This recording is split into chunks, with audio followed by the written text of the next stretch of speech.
Chapter 1448. I'm not seeing things. I'm not seeing things.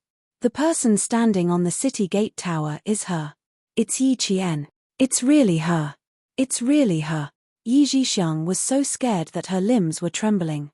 She stared at the frozen figure, unaware that the audience in front of her had already walked a few meters away. Cold sweat dripped from her forehead. Sun Yaozu, who was walking behind her, didn't know what had happened.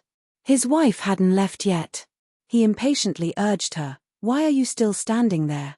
The audience behind them also urged her, "The lady in front, can you please leave first?"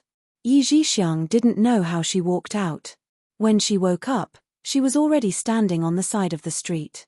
She looked up blankly at her husband, then looked around. Finally, her gaze fell on the city gate tower. It's her.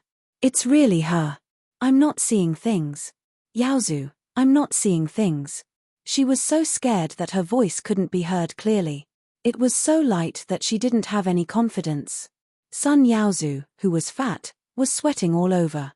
He was about to take off his sunglasses to wipe the sweat off his forehead with a tissue.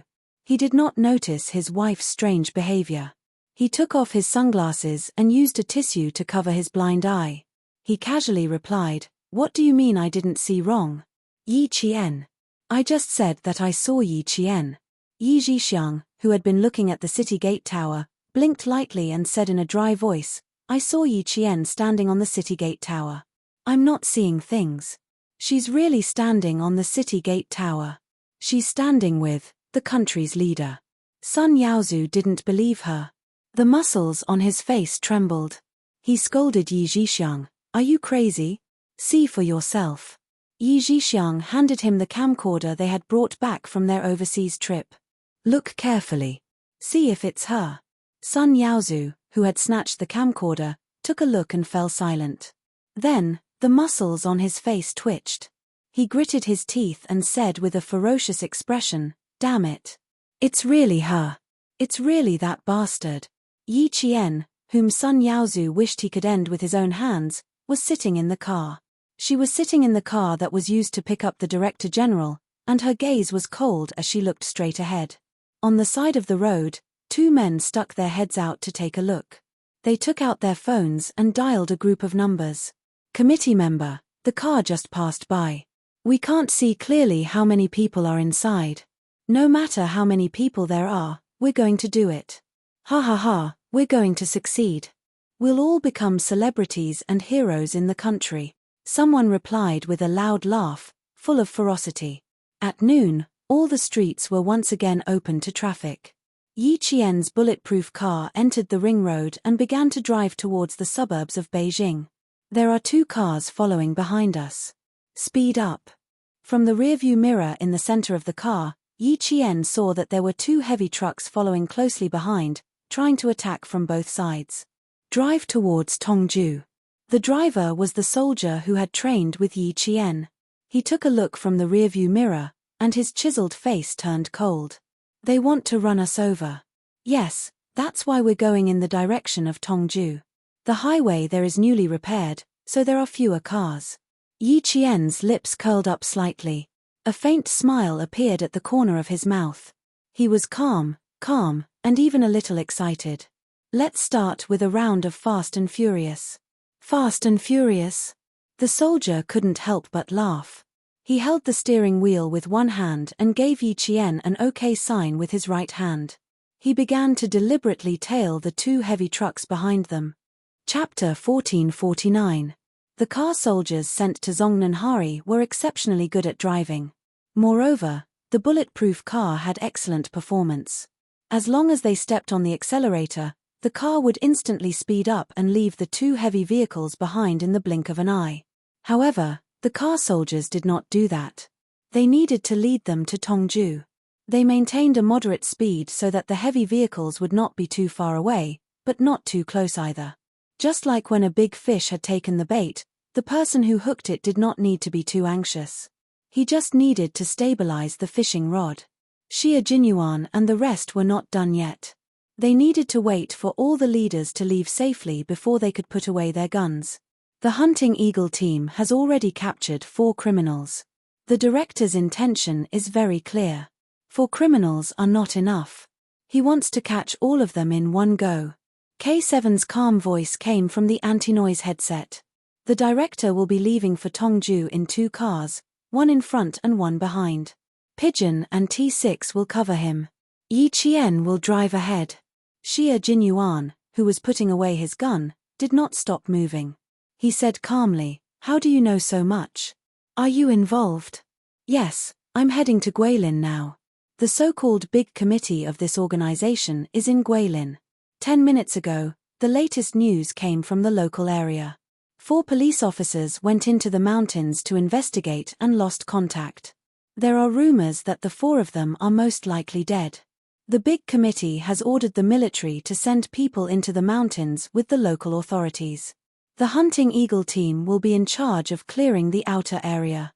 We will be in charge of clearing the inner area. The car will arrive at your location in 3 minutes. See you in 3 minutes." After that, K7 ended the call. He turned around and saluted the Major General. "Major General, the mission has been issued. We are on standby and ready to depart. The enemy's firepower is unknown. They have foreign support and local people covering for them. The General Assembly Hall and the military have made it clear that the local people are not to be harmed. They will carry out the assassination directly."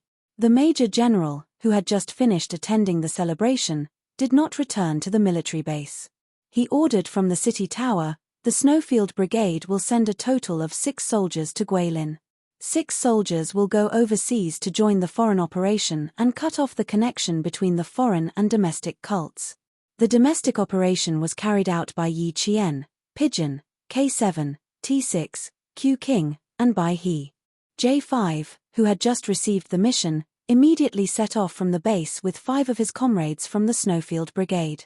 They were going to cooperate with the foreign military to maintain the peace between the 2 countries. Xie Jinyuan guarded a spot by himself.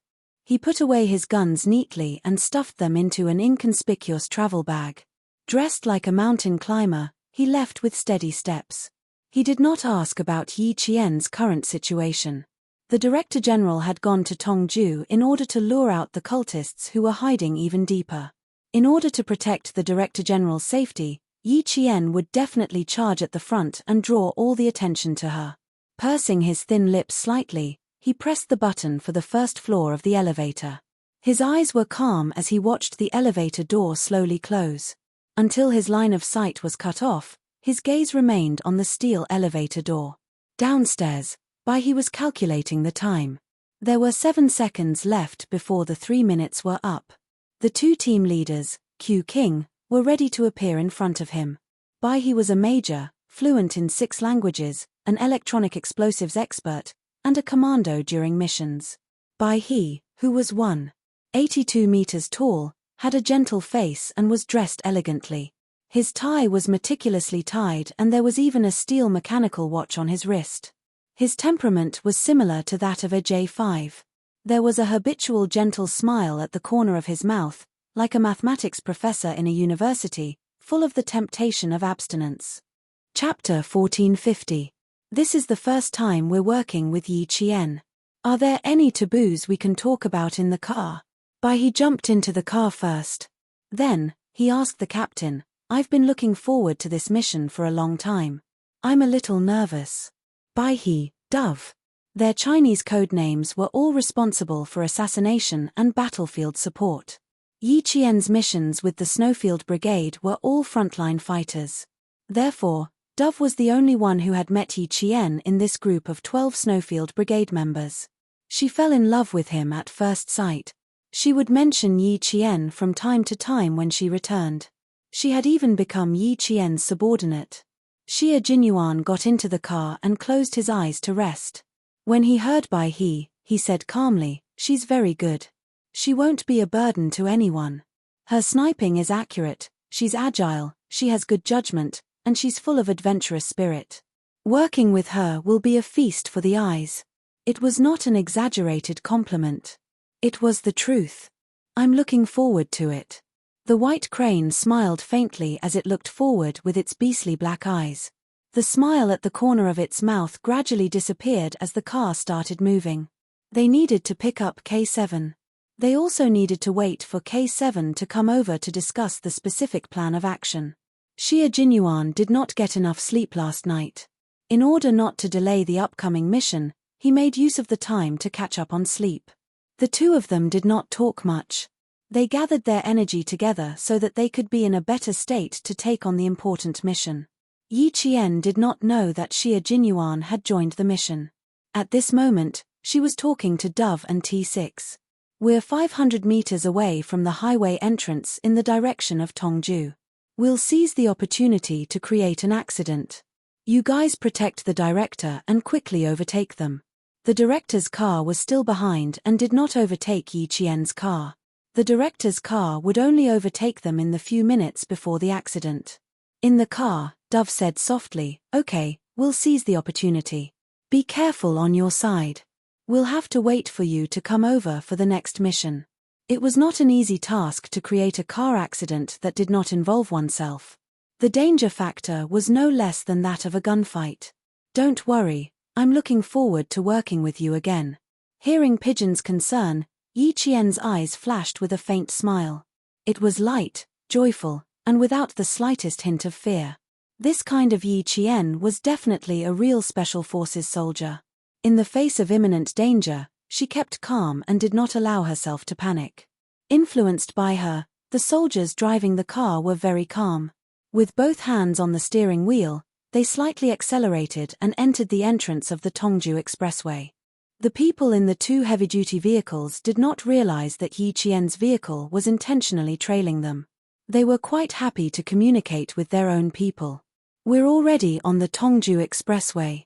When we reach the entrance of the Guilin Expressway, it will be midnight. We can make our move then." Their cars were equipped with walkie-talkies for easy communication. Sitting in the passenger seat, a middle-aged man in sloppy clothes kept chewing betel nut.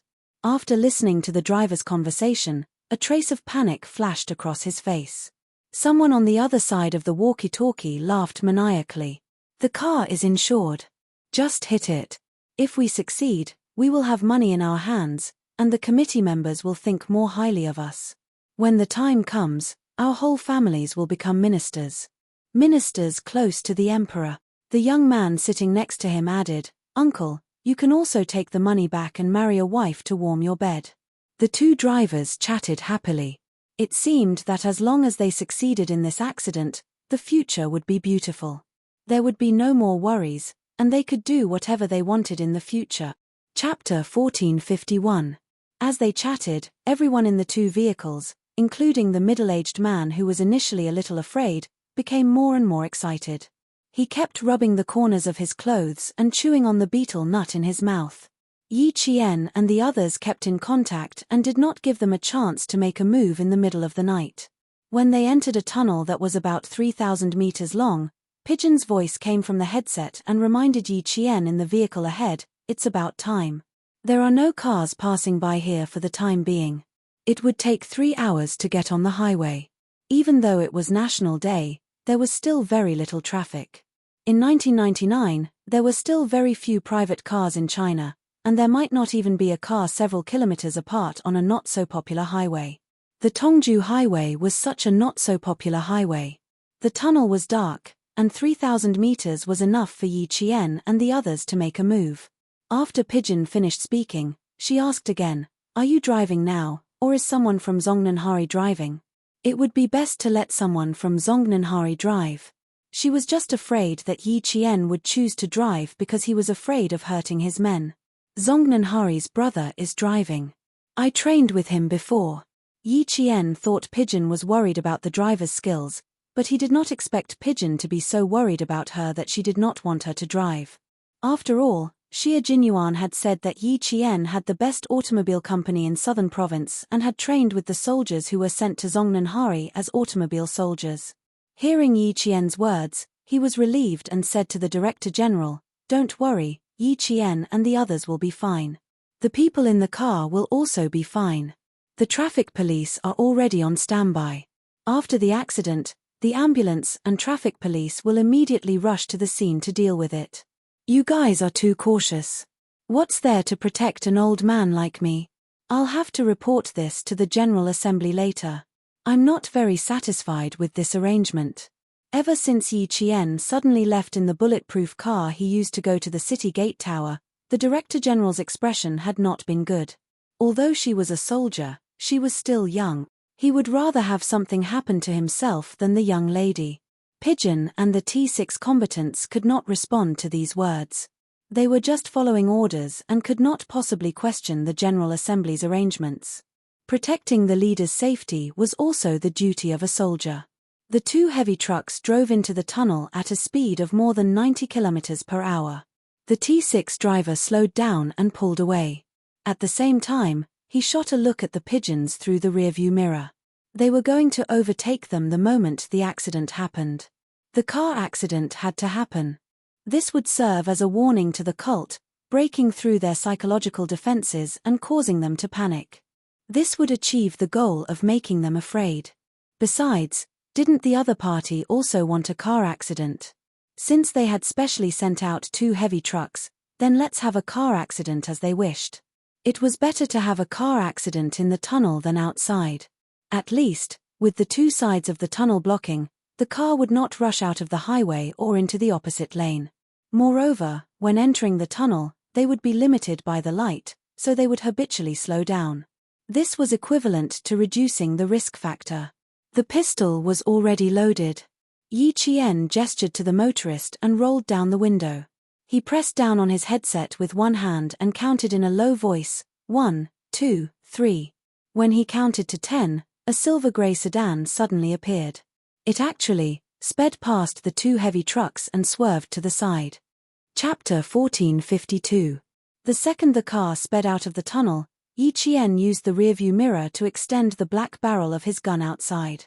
After calculating the resistance caused by the car's speed, he silently fired the bullet from the gun. The entire process of shooting, retracting the gun, and then closing the car window again took about 10 seconds. 10 seconds was enough for the T6 to drive the silver-grey sedan to the front. 10 seconds was enough for a car accident to happen.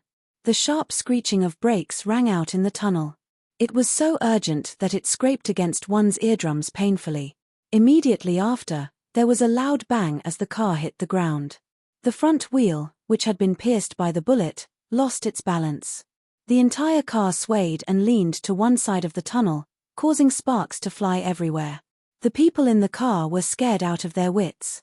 They had all come here with their dreams in mind and did not want anything to happen to them. If something happened to them, they would have no money, no future, and nothing. Step on the accelerator and get out of here. Quick, get out of here. The young man's eyes were bloodshot as he shouted loudly. He did not want anything to happen to him. He was a trusted aide of the committee member, and the committee member had already said that he would get this done. He had money, a lot of money. The driver was already panicking, and he became even more flustered after being yelled at. He did step on the accelerator, but it was too late. As a result, the front of the car collided with the front of the car next to it, causing it to tilt uncontrollably. Bam! An even louder crash rang out. The two cars dragged each other for at least 50 meters before coming to a stop. In the car, the middle-aged man, who was originally scared, was twitching. The lower half of his body was drenched in sweat. He was so scared that he lost control of his bladder. The traffic police and the ambulance entered the highway from another entrance. They sounded the siren and sped towards the site of the accident. Yi Qian and the others even brushed past the ambulance and police car. One was leaving the scene of the accident, while the other was driving towards it. I'll drive when we reach the next toll booth. Thank you for your hard work. Yi Qian unloaded the gun's magazine and said to the driver, we'll be proceeding with the next part of the journey. You'll need to report back to Zongnanhari. The driver nodded. All right, we're still 24 kilometers away from the next exit. No one mentioned the car accident. This was a mission, and a very small one. There was no need to discuss it. Pigeon's pleasant voice came through the earpiece again. Yi Qian's ears itched. His voice was pleasant to listen to, but now that it was so gentle, it really did have a hint of gentleness to it. Yi Qian couldn't help but restrain his expression. Well done, Yi Qian. You used a total of 9 seconds. Beautiful. Pigeon said this purely to praise Yi Qian. Of course, the Director General also said, the Director General said that you are very brave and capable. It was a very outstanding shooting from the car. The first shot did not give him a second chance to shoot. Relatively speaking, he also did not put himself in danger a second time. Accurate shooting had to be done on the first shot. If there was a need to fire a second time, not only would the enemy be more vigilant, but it would also give the enemy enough time to counterattack. Therefore, when the comrades of the Snowfield Brigade executed accurate shooting, they would only give themselves a chance to fire one bullet. Yi Qian pursed his lips and smiled. Luckily, they weren't driving too fast. It didn't affect the bullet too much. It wasn't outstanding. It's not good to be so modest at such a young age. The Director General has something to say to you. Yi Qian heard the first half of Pigeon's sentence. Immediately after, the Director General's voice came through. It was still so amiable. When Yi Qian heard this, even the coldness in his eyes softened. Chapter 1453. The higher the position and position of an official, the more approachable he would be. His speech would have the dignity of a superior, but he would also have an amiable side. When it was time to be strict, he would be strict, but in private, he would be amiable. This would show the boldness and breadth of mind of a superior. The high-ranking officials Yi Qian came into contact with were the Great Leader, Commander-in-Chief Xia, Major General of the Army, Rear Admiral of the Navy, and Director General of the Navy. Every one of them held a high position, every one of them was awe-inspiring, and every one of them was approachable. However, they wouldn't let themselves down just because they were approachable. They would only respect, fear, and look up to them even more. This was a true leader. In comparison, Yi Zhifan was much weaker. He was just a provincial official, but he was displaying his authority everywhere. He spoke in an official tone as if he was afraid that others would not know that he was an official and had authority.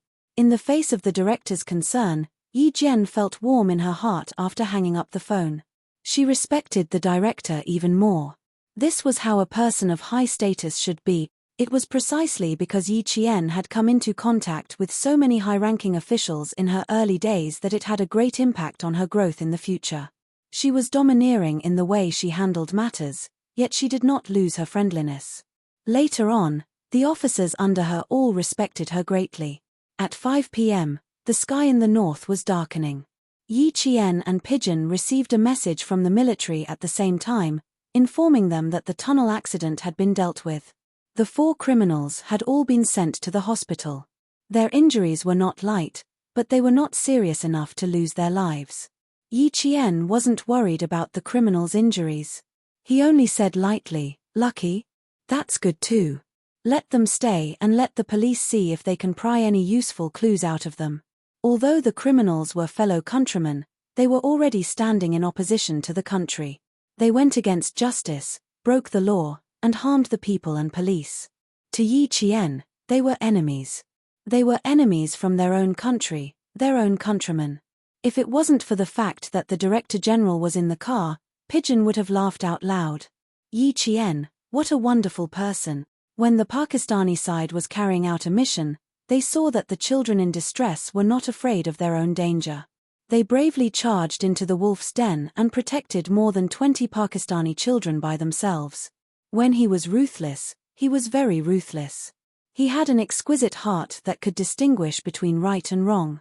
When facing the enemy, regardless of whether the enemy was old or young, he was very clear about the principle of being merciful to the enemy is being cruel to oneself. He did not hesitate to attack, and did not regret it in the slightest. A girl like her was flexible, courageous, and intelligent.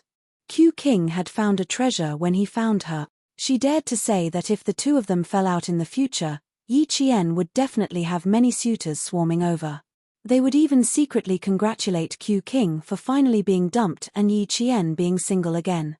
We will be able to pry some clues out of him. There is a young man who is from the same place as the so-called committee member. He is considered a trusted aide. We will be able to pry a lot of useful clues out of him. Pigeon whispered to Yi Qian before hanging up. At this time, Yi Qian was already driving for himself.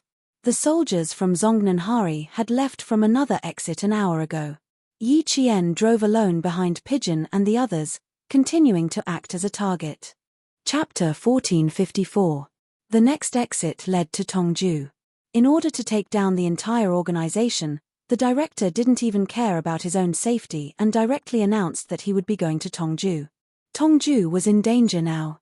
Since Yi Qian knew, Xie Jinyuan naturally knew as well. Since they set off late, they bypassed the highway where the accident happened and entered Tongju from another entrance. Together with Bai He and K7, they waited at a rest area beside the highway exit for the director's car to arrive. Bai He, who was wearing a suit and tie, exuded a cold and aloof aura. From time to time, he would raise his head to look at Yi Qian to see if they were coming. When K7 saw this, his gaze fell on Xie Jinyuan. Her real boyfriend is here. Doesn't she know how to remind her comrade not to be so impatient? Speaking of which, he hadn't seen Yi Qian in a long time. Last time, when he was captured and almost couldn't make it back, Yi Qian actually snuck into the ST mercenary group to save him and avoided all eyes and ears to contact him. It was undeniable that when he heard that familiar voice, he was so excited that his heart raced non-stop. The second he saw Yi Qian, it was as if he had seen an angel, an angel with a holy aura. Sitting in the same row as Bai He lowered his head and flicked the non-existent dust off his body. Then, he adjusted his tie. There shouldn't be anything inappropriate about his attire. He originally wanted to remind Xie Jinyuan, but now, he was also looking forward to Yi Qian's arrival. Xie Jinyuan noticed the subtle movements of the two soldiers behind him. They were only happy to see Yi Qian because Yi Qian was their comrade. Other than that, they didn't have any other thoughts. There was no need to remind him. He believed that his comrade wouldn't cross the line. Even if he did, he wouldn't express it. He would handle it on his own and wouldn't affect their comradeship. He wouldn't let things develop in a bad direction. It was 5:11 p.m. The three people in the car looked up at the exit of the highway almost at the same time. Xie Jinyuan smiled and said, "Almost there." It wasn't a random guess. Instead, he learned from the Zongnanhari soldiers who were traveling with Yi Qian when he got off the car. Based on the speed of the car and the distance of the entire journey, he could roughly estimate when Yi Qian would arrive at the Tongju highway exit. 2 minutes later, T6 drove out of the special passageway, followed closely by Yi Qian's bulletproof Hongqi sedan. The two cars appeared one after the other in front of Xie Jinyuan and the others. Pigeon and the others did not know that their comrades were waiting in front of them. They came out of the exit and headed straight to the city center.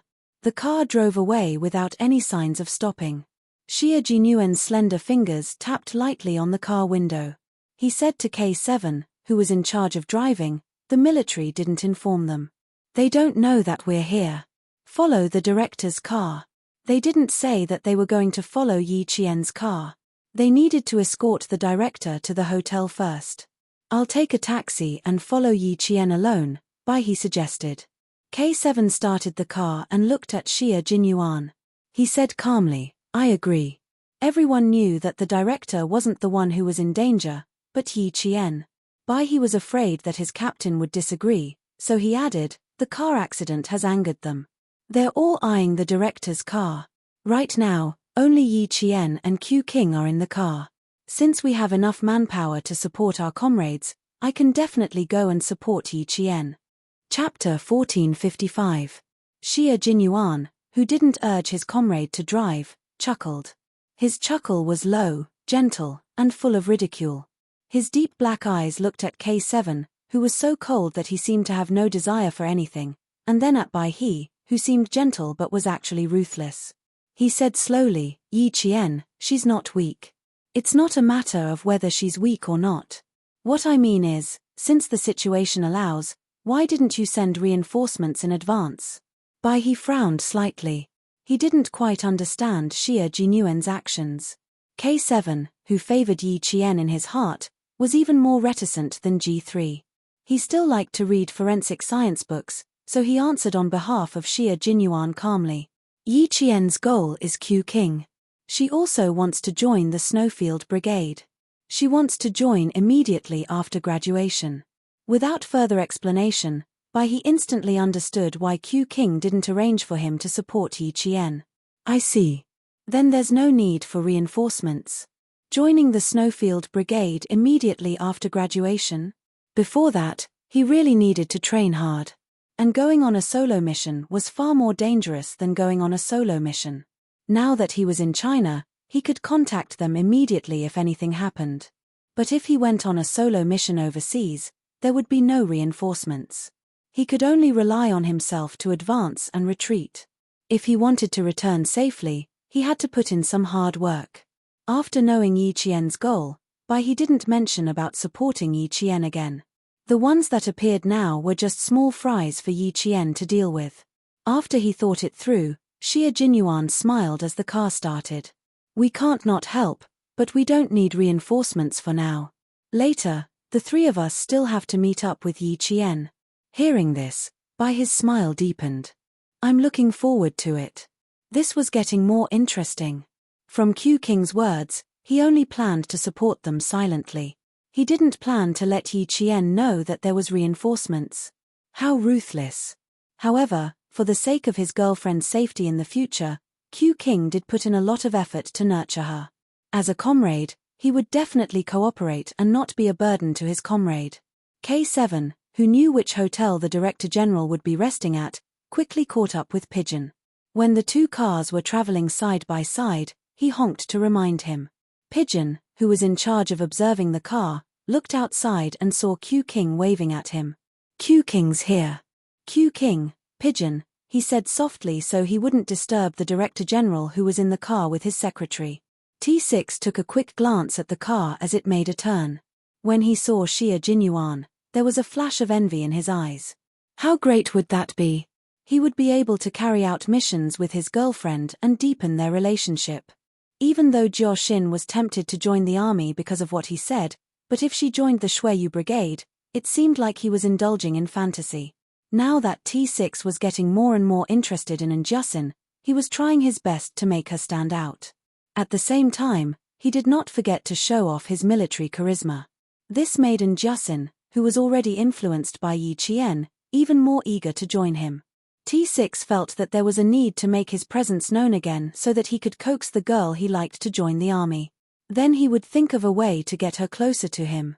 He didn't ask to fight side by side like Q King and Yi Qian, but only to see her during exercises. The two cars drove along the street and headed to the hotel where the Director General was staying. Chapter 1456. The Director General had two hotels in Tongju. The other one was used as bait, and Yi Qian was heading to that hotel. The sky gradually darkened until it was completely night. Neon lights were lit up, adding charm to the dark night. The colorful streamers illuminated the streets, adding a sense of mystery to the pedestrians that didn't exist during the day. At 6 o'clock in the evening, a hotel in Tongju welcomed an important guest. The manager of the hotel respectfully led the important guest to the elevator. He lowered his head slightly to show his respect for the guest. This way, please. Be careful, the floor is a little slippery. The Director General walked quickly with a serious expression. After entering the elevator, he immediately said to the soldiers beside him, "The three of you, go and support Yi Qian as soon as possible. I don't want to hear any news that is disadvantageous to her." The criminals were all staring at the Tongju hotel where Yi Qian was staying.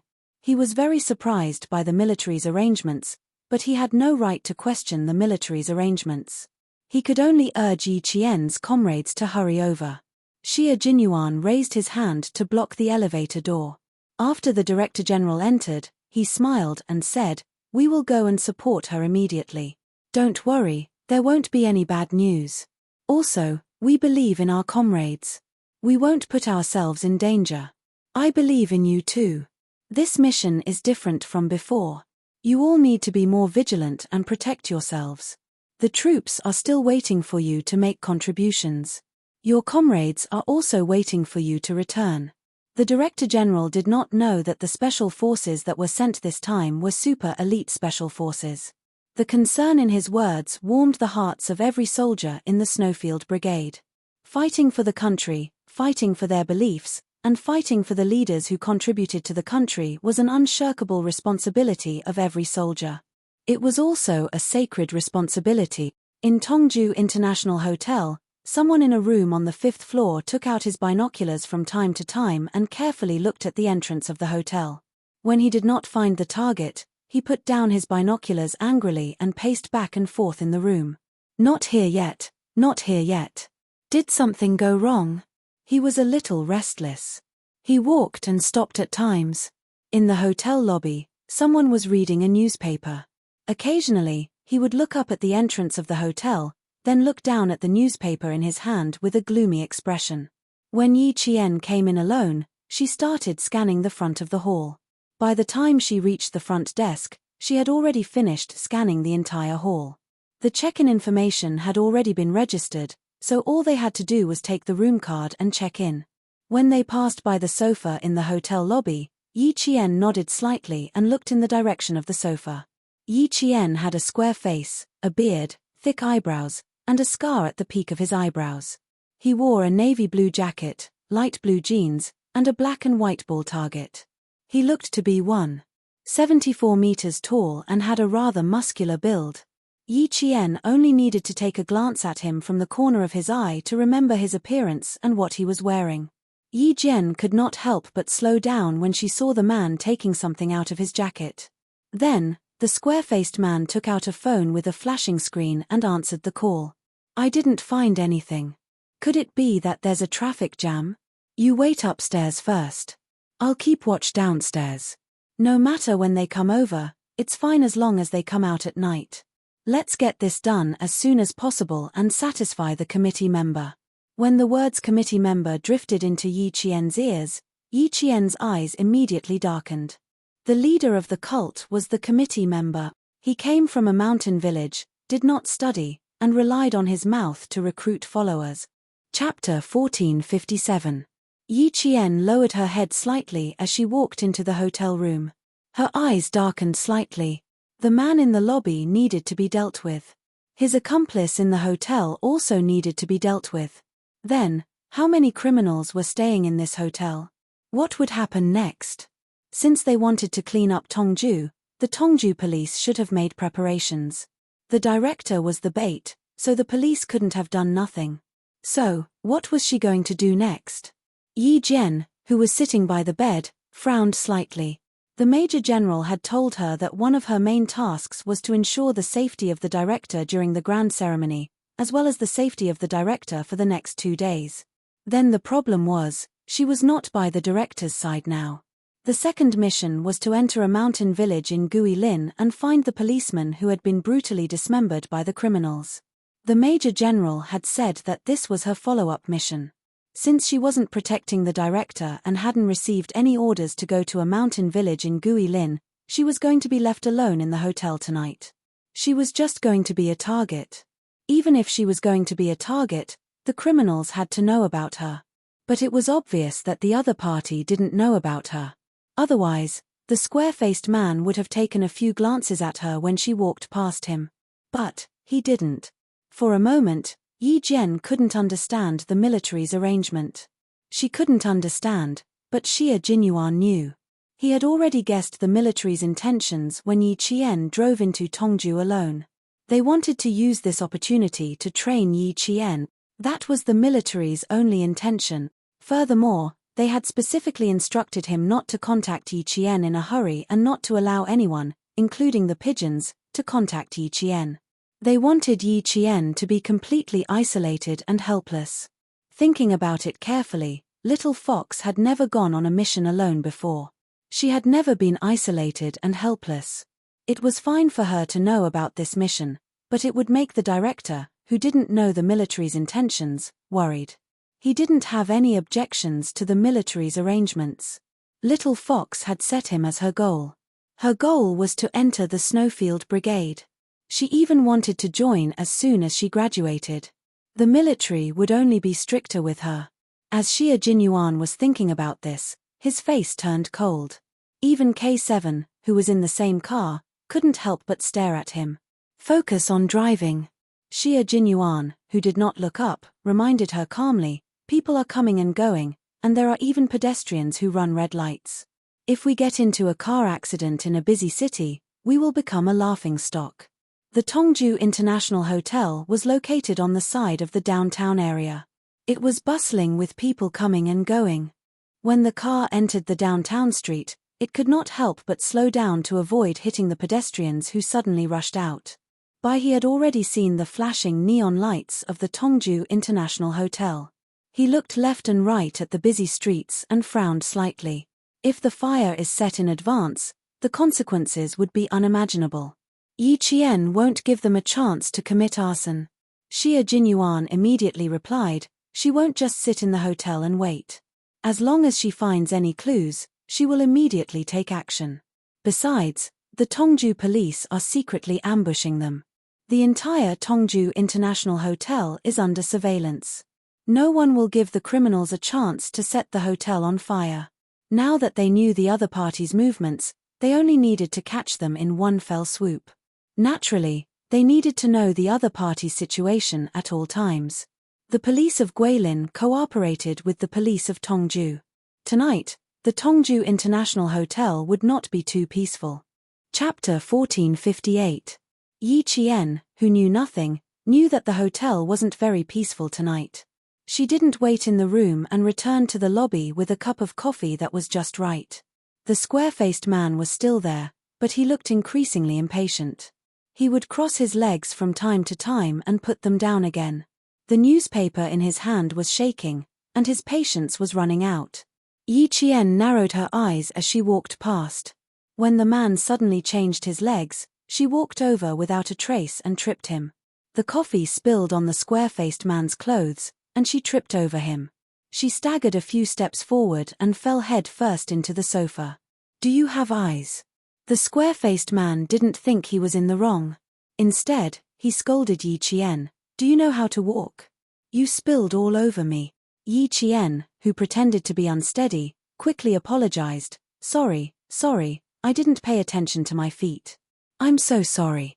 Are you scalded? If your clothes are wet, I'll pay for it. Or do you want to change in the bathroom and I'll hand it over to the hotel for dry cleaning? Sometimes, good-looking people were treated well. The fierce-looking square-faced man saw the face of the woman who had spilled coffee on him, and his attitude changed for the better. Although he was still angry, at least he didn't scold her anymore. He only said, be careful. After that, he stood up and glanced outside the hotel, then walked towards the bathroom. Yi Qian, who had apologized again and again, looked at the back of the square-faced man. The corners of her mouth turned up slightly. After confirming that he was walking towards the bathroom, she followed closely behind. The man on the left and the woman on the right. Yi Qian pushed open the bathroom door that was slowly closing and hung the cleaning in progress sign on the door handle of the men's bathroom door. Then she dashed into the men's bathroom. With a click, the bathroom door was locked. The square-faced man, who was taking off his jacket, didn't pay attention to his back. By the time he realized that something was wrong, it was already too late. Yi Jian's movements were very fast. Just as the man took off one of his sleeves, she took a step forward and grabbed the sleeve. Before the man could take off the other sleeve, she picked up the sleeve and covered the square-faced man's head with it. Who are you? What are you trying to do? The square-faced man, whose head was covered, didn't even have time to react. All he felt was a blur in front of his eyes. Then, he couldn't see anything, let alone see who was behind this. His other hand was grabbed by Yi Qian along with his shirt and head. Yi Qian grabbed his sleeve and quickly wrapped it around the man's chin. The square-faced man had no chance to struggle at all. Yi Qian nimbly threw him over his shoulder, and his entire body was restrained by Yi Qian. Let go. Let go. The man's chest was in pain from the fall, and he struggled with all his might. He looked tall and strong, but how could a man without any skills deal with Yi Qian, who was from the special forces? After struggling for a while, Yi Qian knocked him out.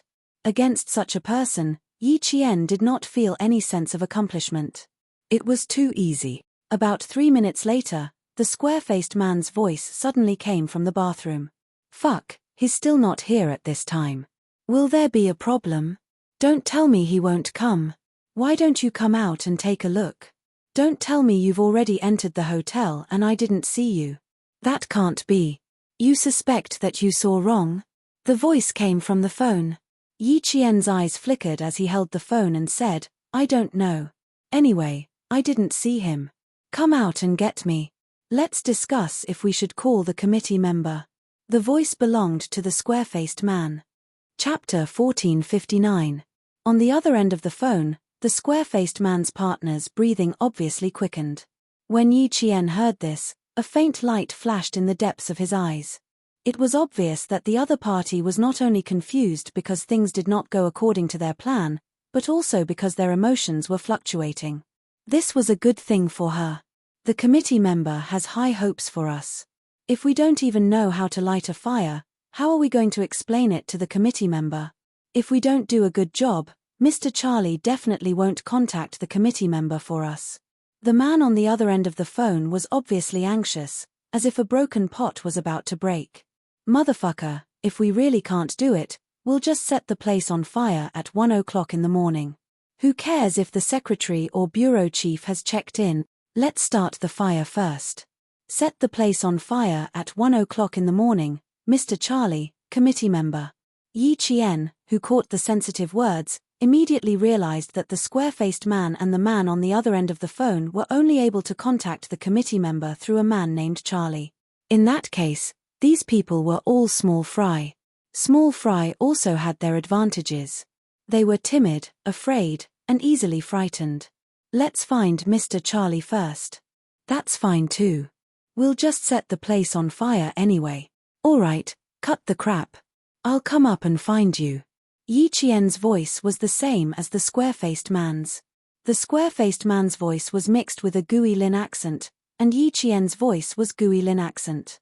In her previous life, Yi Qian had been forced by Yi Ying to wander all over the country without a fixed residence. He had also lived in Guilin for 2 months. At this moment, he had really helped her a lot. Come up first. I'll pick you up at the elevator. On the other end of the phone, the square-faced man's partner was obviously out of ideas. He raised his hand and pulled the curtains open again to look down at the hotel. Seeing that there were no cars driving in, he said, Come up first, quick. He had to know which elevator he was at first. Yi Qian calmly asked, Alright, which elevator do you see? It'll be more convenient for you to wait for me. The elevator on the 5th floor. Hurry up. Without the slightest suspicion, the man motioned for his accomplice to come up as soon as possible. It was already so late, but the target still hadn't come up. He didn't know what to do. Then he must be on the 5th floor. Yi Qian muted the man's phone and walked out of the restroom. She walked towards the 5th floor with a calm expression. After a while, she pretended to be nervous and called the man. You'd better not wait for me at the elevator. I don't know what's going on, but I'm so nervous. Leave the door ajar, and I'll go to your room to find you. Don't hang up, we can contact each other immediately if anything happens. With the same voice as the square-faced man, when Yi Qian went up to the 5th floor, she did not check the rooms on the left to see if there were any openings. Instead, she checked the rooms on the right, facing the main entrance of the hotel. On the other end of the phone, the man also said that he didn't see any cars driving into the hotel. It was obvious that he was looking at the main entrance of the hotel. In addition, the man was timid, afraid of trouble, and impulsive. Other than his own room, she couldn't think of where else he would go.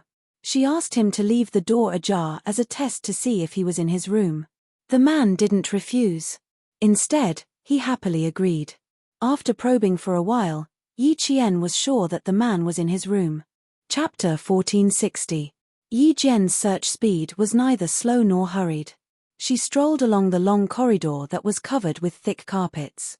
Step by step, she continued until she saw the door of a room that was about 5 steps away from her. The door was slightly ajar. The other party was also cautious. Although the door was open slightly, the safety chain was still on inside, so he could close the door immediately in case anything happened. With a slight smile on his face, Yi Qian continued to use the square-faced man's accent to communicate with the other party on the phone, instructing him to remove the safety chain. Although the man on the other end of the phone didn't see his companion, he didn't have any doubts when he heard the familiar voice. He even said, "You're finally here. I'm sweating all over." The voice came from inside the room, then neared the door, followed by the sound of the safety chain being removed. Yi Qian, who had been waiting for this moment, flashed out from the side and closed the door. The entire process took about 30 seconds. In the room, a thin and small man, about 1.65 meters tall, about 25 or 26 years old, stared at the uninvited guest with wide eyes. Who are you? What are you doing?" He was knocked down by Yi Qian, who rushed in. Fortunately, the hotel room was carpeted, so he didn't hurt much. As the man spoke, he got up. "What are you doing? You must have walked into the wrong room." Yi Qian, a young girl with delicate eyebrows and neat bangs, was wearing a business suit. No matter how the young man looked at her, she seemed harmless and not dangerous. "Contact Mr. Charlie and tell him the plan." After rushing in, Yi Qian grabbed the silver wire that hadn't been wrapped around her wrist for a long time. She walked past the young man, who was only wearing a short-sleeved t-shirt because the heater was turned on in the room. "By the way, how are you going to start a fire at 1 in the morning?" Up until now, the young man still hadn't realized that something was wrong. When he saw the girl who came in looking like she knew everything, he was even more confused. In fact, Yi Qian was too calm. It was as if he was visiting an acquaintance for a chat. Apart from using a bit of strength to force his way in, he spoke calmly after entering the room. For a moment, the young man was bewildered.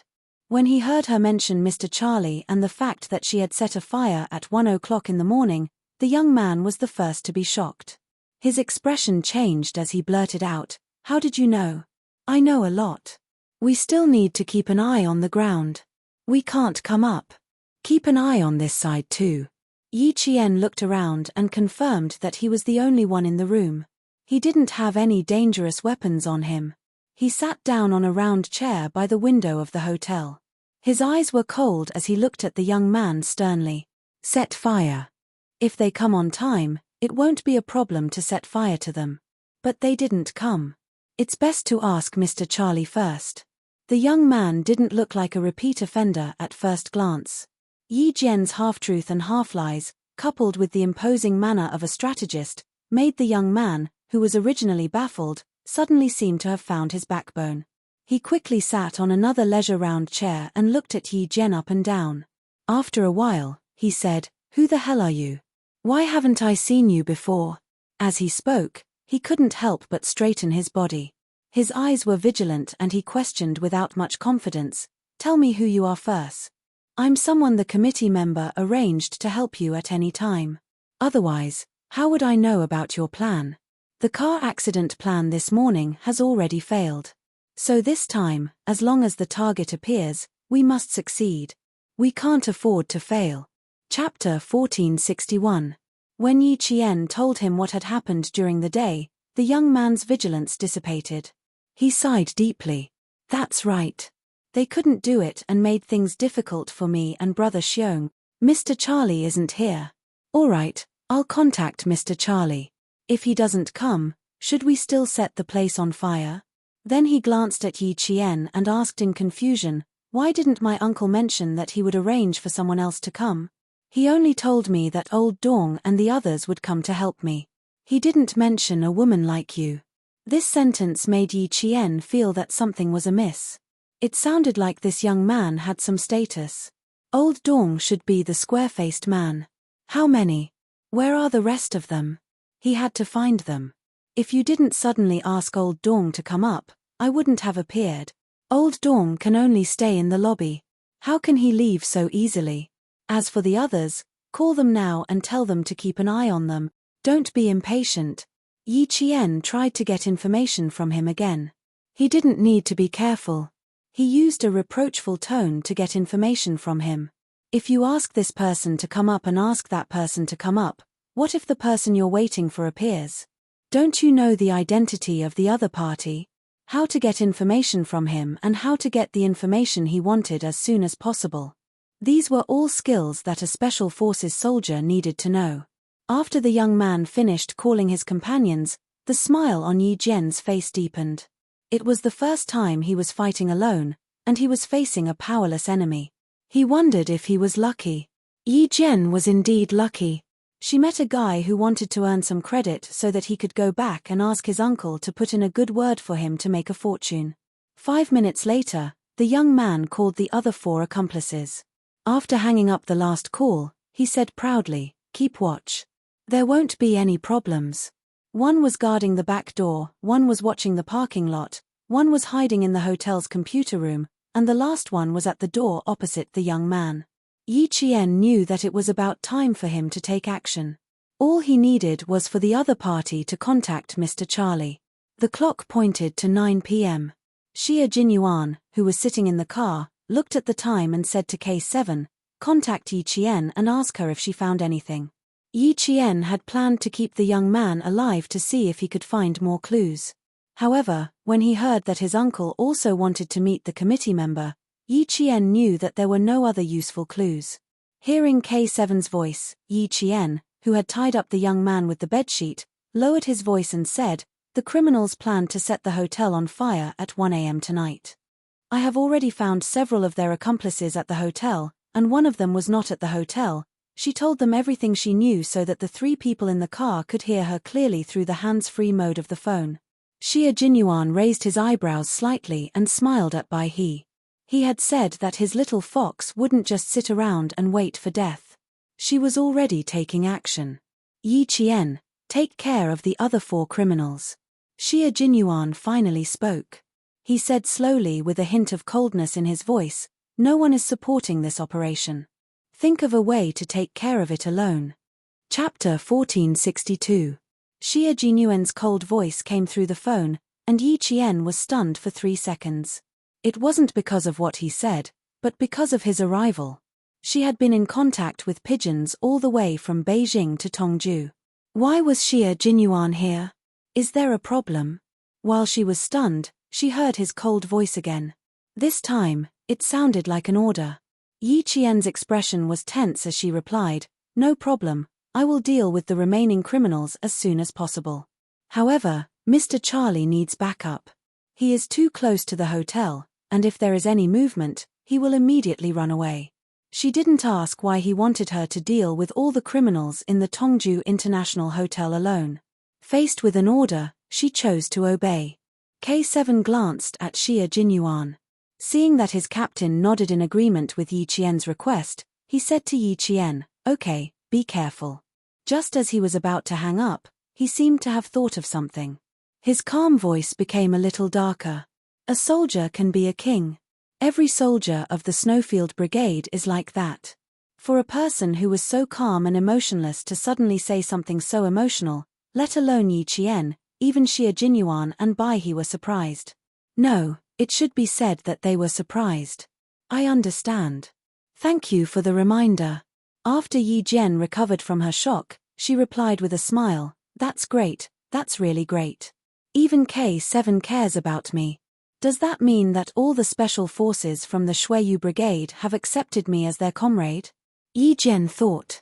K7 told her that every soldier of the Snowfield Brigade could fight alone. They had the ability to fight 1 against 10. It wasn't that their comrades didn't want to support them, but that they believed in their combat ability.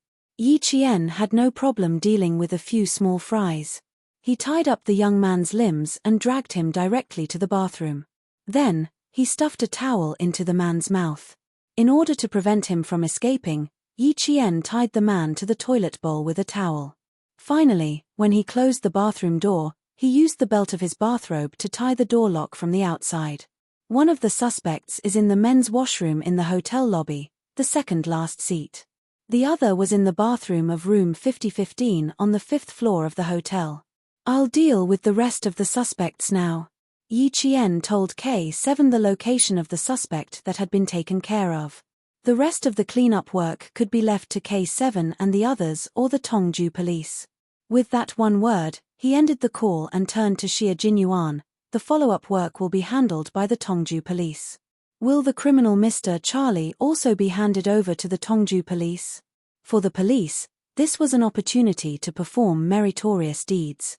Moreover, The Snowfield Brigade couldn't easily interfere with local affairs. Naturally, they had to ask clearly.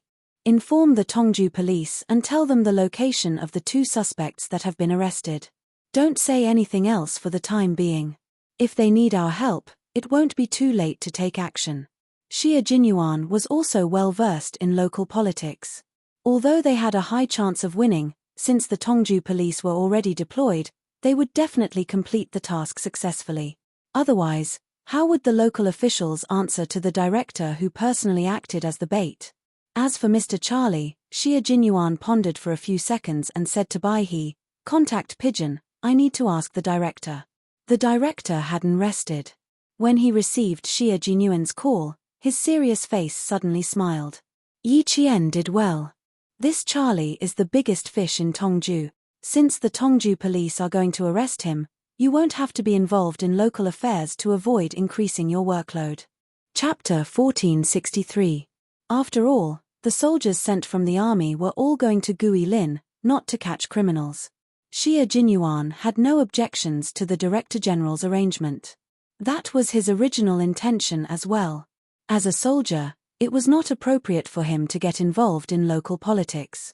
Even if he was part of the military police, he had to be clear about his position. He should not try to show off his skills in other people's areas. If that happened, not only would he not be rewarded, he would probably be dragged back to the army. The Tongju police had already made preparations. The members of the Snowfield Brigade chose to watch from the sidelines and watch Yi Qian take care of the criminals who wanted to set the hotel on fire. It was nighttime in the north, and the temperature dropped rapidly. Yi Qian, who was near the stairs, called one of the criminals who was guarding the hotel's engine room. She had just taken care of the criminals who were guarding the parking lot and the criminals who were guarding the back of the hotel. After taking care of 2 criminals in a row, her back was already sweating. She raised her hand to wipe the sweat off her forehead.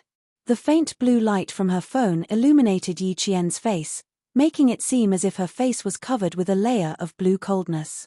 She had imitated the young man's voice to perfection, and it was difficult to tell if it was real or fake. Just like how she dealt with the previous criminals, she first needed to know the specific location of the target before she took action. The hotel's engine room was on the 2nd floor of the basement, and there were security guards on duty. The criminal she needed to take care of was one of the security guards on duty. Yi Qian did not walk slowly from the underground parking lot to the 2nd floor of the basement. She gently put her feet down and then lifted them up again to make sure that she did not make any sound. Walking through the murky corridor, Yi Qian quietly pushed open the heavy fire door. She saw 2 security guards sitting on a shabby sofa, smoking and chatting. Neither of the voices belonged to her target. Yi Qian retreated to the fire door and dialed another number. Not long after, she heard footsteps coming from behind the fire door. The person was walking directly towards her. Yi Qian's back was pressed against the cold wall. In the darkness, her dark eyes were like a wild beast hiding in the dark. She calmly locked the fire door. The fire door was pushed open, and a tall, fat figure entered Yi Qian's line of sight. The door closed, and in the dark corridor, there was the sound of fists hitting flesh. Then, there was the sound of something heavy rolling down the stairs. Finally, there was the sound of someone struggling to break free and letting out a frightened moan. Yi Qian pulled out the man's belt and buckled it into the man's mouth. He then wrapped the belt around the man's head and locked it in place. The man could only make muffled sounds. The criminal, who was wearing a security guard uniform, also helped her. He took out the decorative belts and tied them together. Then, with another belt, he tied the criminal's legs together. Even in the dark, Yi Qian tied the criminal's hands and feet tightly together. At this moment, the tall, fat, and strong criminal was tied up in a reverse arch by Yi Qian. His chest and stomach were pressed against the cold ground. His chin was raised high, and he had no strength to struggle at all.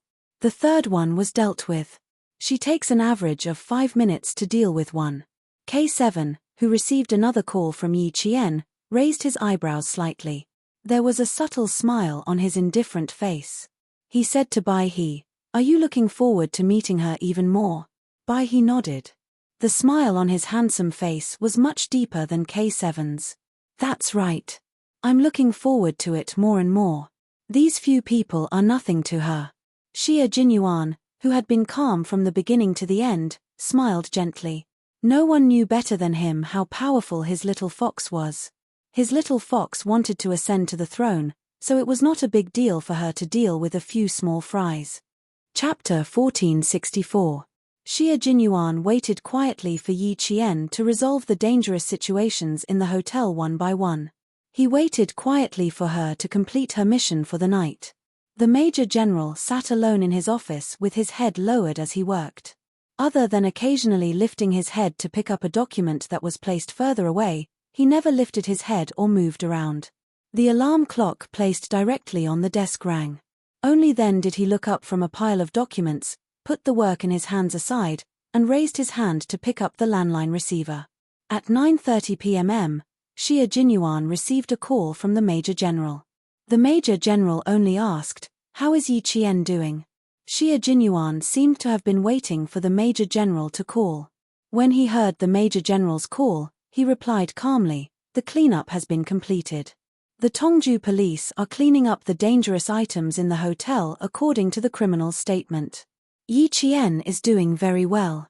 She took a total of 1 hour and 7 minutes to get rid of 6 criminals.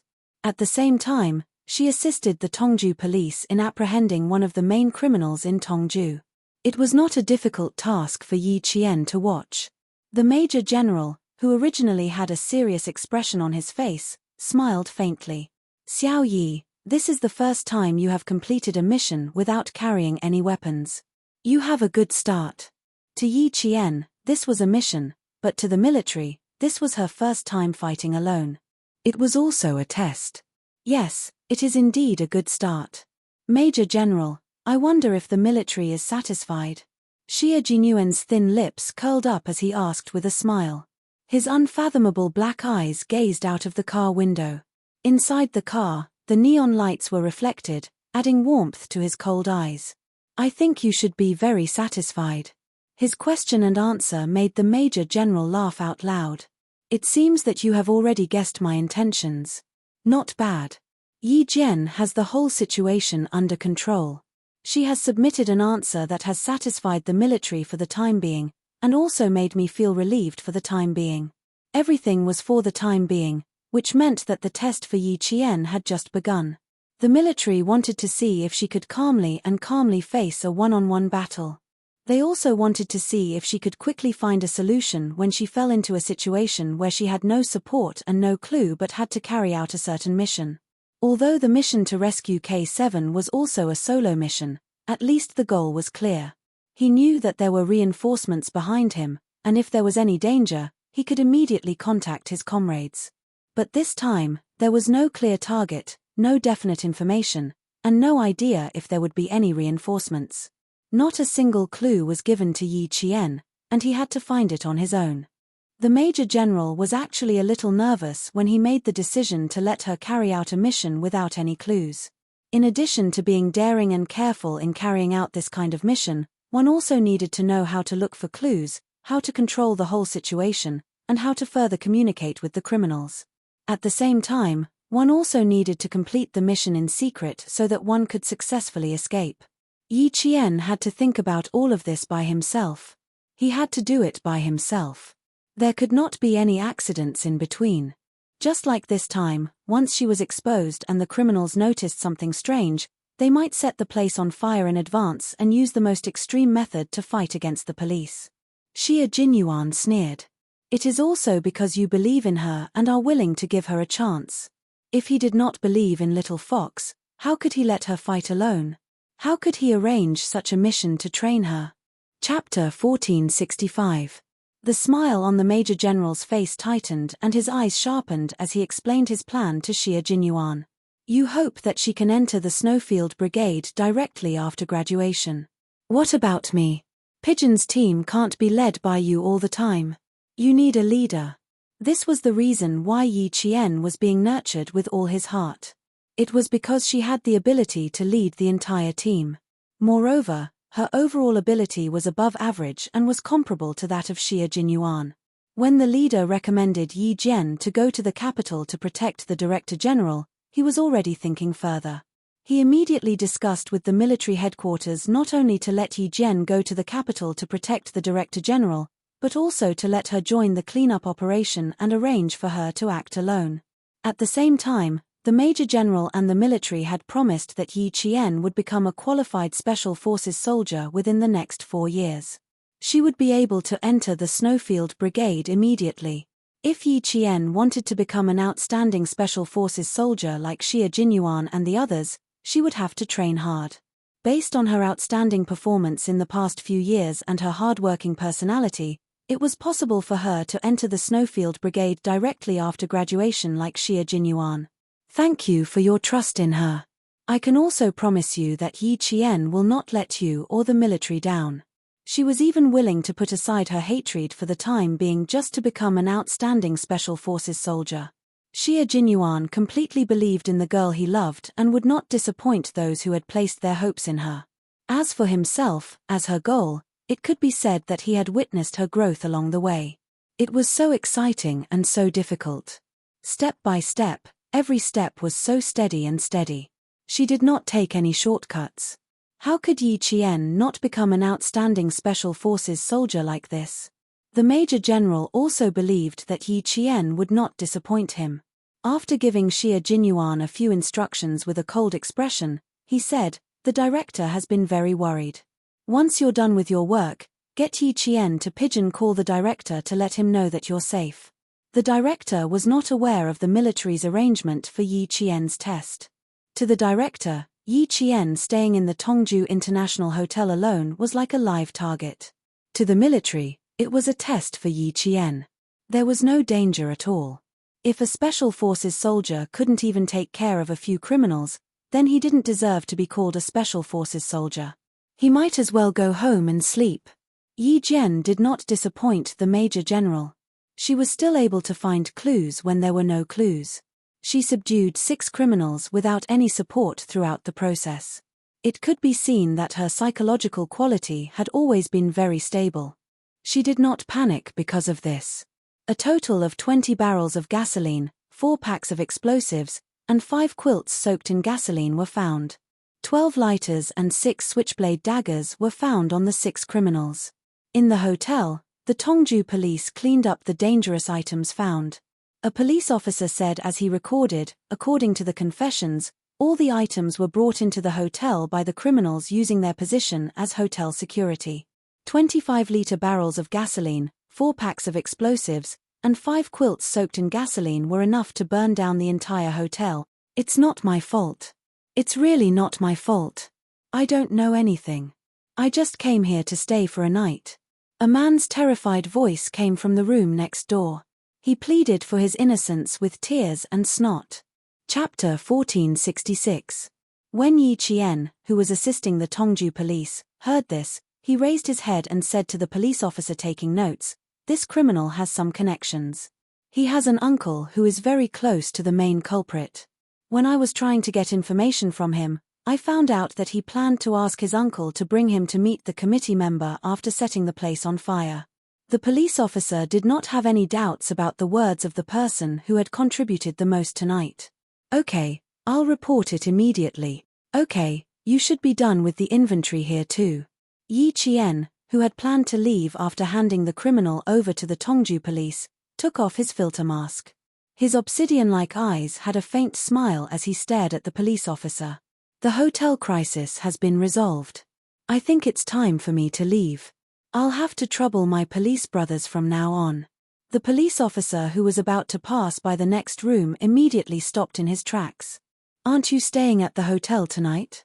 If you want to leave now, should I go and ask the deputy commissioner first?" The police officer was very young. He had just graduated from the police academy a year ago. He did not have the authority of the police officers who were searching outside. He was still a little inexperienced. Otherwise, he would not have stayed to clean up the dangerous goods. He said shyly, looking a little embarrassed. "The deputy commissioner told me before he left that if you want to leave, I have to go with." As he was speaking, a few footsteps accompanied by voices came over. They walked very quickly and appeared in the room in the blink of an eye. The police officer turned around and his shy expression immediately became very serious. Commissioner CAI, Deputy Commissioner, has everything been cleaned up? Did you find any other dangerous goods? The man who spoke was about 45 years old. His face was very serious, and he had the authority of a leader. He looked at the young police officer and said, "Be careful when you do the inventory to avoid any mistakes." The police officer straightened his back and replied, "Yes, Commissioner CAI." The deputy commissioner said, "Commissioner CAI, this is Comrade Yi, who helped the Tongju police a lot tonight. It's all thanks to her. Otherwise, we wouldn't have been able to complete the search so smoothly." He smiled and introduced her to Yi Qian. "Comrade Yi, this is Commissioner CAI." Compared to the deputy commissioner whose smile made people feel comfortable, Yi Qian felt that the serious and righteous Commissioner CAI was easier to talk to. "Hello, Commissioner CAI. I'm Yi Qian, an active soldier." He didn't say anything else, not even the Director General. Previously, Yi Qian had been standing behind the male police officer, so Chief CAI didn't immediately notice her. Now that she walked out gracefully, Chief CAI's gaze immediately stopped on her face. The young girl had the temperament of a soldier. Even though she was dressed casually, one could tell that she was a soldier with just a single step. But that wasn't the main point. The main point was, when Chief CAI saw the young man's face clearly, his expression quietly changed. His cold eyes flashed slightly before he reached out his hand. "Thank you for your hard work, Comrade Yi." The young face was also a familiar face. It was just that one of them had fallen into eternal slumber, while the other had been reborn. Another face that was sealed in his memory flashed through his mind. Looking at the familiar face in front of him, Chief CAI's heart thumped like a drum. He looked around the room that was filled with the smell of gasoline. Chief CAI's gaze deepened, and he once again casually sized up Yi Qian. "Let's go outside and talk. Little Zhu will take care of everything here." Little Zhu was the male police officer who had been talking to Yi Qian just now. Yi Qian noticed that something was wrong with Chief CAI's gaze and nodded with a smile on his face. He followed Chief CAI out of the room. The deputy commissioner tactfully stayed behind and didn't follow. Chief CAI obviously had something to ask, so he didn't need to follow. Chapter 1467. As Chief CAI walked, his arms swung back and forth in his police uniform. Yi Qian was all too familiar with his steely aura. Chief CAI was a retired soldier who had been transferred to civilian work. At that thought, Yi Qian's eyes darkened. Her features were very similar to her mother's. Grandfather Zhen said that any old friend who knew her mother would know whose daughter she was once they saw her. Could it be that Chief CAI, who was a retired soldier, knew her mother? Wasn't that too much of a coincidence? But she couldn't help but suspect it. The way Chief CAI looked at her, he was indeed reminiscing about an old friend through her. Could it be her mother? Could it be that much of a coincidence? She knew too little about her mother. She knew so little that even though she suspected that her mother's death might have something to do with old Madame Yi and Sun Yaozu, she didn't know where to start investigating. For a moment, Yi Qian's calm mind became a little unstable. Even though her mind was unstable, Yi Qian was still a little expectant. At Chief CAI's signal, she sat down on the lounge chair in the hotel room. As soon as she sat down, she looked up slightly and met Chief CAI's eyes, which were filled with memories. It was getting late. She still had to go find the Director General. Even though she was expectant, she wasn't sure if Chief CAI knew her mother, so she shouldn't put too much hope into it. In just a few seconds, Yi Qian adjusted her slightly chaotic mind and calmed down. Chief CAI didn't notice the ups and downs in her emotions just now. He was still thinking about his own matters. The memories buried deep in his memories all came rushing back. If he thought that Yi Qian looked like an old friend when he first saw her, then as he thought deeper, he really felt that Yi Qian was his old friend's daughter. Otherwise, how could they be so similar? But they had received news that his old friend had passed away in an accident. Then Comrade Xiao Yi, who looked so similar to his old friend. No, he had to be steady. He would bring it up again after careful observation. The room was very quiet. When Yi Qian saw that Chief Cai didn't speak for a long time, she couldn't help but frown slightly. It was this subtle action that surprised Chief Cai even more. Even more alike, even more alike. When he frowned, he looked even more like his old friend. Except for the different expression between his eyebrows, his facial features really looked like they were carved out of the same mold. Although the facial features were similar, they were not alike in spirit. The comrade Yi in front of him had a chilly look, like a pine tree proud and unyielding snow, while his old friend had a gentle look, like a red plum blossom that had just bloomed, with a woman's tenderness between her eyebrows. Comrade Yi didn't. Her delicate and pretty face had a rigid expression, and her gaze was sharp and deep. Although there was a faint smile at the corner of her mouth, her indifferent temperament had already maintained a certain distance from others. Looking at the face that increasingly overlapped with the face of his old friend in his memory, Chief Cai's mood became a little unstable for a moment. He didn't say anything, and Yi Qian didn't say anything either. He even picked up the teapot on the square table and poured himself and Chief Cai a cup of cold water. Chief Cai's gaze moved slightly from the young face to the teacup. He sighed with nostalgia in his gentle voice. "I'm sorry. My apologies. You're too polite." Yi Qian wasn't someone who was curious about other people's private affairs. Even if he could tell that Chief Cai was reminiscing about his old friend through him, he didn't want to know. Chapter 1468. If Chief Cai's old friend was her mother, then he would definitely mention it. If not, then there was no need for her to know about other people's private affairs. Yi Qian, who was very clear in her heart, completely calmed down. Even the chief of the Tongju City Public Security Bureau couldn't see through her thoughts. Her polite answer, calm smile, calm face, and calm handling made Chief Cai take the cup she handed over and say, "It's rare to see someone as steady as Mount Tai." Chief Cai also didn't immediately mention that his old friend was similar to Yi Qian.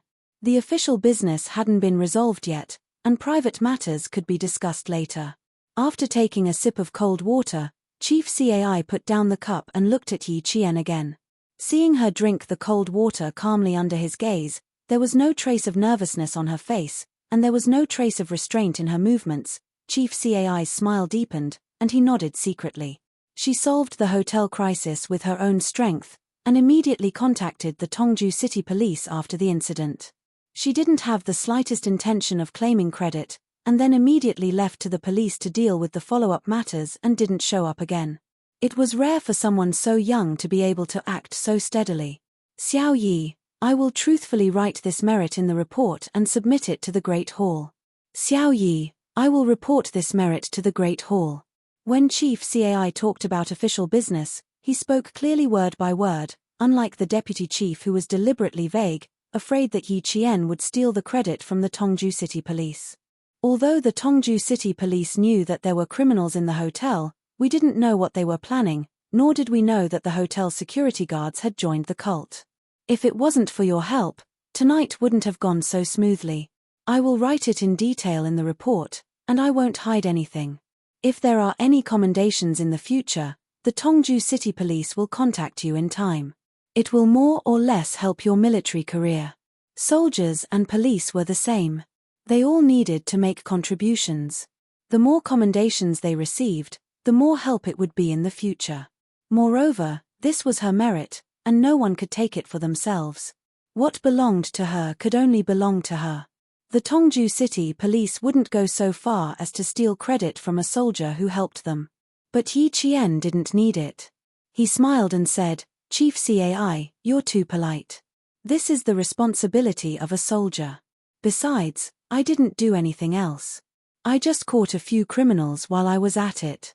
The final follow-up work was finished by the Tongju Police. The ones who really worked hard were the Tongju Police. Just like his old friend, although she was a woman, she was an upright person. She was never fond of grandiose achievements, nor did she enjoy being in the limelight. After drinking half a glass of water and chatting for 4 to 5 minutes, Chief Cai relaxed after hearing her attitude towards the matter. He leaned back in his chair and gazed deeply at Yi Qian. "Comrade Xiao Yi, I'm sorry to take the liberty of asking you a few personal questions. If you're unwilling to answer, you don't have to hold back and just say it. If he didn't get to the bottom of this, he would feel regret. Yi Qian's hands tightened around the glass of water. His expression didn't change as he smiled and said, "Please go ahead." Facing Chief Cai's deep gaze, Yi Qian knew that he was deeply missing his old friend at this moment. His originally calm heart stirred again. He thought that Chief Cai didn't plan to talk about his old friend, but he suddenly mentioned it when he was about to leave. Yi Qian's heart was filled with hope again. Chapter 1469. How great would it be if Chief Cai really knew her mother? He didn't say it immediately. He stared at her for a long time before sighing. "You look very similar to an old friend of mine with the surname Sun. Your features are very similar, but your temperament is completely different." Old friend with the surname Sun. Yi Qian's heart trembled when she heard this. This was her mother's surname. Chief Cai, Chief Cai. Her calm black eyes suddenly lit up. She looked at Chief Cai without blinking and said softly, "Chief Cai, my mother's surname is also Sun." Did she really know her mother? Did Chief Cai really know her mother? Yi Qian's fingers trembled as she held the glass of water tightly. She was a little nervous. Chief Cai's eyes flashed fiercely. They both had the surname Sun. Could Yi Qian really be his old friend's daughter? If that was the case, then why did the letter they received say that his comrade's daughter had passed away in an accident? Moreover, the comrade who had specially asked around said that his daughter had indeed passed away in an accident. He also said that she was young and mischievous. On a summer afternoon, she had run out to play in the water by herself and had unfortunately fallen into a pond and drowned. Chief Cai's heart was already in turmoil. His eyes lit up as he said, "She used to be in the military. If she really was his old friend's daughter, then she should at least know about her mother's past." Yi Qian naturally knew a little, but not much. Uncle Jen didn't know much, so naturally, he didn't tell her much. But now that she had met an old friend who could possibly know her mother, Yi Qian suppressed the excitement in her heart and tried her best to answer politely. "I don't know if the old friend you're talking about is my mother. I only know that my mother was a martyr. Unfortunately, she died in the line of duty when I was 3 years old." Suppressing the excitement in her heart, Yi Qian was still a calm and self-controlled Special Forces soldier. She didn't like to show her emotions. Although her emotions were as vast as the ocean, they were also deep and unpredictable. Her mother's sacrifice was suspicious. Suddenly, an old friend who could very likely know her mother had appeared. Although it was indeed a coincidence, it was better to be cautious. Yi Qian's wandering from place to place in her previous life made her cautious and not easily trusting others. "Your mother and my old friend are somewhat similar. She was indeed a soldier. 17 years ago, she died in the line of duty." Yi Jian probed carefully, and so did Chief Cai. He didn't say anything more or less, but he just happened to say something useful. Chief Cai was cautious because he had learned that the daughter of his old friend had passed away in an accident. Yi Jian, on the other hand, was suspicious and reserved because of her mother's sacrifice. She did not take the initiative to start the conversation. She waited for the other party to say something before she answered. "What a coincidence. My mother also died in the line of duty 17 years ago. When she was sent back, the leaders of the military, political, and military commission said that my mother was personally sent to the incinerator by the premier." Speaking of the past, Yi Jian couldn't help but gently close her eyes. The corners of her eyes were moist. Sometimes, it wasn't a good thing to have a good memory. She remembered that day very clearly. Even though she had lived 2 lives, the memory was still so fresh. When the peach blossoms withered, the ground in the peach forest was covered in a thick layer of pink, red, and white. She was playing at home when she suddenly heard Sun Dongqing's faint cries coming from outside the peach forest. She didn't know what was going on and kept looking up. She saw 2 soldiers in military uniforms and military caps walking out of the peach forest step by step. Chapter 1470. One of the soldiers was holding a small, dark-colored box. On top of the box was a folded red national flag. Behind the 2 soldiers, there were a few other soldiers.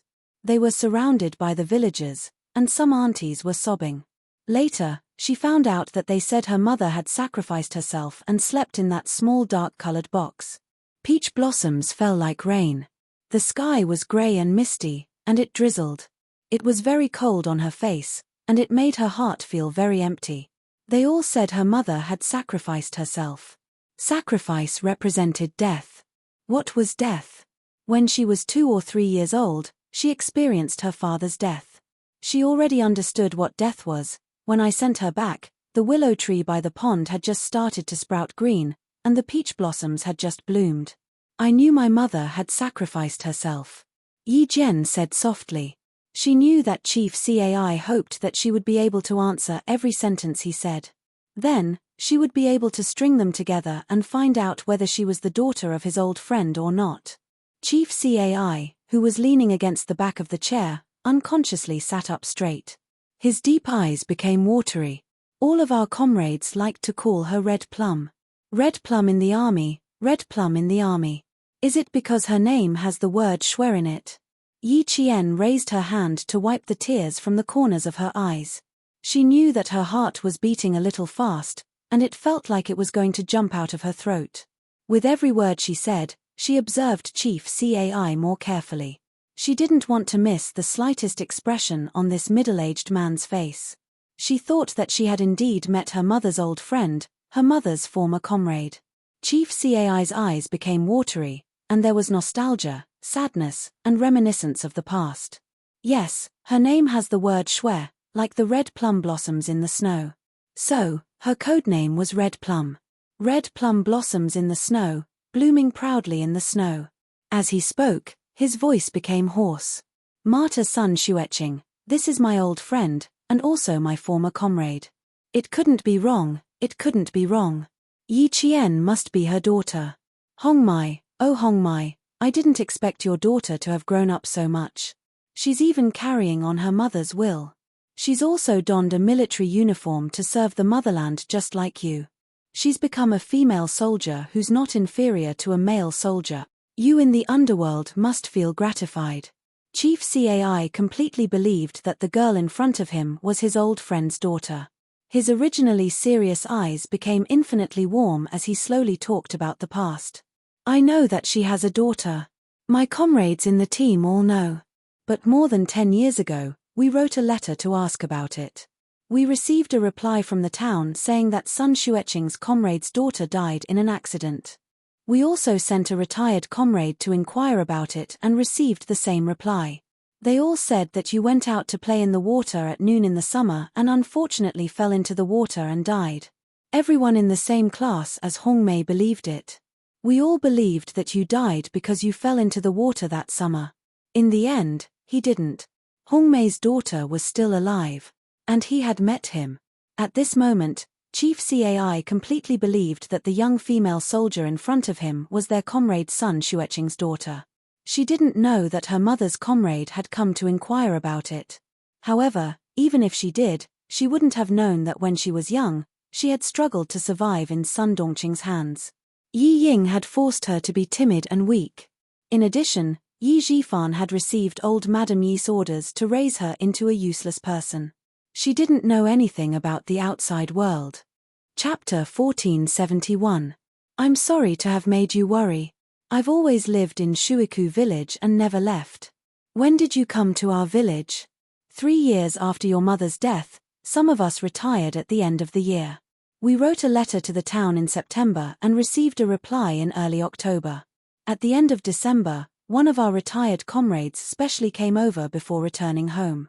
Only then did we completely believe that you really died in an accident. Chief Cai let out a long sigh. Now, I don't understand what's going on. You were clearly still alive, so why did we receive a reply saying that you were in an accident? Why did our comrades also say that you were in an accident? She calculated the time. At that time, she was being bullied badly. As a village official, Yi Zhifan had close ties with the Fujian town government. It was normal for him to receive a letter and reply in such a way. The strange thing was, why did her mother's comrades say the same thing? If the letter you wrote fell into Yi Zhifan's hands, it would be normal for him to reply that I fell into the water and died. To be honest, Sometimes I think it's a miracle that I was able to survive safely. Yi Qian said half jokingly and half seriously. But as soon as he said this, Chief Cai's face suddenly darkened. He asked in a low voice, "What's wrong? Did someone come looking for you?" At that moment, Yi Qian's heart sank. Chief Cai's expression and what he said. Something was wrong. She guessed right. She really guessed right. There was something suspicious about her mother's death. No one came looking for you, but... Yi Qian lowered her head as her mind raced. She wondered if she should directly ask Chief Cai for confirmation. But, could she trust him? It was the first time they met. Should she ask about the past that might have a lot to do with it? Director Cai also lowered his eyes, so he didn't see the contemplation on Yi Jian's face. He breathed a sigh of relief and was about to speak when Yi Jian's phone in her pocket beeped. Xia Jinyuan was calling. After glancing at the caller ID, Yi Qian stood up without hesitation. Chief Cai, thank you for telling me about my mother. I still have some matters to attend to, so I won't disturb your work any further. There are still many things about your mother. You. Chief Cai stood up and stared deeply at his old friend's daughter. He saw the determination in her eyes, and her gaze was even sharper than her mother's. He paused for a few seconds before saying, "If you want to know more about your mother, you can contact me at any time."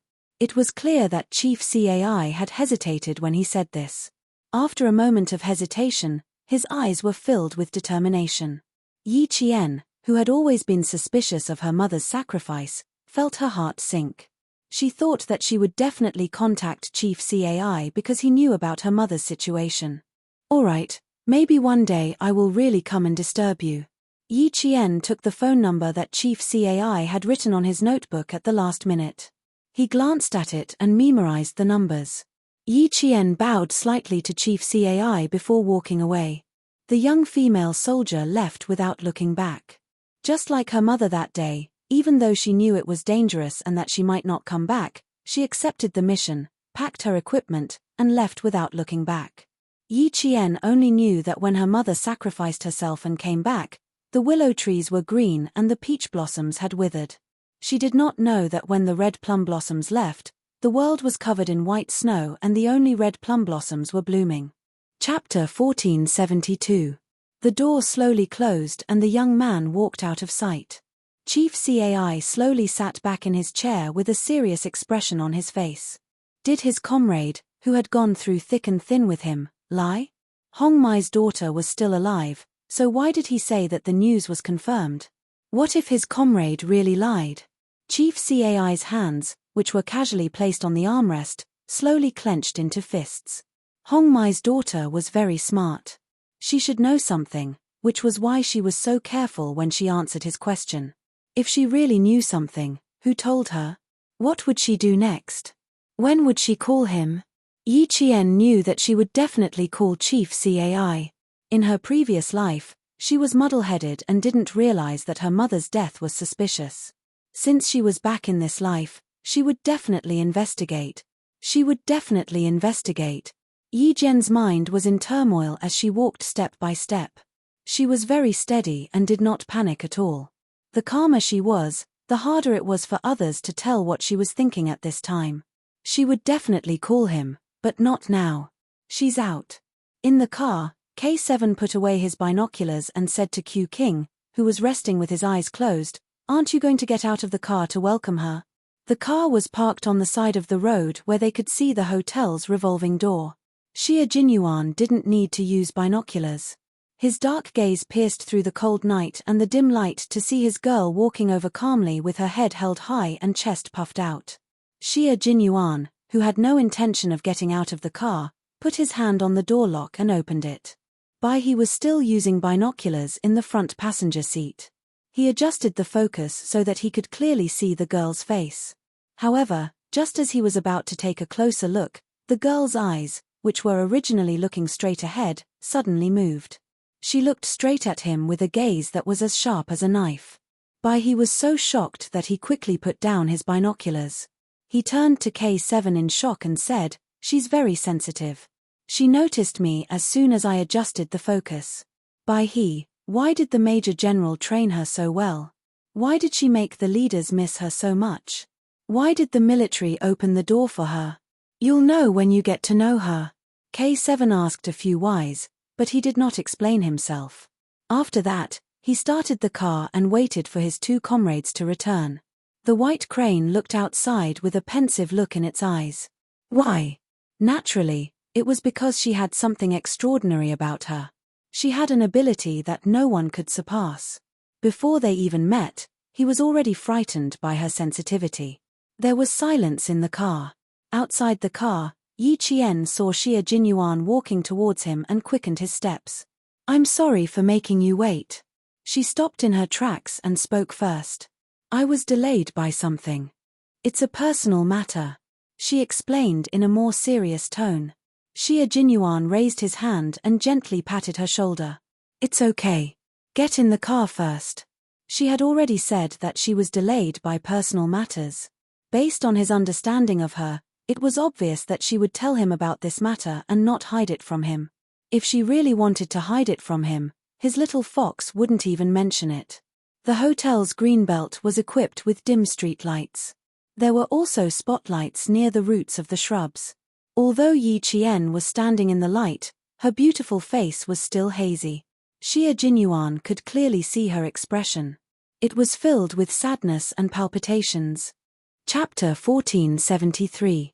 What's going on? Xia Jinyuan, who had stopped with her, stared deeply at Yi Qian. His right hand, which was originally patting her shoulder, slowly lowered. Under the cover of the night, his slender fingers touched her fingertips.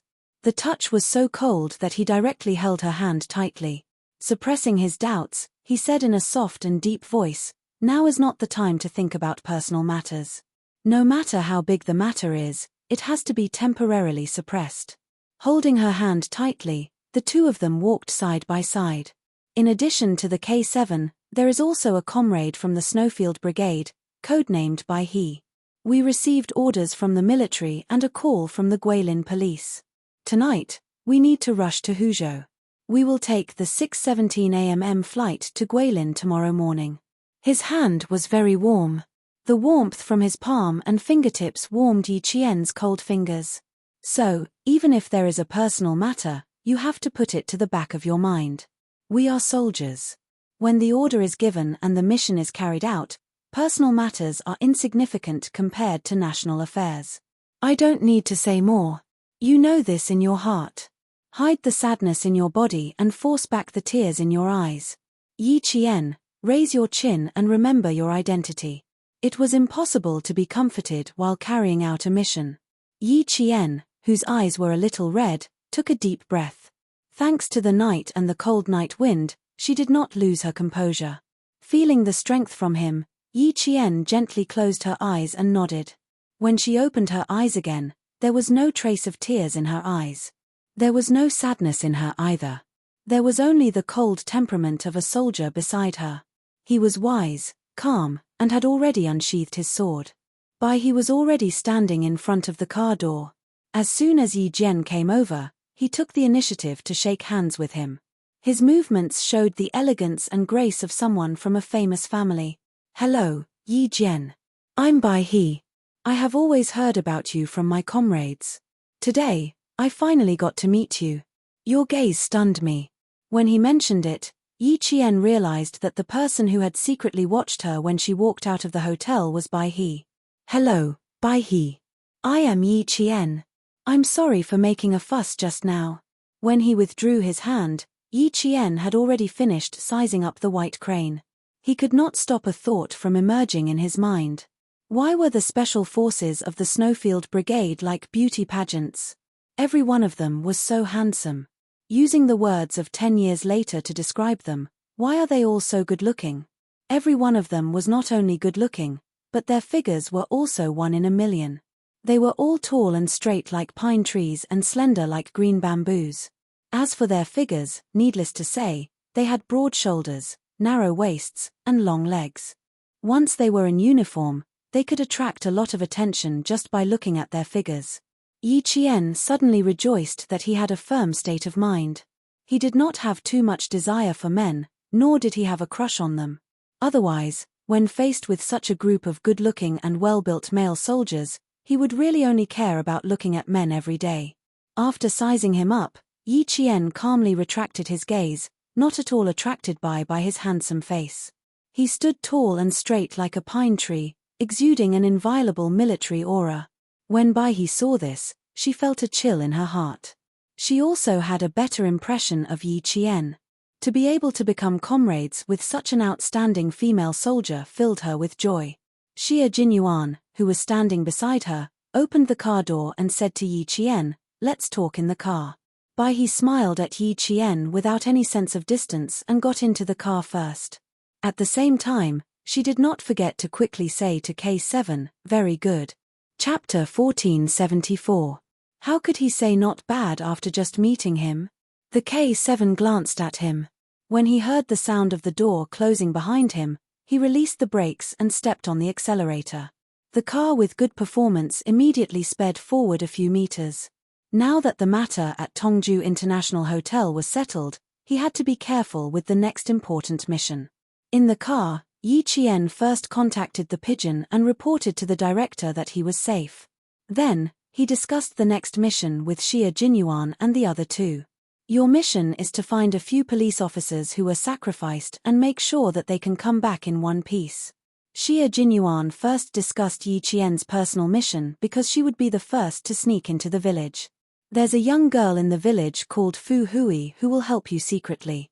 You can stay at her house tonight. Fu Hui was the only high school student in the mountain village. Her parents used to be honest farmers, but they joined a cult and did a few things that made her feel guilty. In order to let her parents know that they were wrong, Fu Hui chose to report them. Her report came at the right time and too suddenly. The police in Yuyang City also knew that the higher-ups were secretly investigating the exact location of the cult's headquarters, so they secretly sent people to investigate. Unexpectedly, the people they sent never returned. This alerted the Great Hall and the highest leaders. The organization's commissioner appointed Director Minute as the main person in charge and launched a nationwide operation to crack down on the cult. In the next few months, the number of people arrested was not in the unit of people but in the unit of hundreds. Director Minute used himself as bait during the celebration, and in less than 2 days, he caught a group of criminals with a certain status in the cult. Among them, the foreign agent Mr. Charlie was the most important. Through Mr. Charlie's confession, they learned that the big committee member intended to escape abroad because of the tense situation in the country. Charlie was in charge of his departure. That was why Xie Jinyuan and the others drove overnight to Huzhou to capture the big committee member in a mountain village in Yuyang City. This is the phone of the foreign criminal, Charlie, and his voice. Listen to it first. Xie Jinyuan handed a mobile phone and a recording to Yi Qian. During this period of time, you need to disguise yourself as Charlie and contact the committee member at all times. Keep him in the village and tell him that the procedures for going abroad are in progress. Bai He looked at Yi Qian from the rearview mirror. Ventriloquism. Yi Qian knew ventriloquism. It was said that she could imitate anyone's voice. It was so miraculous that they found it hard to believe. Ventriloquism originated in ancient times, imitating the sounds of animals to swindle prey for food. During the Warring States period, in the story Mengchang Junyi breaks through Hanggu Pass, crowing cock and stealing dog was the earliest military application of ventriloquism. From the Song dynasty to the Republic of China, ventriloquism flourished on the side of Han Hai. However, most of them were imitating the sounds of animals. It was rare to see them imitating human speech. In the mirror, he saw Yi Qian turn on the recording pen. Charlie's voice came from the car. Yi Qian's beautiful brows were slightly furrowed as she listened attentively. Her lips were also moving, but the movement was not big. If one did not look closely, one would not be able to tell. After listening to it twice, Yi Qian turned off the recording pen. Let me try it. Listen and see if it sounds similar. No. I don't know much about this. Moreover, I'm not from your country. You don't have the right to arrest me. Damn it, let go of me. I want to see my lawyer. Bai His back stiffened when he heard the voice. Chapter 1475. If he did not know who was sitting behind him, He would have thought that he was possessed in the middle of the night. Similar, too similar, no, not similar, it should be exactly the same. How could he imitate so well? Ventriloquism, a consummate skill that no one could compare to, and a consummate skill that no one could learn. It could be said that Yi Qian had shocked Bai He with his first move. It also made him understand why the military valued Yi Qian so much that he would be the first to go on a mission. It was too shocking. Even if such a talent was average in other aspects, just this consummate skill alone would make him useful to the military. Moreover, Yi Qian was an all-round talent. If the military did not discover him, it would be a loss for the military. For a moment, Bai He could not calm down. He had been conquered by Yi Qian for the first time they met. In the end, Xie Jinyuan pointed out, speak faster and with a higher tone, with a bit of arrogance. Also, Charlie likes to order people around, so he is very forceful when he speaks. You don't have to be too gentle when you are trying to calm down the main criminal. Okay, I'll try again. Yi Qian nodded and stopped repeating what Charlie had said in the recording pen. Instead, he spoke as if he was chatting. At this moment, Bai He could feel sweat forming on his back. Even K7's palms, which were holding the steering wheel, were wet. K7 had never heard of Yi Qian's ability to imitate others. The two people in the front row were stunned when they heard this. Hearing another person's voice from the mouth of someone they were familiar with, they would never believe it if they didn't see it with their own eyes. Now that they saw it with their own eyes, they still found it unbelievable. Xie Jinyuan's talent in language was not inferior to Yi Qian's. His expression did not change much as he gave a few pointers. After about 10 minutes, he nodded. That's about it. It shouldn't be a problem to communicate over the phone. Then he asked Bai He, did you have any advice? No, not at all. Bai He quickly answered and turned around to face Yi Qian. He gave him a thumbs up. I can only admire you for this. This skill was amazing. Xie Jinyuan knew exactly what his comrade was thinking. He was as shocked as he was. Back then, he had suddenly heard a man's voice come out of the mouth of the seemingly delicate little girl beside him. Moreover, the voice was exactly the same as the voice of the criminal they were trying to subdue. Fortunately, he was hiding in the dark and didn't let her see the loss of self-control on his face. Yi Qian pursed her lips and smiled. My voice is wider than others, so it'll be easier for me to learn this. Other than the elderly and children, she had no problems with the rest. In her previous life, this was one of her escape treasures. One person could play several roles in a room and scare away the people sent by Yi Ying and Yi Zhifan many times. I want to learn from you. Bai He subconsciously finished her sentence, but halfway through, he realized that he needed to consider his words carefully. After a few seconds of pause, Bai He continued, it's not easy to learn from you. In fact, there aren't many people in the country who can do what you did. Yi Qian thought about it and agreed. In her previous life, she had learned this skill by accident. When she discovered that she had talent in this area, she was also shocked. Chapter 1476. It's a little difficult, but if everyone knew how to do it, I wouldn't have to do it. She said teasingly. Her eyes curved into crescents, and the smile in her spirited black eyes rippled like a pool of water. Her words made the three of them laugh. K7 said calmly, I know you're good at shooting, but I didn't know you could do this kind of amazing ventriloquism.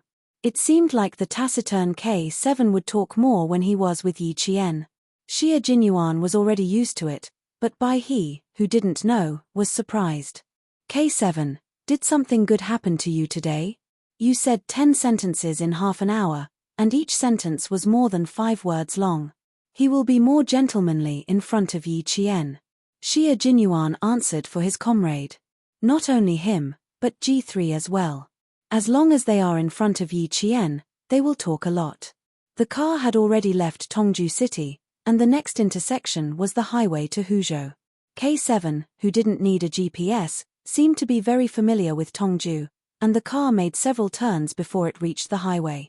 As he entered the highway, he replied calmly, what do a bunch of men have to say? Don't you know that the opposite sex attracts the opposite sex? Looks like I have to talk to the political commissar and tell him that K7's thinking is a little empty, and he needs to communicate more with the female soldiers.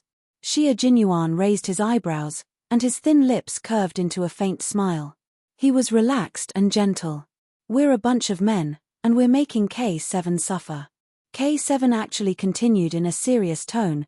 You can also request the military to find a few more female soldiers who are as good as Yi Qian. With both men and women working together, it won't be tiring. That's impressive, you even know that. He was even more surprised. Who was K7? He was a man who was more boring than a monk. In the military, other than training, going to the laboratory, and reading, he had no other hobbies. His life was as dull as a cup of water. In the military, there was a saying that described K7, cut off the roots of love, and live in seclusion in the Zhongnan Mountains. It meant that K7's coldness was so cold that it reached his soul. Q King was cold too, but his coldness was different from K7's. K7's coldness was as if he had cut off all emotions and desires. How could he joke around with such a person? He even joked about repel, opposites attract. They had been comrades for 6 years now, and this was the first time he heard K7 say something that sounded so mundane. I think everyone will be happy to have a few more comrades like Yi Jian. K7 didn't care about how shocked his comrades were. He just said what he wanted to say. He was just speaking the truth. Xie Jinyuan, who had always been open-minded, felt that K7's words made sense. However, if he were to use his little fox as a standard, Xie Jinyuan felt that it would be difficult for the military to make such a suggestion. His slender body leaned forward slightly, and his deep and magnetic voice was heard. I can send you to the arts department, but we have to find a few female soldiers like Yi Qian. We shouldn't make things difficult for the military. K7 laughed. He probably didn't laugh often, so the sound of his laughter was a little scary. It was mysterious and had a deeper meaning. He, who was watching from the side, also laughed. He had seen how capable Yi Qian was, and that alone was enough to make him feel shocked. Chapter 1477. Just as Q King had said, finding a few female soldiers like her was indeed difficult for the military. His comrades' meaningful laughter made Xie Jinyuan smile. Indeed. His little fox was unique, his girl was unique, and he and their comrade Yi Qian were unique. Major Xie Jinyuan, who could portray elegance and perfection at any time, changed his sitting position. His deep eyes gazed gently at Yi Qian. He looked at the girl he loved deeply, as if he wanted to carve her into his heart. Even if he closed his eyes, she was the only one in his eyes. Yi Qian felt a little uncomfortable under his gaze. Why does he keep staring at me? In the past, when he saw that I was uncomfortable, he would comfort me. After all, I've lived 2 lives and have never come into contact with people like him. I'll be fine once I get used to it. Today, Yi Qian realized that she had been too naive. She had underestimated the elegant yet dangerous man in front of her. Time passed, and Xie Jinyuan became more mature with each passing day. His aura was even stronger than before. Looking into his eyes, she really couldn't take it. He was too gentle, so gentle that it was as if there was electricity in his eyes. When she looked into his eyes, the electricity would flow into her heart and make her breath go haywire. Receiving her glare, Xie Jinyuan raised his eyebrows elegantly. His incomparably elegant appearance contained a scoundrel that Yi Qian couldn't handle. She had to find an opportunity to tell him that she really wasn't used to flirting with him in front of her comrades. It was too awkward. It was fine if K7 knew about their relationship, but he didn't. Her comrades who could enter the Snowfield Brigade were all meticulous people. If she wasn't careful, they would notice something. If he noticed that something was wrong, she would definitely jump out of the car and leave. Yi Qian immediately glared at the comrade in front of her when he wasn't paying attention. She used her eyes to tell him, if you keep looking, I'll ignore you. Cough cough cough. Understanding the warning in his girlfriend's eyes, Xie Jinyuan suddenly coughed. If he kept looking, she would ignore him? Was that a warning?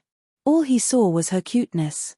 Xie Jinyuan, who always knew when to stop, did not continue watching. He did not want his girl to feel awkward and unnatural in front of his comrades. He retracted his gaze and coughed with his fist against his thin lips. His dark and cold eyes were filled with a smile. She didn't want to look anymore. If she did, the shy little fox's face would turn red. He really didn't know about the relationship between Q King and Yi Qian, and he didn't think in that direction. From K7's casual tone, he could tell that K7 really treated Yi Qian as a comrade that he could confide in. She couldn't help but take another look at Yi Qian through the rearview mirror. The interior of the car was a little dark, so he couldn't see her facial features clearly. However, when his gaze landed on her, he could feel that her eyes had the same spirit as his. They had the same faith and the same goal. After taking another look and sizing her up, he understood why his comrades would praise her endlessly every time they returned from a mission together. It could be said that the entire Snowfield Brigade knew about Yi Qian, and those who had never seen Yi Qian before were just as curious about her as he was. Every time Xia Jinyuan returned, there would always be a few comrades who would come over to ask about Yi Qian. Some of them would even ask their captain when he would bring Yi Qian to their brigade, or when they would become comrades who would fight together and go to the battlefield together. Chapter 1478. Through the rearview mirror. He looked at Yi Qian with a kind gaze. When he saw Yi Qian smiling back at him in the mirror, he couldn't help but smile as well. He thought to himself, just like K7 and the others, I'm looking forward to her arrival. I'm looking forward to her becoming my comrade. He finally understood why all the comrades in arms who had fought alongside Yi Qian looked forward to fighting alongside her again. Her eyes, her expression, and the way she spoke made you feel safe from the bottom of your heart. It was so safe that you could trust her with your back when you were on the battlefield. It was still some time before they left for Huzhou. Even though the four of them were chatting until they were relaxed, they didn't continue chatting. They needed to maintain a certain amount of energy to deal with the upcoming danger. The four of them took turns driving. Each of them only needed to drive for 3 hours. Xia Jinyuan and the others didn't mention that Yi Qian didn't need to drive and could rest all the time. They were comrades in arms who fought together. They could share joys and sorrows together. Since she was responsible for driving for 3 hours, it also meant that she could fight alongside them without any special arrangements. The night deepened. Yi Qian, who was in charge of driving the car in the morning, had already fallen asleep. Her breathing was long and steady, and there was even a sweet smile on her delicate face. She was completely relaxed as she fell into a deep sleep. He in the front seat had also fallen asleep. Major Xia, who was waiting for his girlfriend to sleep first, saw the car enter the tunnel. He quietly raised his hand. When the car exited the tunnel, Yi Qian, who had been resting his head on the window, had already fallen asleep on his shoulder. After finishing his task, Major Xia closed his eyes in satisfaction. The three of them fell asleep. However, someone rushed into the elevator with the cool night breeze and pressed the floor number. Yi Jifan's face was as gloomy as a dark cloud. What's the matter in the middle of the night? Why do you have to rush over now? Can't you wait until tomorrow? What urgent matter could Yi Jixiang and her husband have? It's most likely related to that old hag again. Sun Dongqing's mouth didn't stop nagging from the moment they arrived at the hotel. Listen carefully. If she wants me to take care of that old hag, there's no way. You'd better be alert. Don't be soft-hearted when she cries and throws a tantrum. You treat her as your sister, but does she treat you as her brother?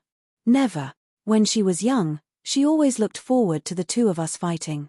Didn't she do enough to drive a wedge between us? Haven't you wronged me a lot? The enmity between her and me is huge, and I won't be able to resolve it in this lifetime. She was still talking relentlessly and did not notice that Yi Jifan's gloomy face was already filled with ruthlessness.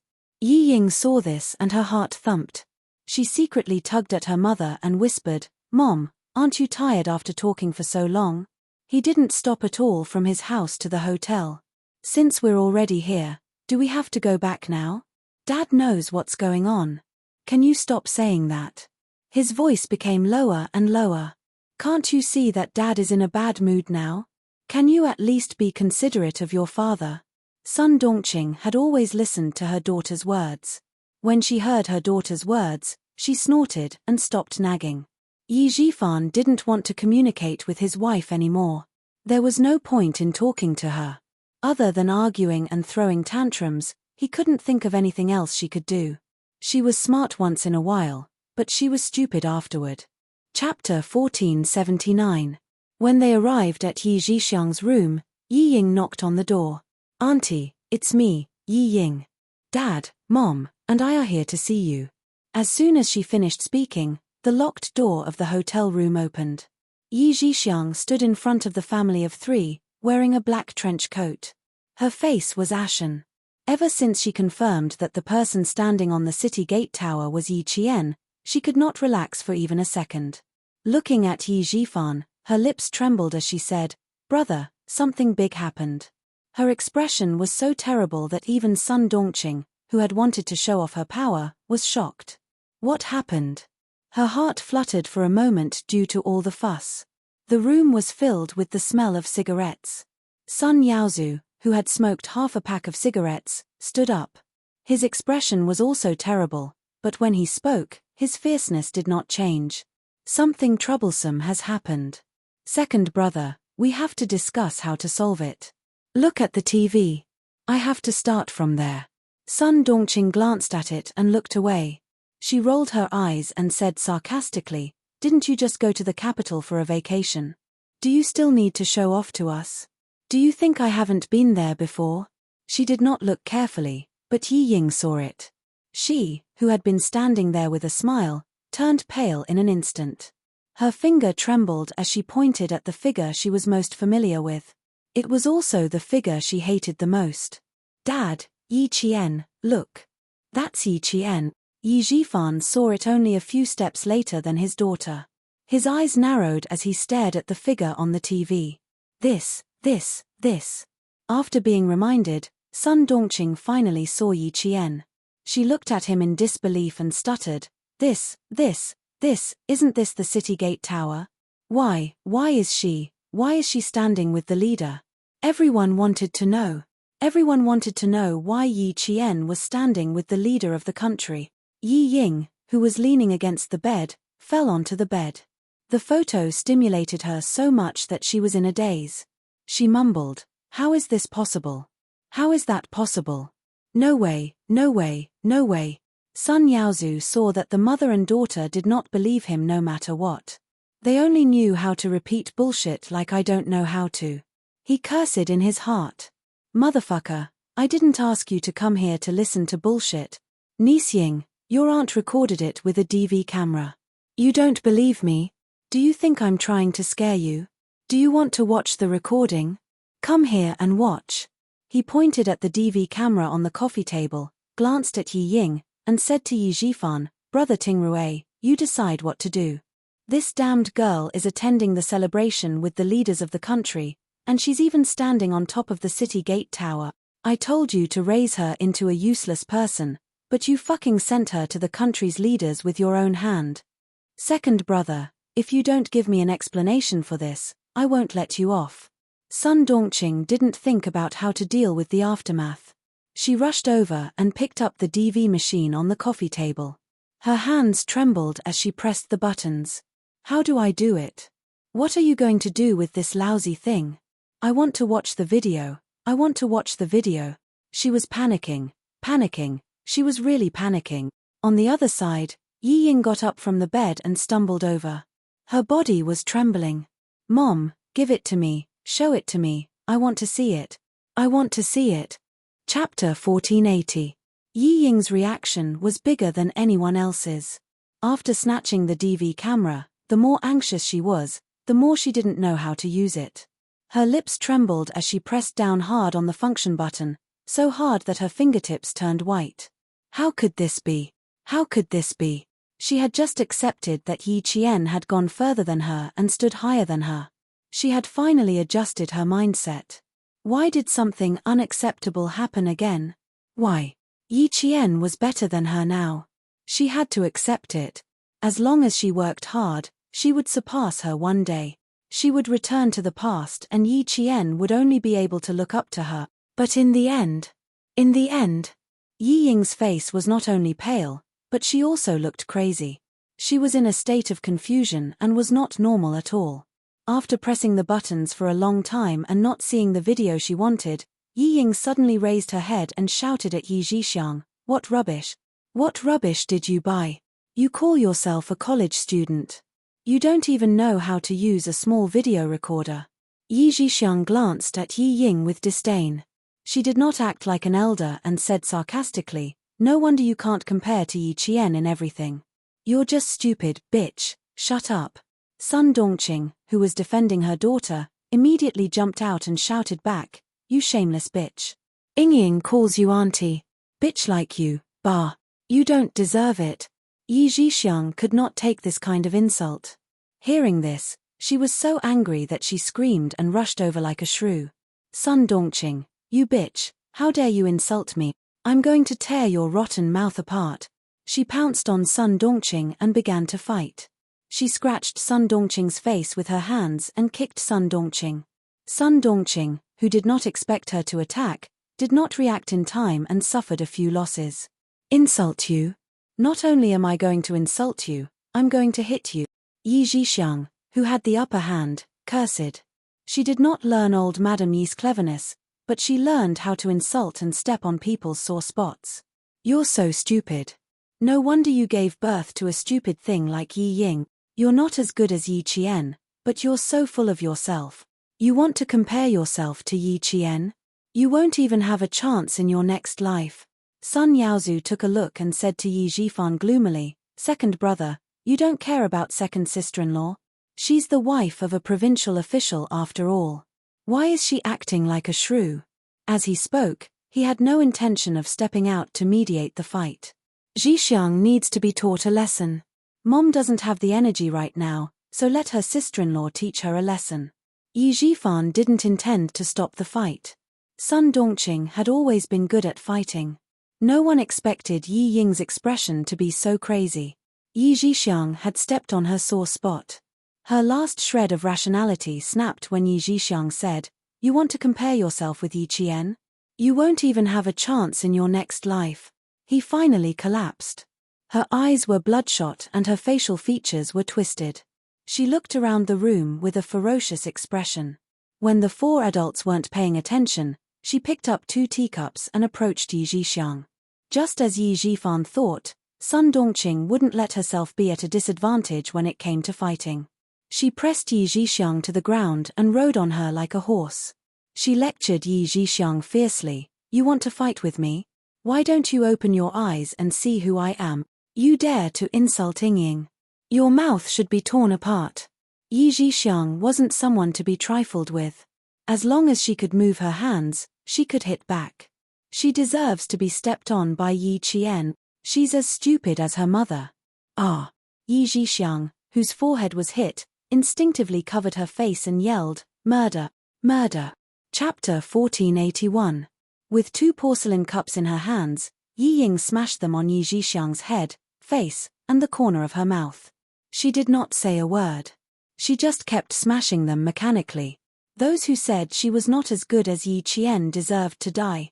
Those who said she was not as good as Yi Qian deserved to be beaten up. Those who dared to say that about her deserved to die and be beaten up. Sun Dongqing was scared out of her wits. She was shocked by Yi Ying's cruel and merciless behavior. She could only watch as her daughter smashed them again and again until she could not react.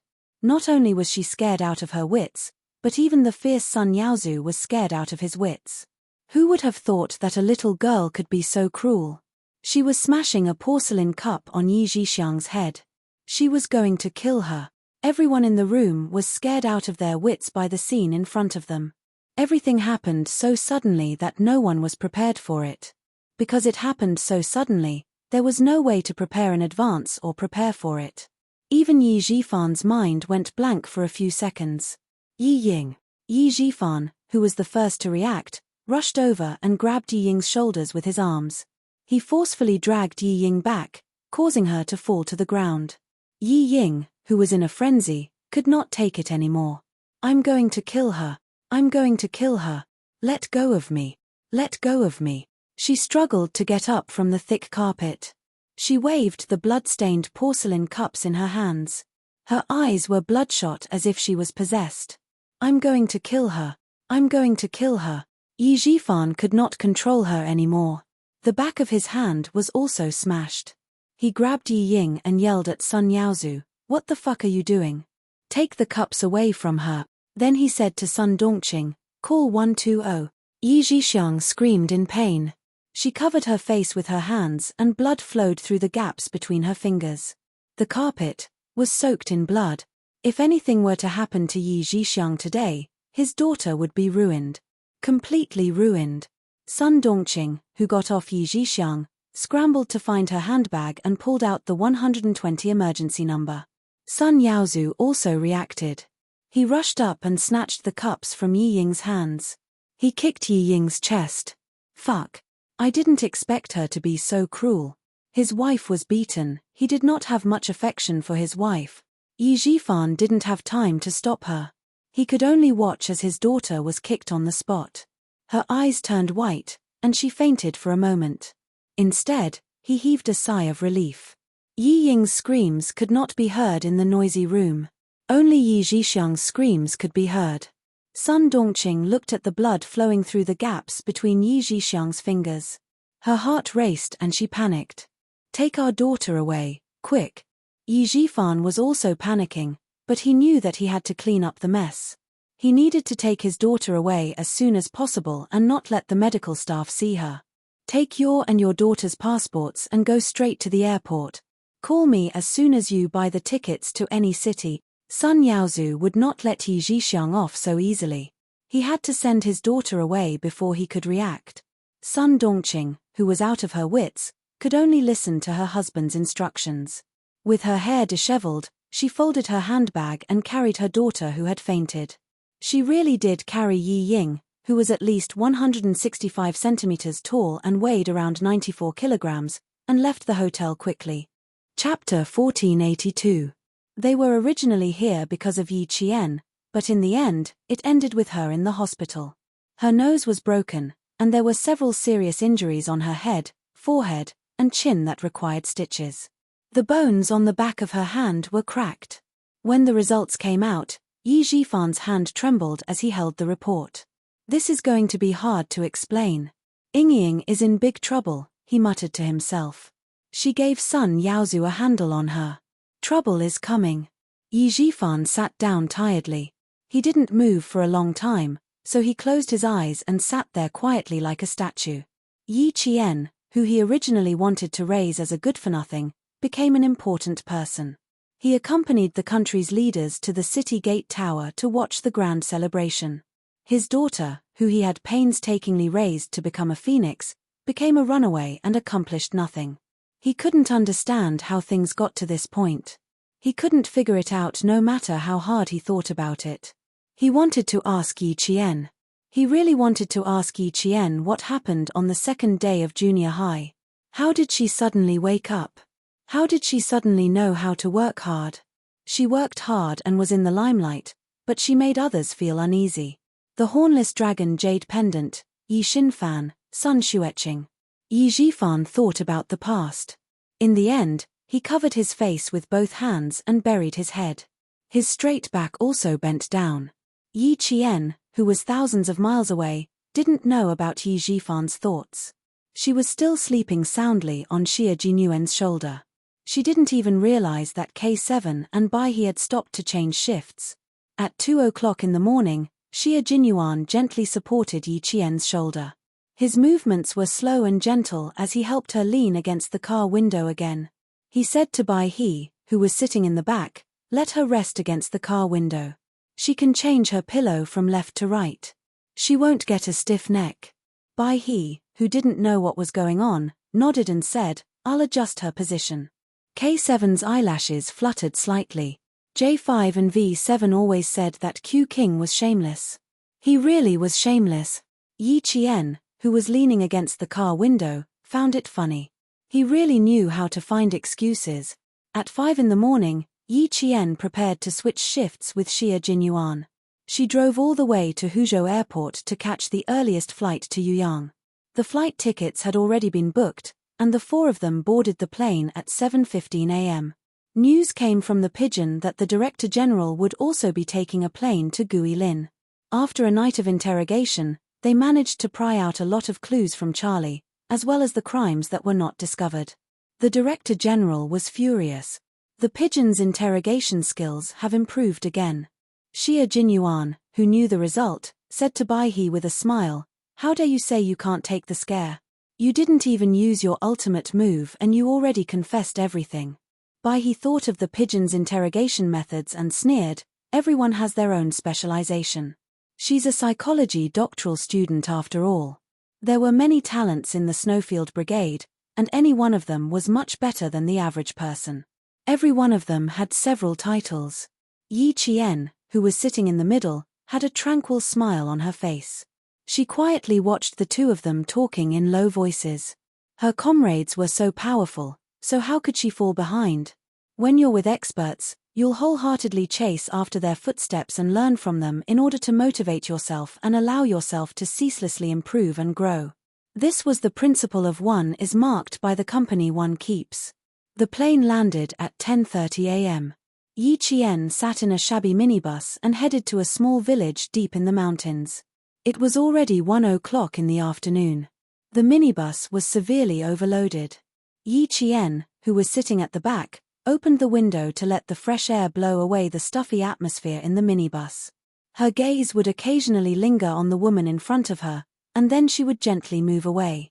This was the target she was keeping a close eye on. Chapter 1483. Yi Qian glanced at her discreetly, then calmly retracted his gaze. She lowered her head and took out a small silver phone from her pocket. The signal in the mountains was not very good. Before they set off, Captain Xia and the others had thought of this problem, so Bai He gave her a small device the size of a palm. It was specially designed to receive signals. Once they entered the mountains, they only needed to turn it on to receive signals.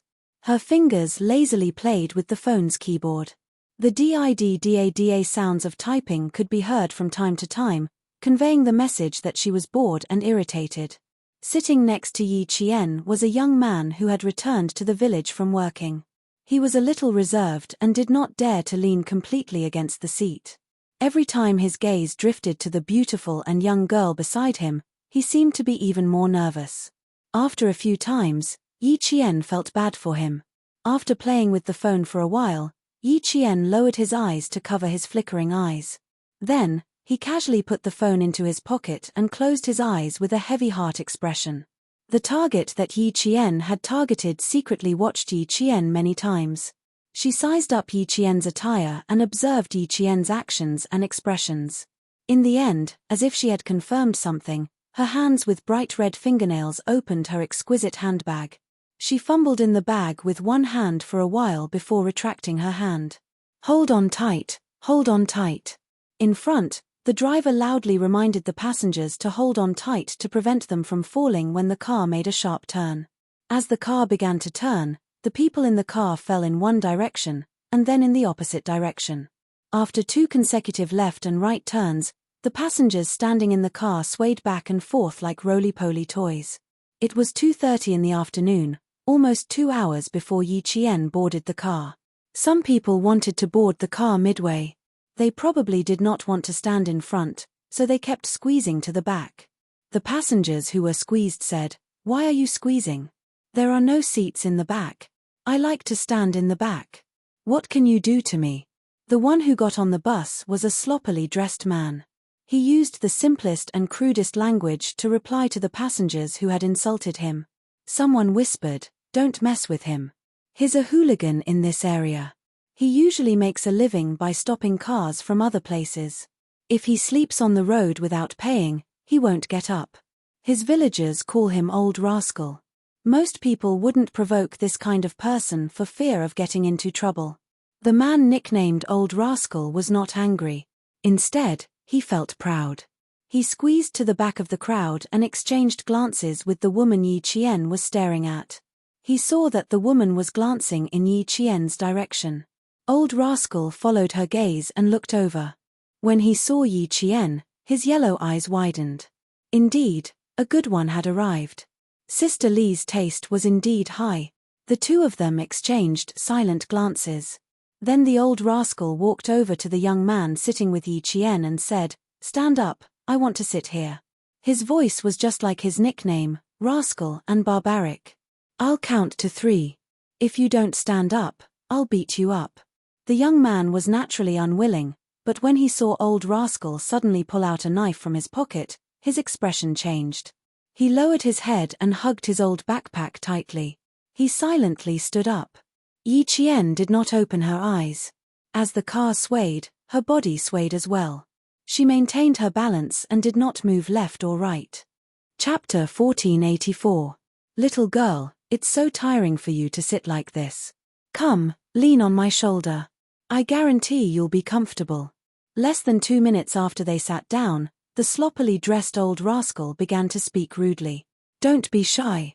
Don't you think it's right to rely on your friends when you're outside? After he finished speaking, he reached out to grab Yi Qian's shoulder. His action made Yi Qian's eyes turn cold. She opened her eyes and stared at him like a newborn calf without a trace of fear. You'd better get your dirty hands off me. Otherwise, I'll call the police. After getting into the car, this person made eye contact with his target. They were going to put on a show. Yi Qian knew very well what was going on. She pulled a long face and stared coldly at the man who wanted to touch her. She needed to enter the village to meet Fu Hui. After the police investigation, the only person who could reassure the committee member was his mistress who had been with him for 6 years, Li Yi. The woman's name was Li Yi. She was the mistress of the main culprit of the evil cult, the committee member. At the beginning of every month, she would rush from the city to the mountains and tell the committee member everything that happened in the city.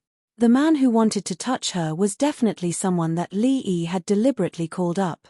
Aya, little girls from the city are different. They like to call the police. The old rascal didn't dare to take her hand. Sister Li was staring at him. He had the intention, but he didn't have the guts. He only put his hand on the back of Yi Qian's seat. He licked his face and smiled wretchedly. Little girl, we're too far away from the police. They can't do anything about it. Besides, I'm worried that you won't be able to sleep well because of the shaky ride. I'm lending you my shoulder.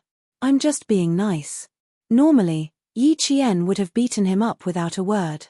But now, she had to endure it and pretend to be afraid. Faced with the old rascal's harassment, Yi Qian pursed her lips and looked around. She needed to confirm if there were any of Li Yi's accomplices in the car, in case something went wrong later. A few passengers who made eye contact with Yi Qian turned their heads away and didn't look at her anymore. They misunderstood that the girl who was being pestered by the old rascal was asking them for help. Li Yi also misunderstood, but this was the kind of misunderstanding she wanted. Big brother, I'll switch places with you.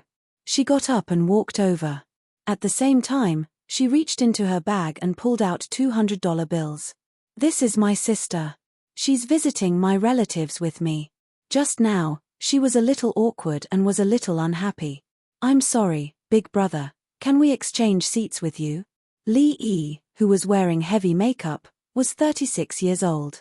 Her facial features were delicate and pretty, and she was very recognizable.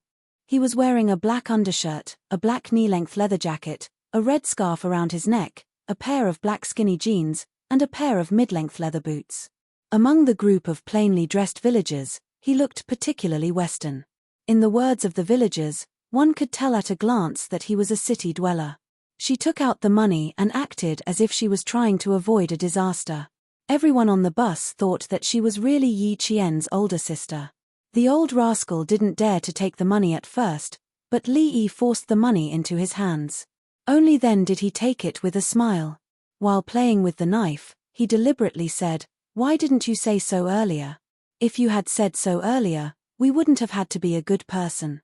After taking the money, he immediately got up and asked the driver to stop the bus and let him out. Once he took the money, there was no need to give it back. Even if it was Sister Li's money, he still took it. It was normal for him to collect some fees for doing things. Chapter 1485. As soon as he got out of the car, the atmosphere in the car was much more relaxed. Li Yi sat down and said to Yi Qian earnestly, "Sister, you have to be careful when you go out alone. Now that the world has changed, there are too many bad people. How can a girl like you be so bold? I see that you're dressed well and even use a mobile phone. Which village are you going to visit? In addition to being the mistress of the committee member, Lee Yi also had another identity. She was the boss of the Golden Bath Center. Her identity was also revealed from Charlie's mouth. She had been active in Yuyang for a long time, taking in girls who had been abducted and sold. Through various illegal and cruel means, she forced the girls to engage in illegal activities. Now, Yi Qian was the girl she wanted to abduct. She, who was in charge of Yuyang, had the backing of the committee member, the leader of the cult. She hired members of the cult to specifically find girls who liked to reap without sowing and then used various reasons to abduct girls in Yuyang. Then she controlled the personal freedom of the girls and used threats and promises to make these girls willingly sell their bodies in order to obtain money. It was precisely because they were abducting girls who liked to reap without sowing that they had never been discovered. No girls chose to call the police because they were often willing to stay after tasting the sweetness. Lee Yi's life experience was also very rough. When she was young, she didn't like to study. All she wanted was to live a good life. After dropping out of school in junior high, she entered society and dated a boyfriend who was twice her age. Young and ignorant, she thought that she had found a life support, a man who was willing to spend money for her. Who knew that her boyfriend would turn around and sell her to a snakehead who specialized in organizing girls to sell their bodies in the sauna centers and foot massage centers in Zhejiang. Lee Yi, who had resisted before, received a customer for the first time. Because of her beautiful appearance, she was forced to sit at the bar on the first day and received a total of 800 yuan. The snakehead took 400 yuan for the tea and gave her the remaining 400 yuan. In 1988, she could earn 800 yuan a day, which was more than the 9-to-5 jobs of the city's office workers. From then on, Lee Yi no longer ran away and no longer thought about leaving. She peacefully became a hostess. Lee Yi, who was used to a life of drunkenness, went further and further away. When she was 30 years old and no longer young, she met a man who was generous and spent a lot of money. Although he was not handsome, he could bring her to high-end places. He could buy a car and a house whenever he wanted. From 1994 to 1999, Lee Yi had followed this man for 6 years. She became the lady boss and the procuress, taking in girls who were as ambitious as she was back then and liked to reap without sowing. If someone didn't submit to her, she would use such violent means as defiling, beating, and imprisoning to force them to submit. In Lee Yi's words, "Who can you blame for your own bad luck?" In the past 4 years, she couldn't even remember how many girls had been beaten to death or crippled by Lee Yi, but so what? If he hadn't behaved himself back then, he would have been beaten to death long ago. That was why it was said that one had to accept one's fate. If one didn't accept one's fate, they would end up in a miserable state. The car swayed as it moved. Some of the villagers in the car started smoking, while the familiar ones started chatting loudly. The whole car was noisy and noisy. They were also whispering about what had happened just now, but they didn't dare to let the people in the car hear them. In the back of the car, Yi Qian had already opened his heart to Lee Yi and told her everything. "I don't want to go home. It's so boring. Sis, where is this car going? I didn't look and just jumped into the car. I don't even know where it's going." Chapter 1486. When Lee Yi heard this, the smile on her face deepened and became more sincere. She liked this kind of girl. She was naive, self-righteous, and most importantly, she ran away from home. It's good to be young. You can leave whenever you want without any burden. This car is going to a small county. It's also the most beautiful county in Yuyang. There are many mountains around it, and many foreign tourists love to go there to play. Take my husband's house for example. When I agreed to marry him, it was because I was fascinated by the scenery in his village. Lee Yi was a very chatty woman, and she was also a very smart woman. When she heard that Yi Qian didn't even plan where she was going, she began to seduce Yi Qian without leaving a trace. If Yi Qian was really a girl who didn't hide from worldly affairs, after nearly an hour of chatting, she would definitely completely believe Lee Yi, who gave off a generous and kind impression. No wonder the big committee member only trusted Lee Yi despite having so many mistresses. With her glib tongue and outstanding interpersonal skills, it was easy for her to gain the big committee member's favor. Yi Qian, who had been tricked for so long, began to fish for information. She tilted her head and asked excitedly, "Is it really that beautiful? Where is it? Is there food? Where do you live? Are the people there good? I heard that the people in the village like to raise dogs. Will I be bitten by a dog if I go there? There's a chance. The fish has taken the bait," Lee quickly said. "Beautiful, very beautiful. If you go there, you won't want to leave. That place is the most beautiful mountain village in our county. There's food and shelter. The villagers are very kind. There are definitely dogs. As long as you don't run around, they won't bite. With dogs and villagers covering for the big committee member, it would be more difficult to escape once they were discovered. They would be surrounded by the whole village. The few police officers who were sacrificed were like this." "I see. I'm most afraid of dogs." Yi Qian hesitated and sighed. "I don't have anywhere to go. I don't want to go where there are dogs. Sister, is there a hotel in your county?" If Li Yi kept an eye on her, she would definitely think of a way to restrain the dogs in the village. Then she could quickly contact the high school student, Fu Hui. When their ugly faces were exposed, he would first confuse the dogs guarding the house so that Captain Xia and the others could sneak into the village. Every word he said had a deeper meaning. Yi Qian entered the village and began to deploy his troops. To Li Yi, whatever Yi Qian said was not a problem at all. She said straightforwardly, "What's so difficult about that? When the time comes, we just have to lock the dog up." After saying that, he pretended to be surprised and said, "Hey, little sister, you want to go to my husband's village to take a look?" She thought that she was the one who had fished, but she did not know that she was the one who had been caught. She had been firmly hooked by Yi Qian's bait. Why were they in such a hurry to rush from Huzhou to Yuyang? It was because the police had grasped Li Yi's movements and knew what kind of plan would make her fall for it. Yi Qian was a female soldier sent by the military to assist the Yuyang police. She was asked to be the vanguard to lure Li Yi into the enemy's territory. This was the mission given to her by the military. The fish had been hooked. Yi Qian, who was extremely patient, did not immediately pull in the net. The target was too cunning and had to be dealt with carefully. After chatting for another 10 minutes, Yi Qian nodded and agreed with a smile. He said, "Sister, you're so nice. Then I'll bother you for a few days. I won't be staying for too long. When you leave, I'll go with you." The smile on Li Yi's face was unusually deep. She did not expect to gain so much. A few hours of driving was worth it. Chapter 1487. Looking at the girl's fair skin and beautiful appearance, especially her pair of black eyes that were as bright as the stars in the sky. When she looked at people, there was a hint of seduction. Suddenly, Li Yi felt a little uncomfortable in her heart. She was young and beautiful, while she was old and weak. She lived her life carefully, afraid that she would be abandoned by her lover. In the end, she did not have a place to live. Thinking about the goods in her hands, it was really infuriating. Comparing goods, one had to throw them away. Looking at the goods in her hands, she even boasted that her goods were the best in the whole of Guilin. TSK, TSK, TSK. Now, she had learned something new. Compared to the girl in front of her, the goods in her house were as different as clouds and mud. They had to be thrown away one by one. It seemed like she had to raise the standards of her goods. Otherwise, when the customers got tired of her, she would have to close the door.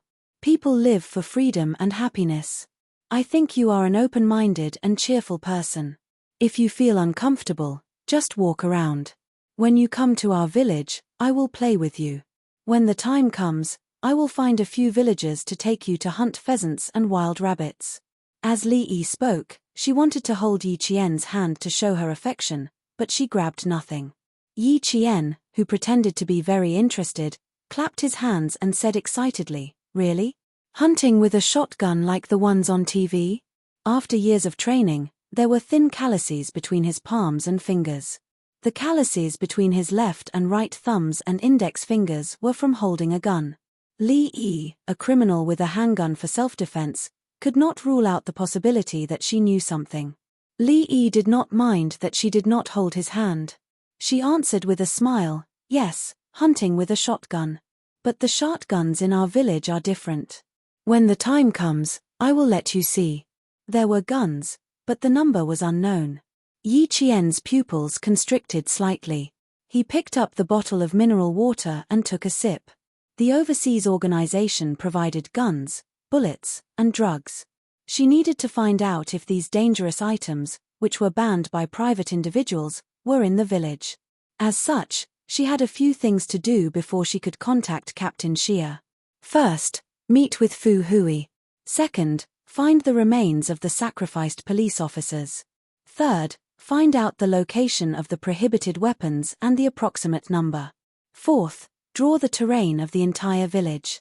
Find out if the entire village was a member of the evil cult and if there was support from the neighboring villages.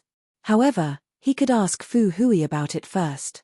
5. The dogs in the village need to be dealt with collectively. Yi Qian's mind spun as she sorted out the things that needed to be done one by one. Her expression did not change as she looked at Li Yi, who had exaggerated in order to trick her. Yi Qian's gaze turned slightly cold. According to the information, Li Yi's crimes were monstrous. She would send people to beat, scold, defile, and torture the disobedient young girls she had abducted. There was no other path for such a person other than death. How could Li Yi, who continued to talk to Yi Qian, know that she was in danger? In order to coax Yi Qian to follow her obediently, she had to talk so much that her saliva ran dry several times. At noon, they boarded the bus until 6 o'clock in the evening. The worn-out bus finally arrived at the small county town. Li Yi stared at Yi Qian as soon as she got off the bus. She purposely tried to scare him. The small county town is a little messy. Don't run around. If you get harassed by the local ruffians, even Sister Li can't save you. Yi Qian said disapprovingly, I can ask the police for help. I'm not afraid. Look, what a naive girl. She still wants to ask the police. In such a small place, the police and the people are family. Li Yi did not say anything. She only gave Yi Qian a meaningful look. She pointed at a food stall with its lights on across the road. That's owned by Sister Li's sister-in-law. Let's sleep at her place tonight. Tomorrow morning, we'll go to Sister Li's husband's place. Chapter 1488. Guilin was located in the southwestern hinterland of our country, bordering 5 provinces. It was the transportation hub of the entire southwest. From Huzhou to Guilin was equivalent to crossing half of the country, from the north to the southwest. The small county that Yi Qian lived in was located in a relatively remote location in Guilin province. It was surrounded by mountains and had beautiful scenery. At night, the entire county was pitch black. There weren't even any street lights. Sitting in a room filled with the smell of all kinds of food, Yi Qian lowered his head and sipped the water that had just been poured out from a thermos. A woman in her 30s with slightly dark skin was talking non-stop. Li Yi introduced this person to him as her sister-in-law. Her name was Wang Gui. Her name was correct, but her identity had to be changed. Wang Gui, one of the committee members' mistresses, was responsible for the communication between the small county and the mountain village. She promptly reported the information that Li Yi had gathered from the city to the committee member. She had 2 thin, willowy eyebrows, and her eyes would flicker from time to time when she spoke. At a glance, one could tell that she was a restless woman. As for her personality, she was quite enthusiastic like Li Yi. When she saw Yi Qian enter, she was stunned for a second. Then, she warmly welcomed Yi Qian as if he was an important guest.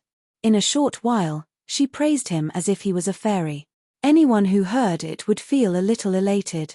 From the moment he entered until now, Yi Qian had drunk 2 glasses of water in a row and had not stopped. When faced with such a calm person like Yi Qian, no matter how much she praised, her heart was not affected at all. However, she still had to pretend to be shy. She held her breath and made her face look a little red. The more she acted like this, the less vigilant Li Yi became.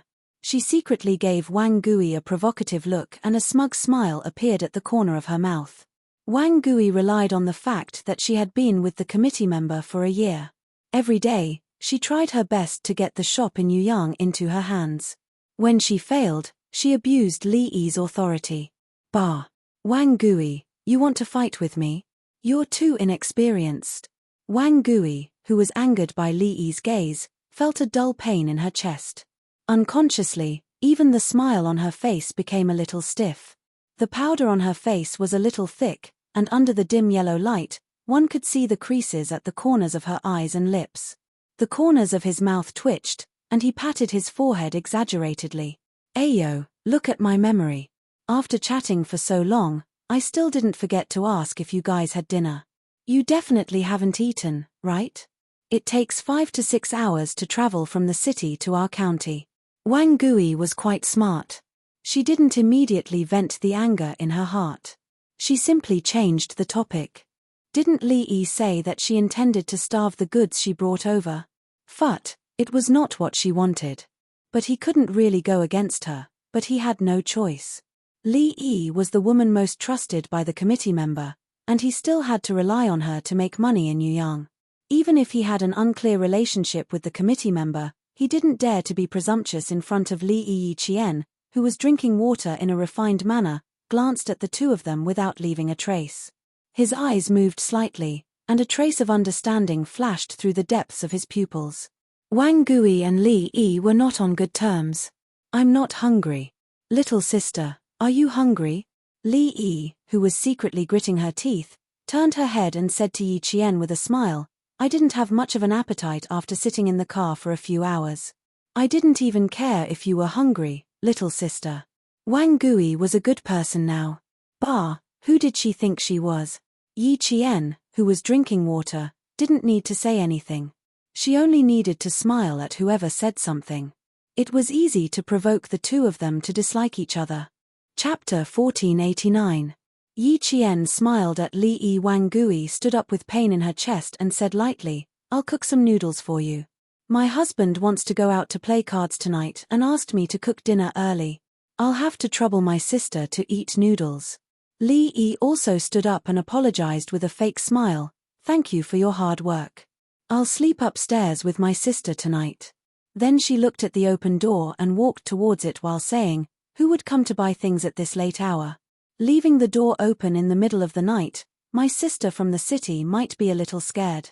I'll go lock the door. Her intention was to prevent Yi Qian from leaving. At this time, Wang Gui had to put down her complaints about Li Yi. Okay, lock the door again. The streets haven't been peaceful recently. The ruffians in the county are getting more and more lawless. They even dare to come to other people's shops to ask for money. Brother-in-law likes to go out to play cards at night. Then you should be careful at home alone. Don't get bullied. Li Yi's words were sarcastic. What a promiscuous woman. No wonder the ruffians in the county like to come to your house. After locking the door, Li Yi said, she'll go to the kitchen to take a look. Then she felt relieved and left Yi Qian alone. She followed him into the kitchen. Yi Qian looked at her back as she left. The faint smile at the corner of her mouth suddenly became cold and bone-chilling. Then she quietly got up. It was not difficult for her to deal with Li Yi and Wang Gui. Oh, our house is small. Don't dirty your clothes. Wang Gui said sarcastically as she rinsed the pot until it made a hua-hua sound. She used so much strength that it seemed like she was going to scrape off a layer of Li Yi's skin. The committee member called and said that she'll send someone to pick you up early in the morning. She asked if you brought everything. She did not know what the committee member was like. A woman who was almost 40 years old was really concerned about it. Li Yi did not enter the kitchen. She leaned against the door and lazily flicked her fingertips. I brought everything. Did she say anything else? I didn't say anything else. It's just your stupid idea last time to get rid of the policeman who entered the village. Now it's great. The committee member is so busy now. Wang Gui pushed the blame even harder, as if he couldn't wait to see the bottom of the pot. He probably thought that he was making fun of someone he didn't like. Hearing her mention the previous incident again, Li Yi's face darkened. Hasn't the matter been resolved? Why? Is there a problem? Outside, Yi Qian clenched his fists. There was a cold glint in his dark eyes, like a sharp blade. The sacrificed policeman was actually killed by Li Yi. With his back pressed against the cold wall, Yi Qian exhaled softly and continued to listen carefully to the voices coming from inside. Suddenly, Yi Qian moved his feet and returned to his original position as quickly and nimbly as possible. Li Yi, who had quietly walked out, sneaked a peek outside. When she saw that Yi Qian was sitting properly, she felt relieved and returned to the kitchen. What's there to see? She's already in your hands. Do you think she can escape? Wang Gui directly grabbed a handful of chopped green onions and sprinkled them into the bowl. She turned to look at the cautious Li Yi, lowered her voice, and mocked, I don't know if there's a problem, but I know that the small county hasn't been very quiet recently. My mahjong friends at the bus station said that recently, there have been some people who don't look like ordinary people coming over from time to time. Hearing that, Li Yi's heart skipped a beat. Ever since she had gotten rid of the policeman in the village, she had not been able to calm down for a single day. It turned out that she would only be able to come over 2 days later. When she received the call that day, she immediately left. She did not bring anything else but her passbook. Chapter 1490. You're thinking too much. What's the problem?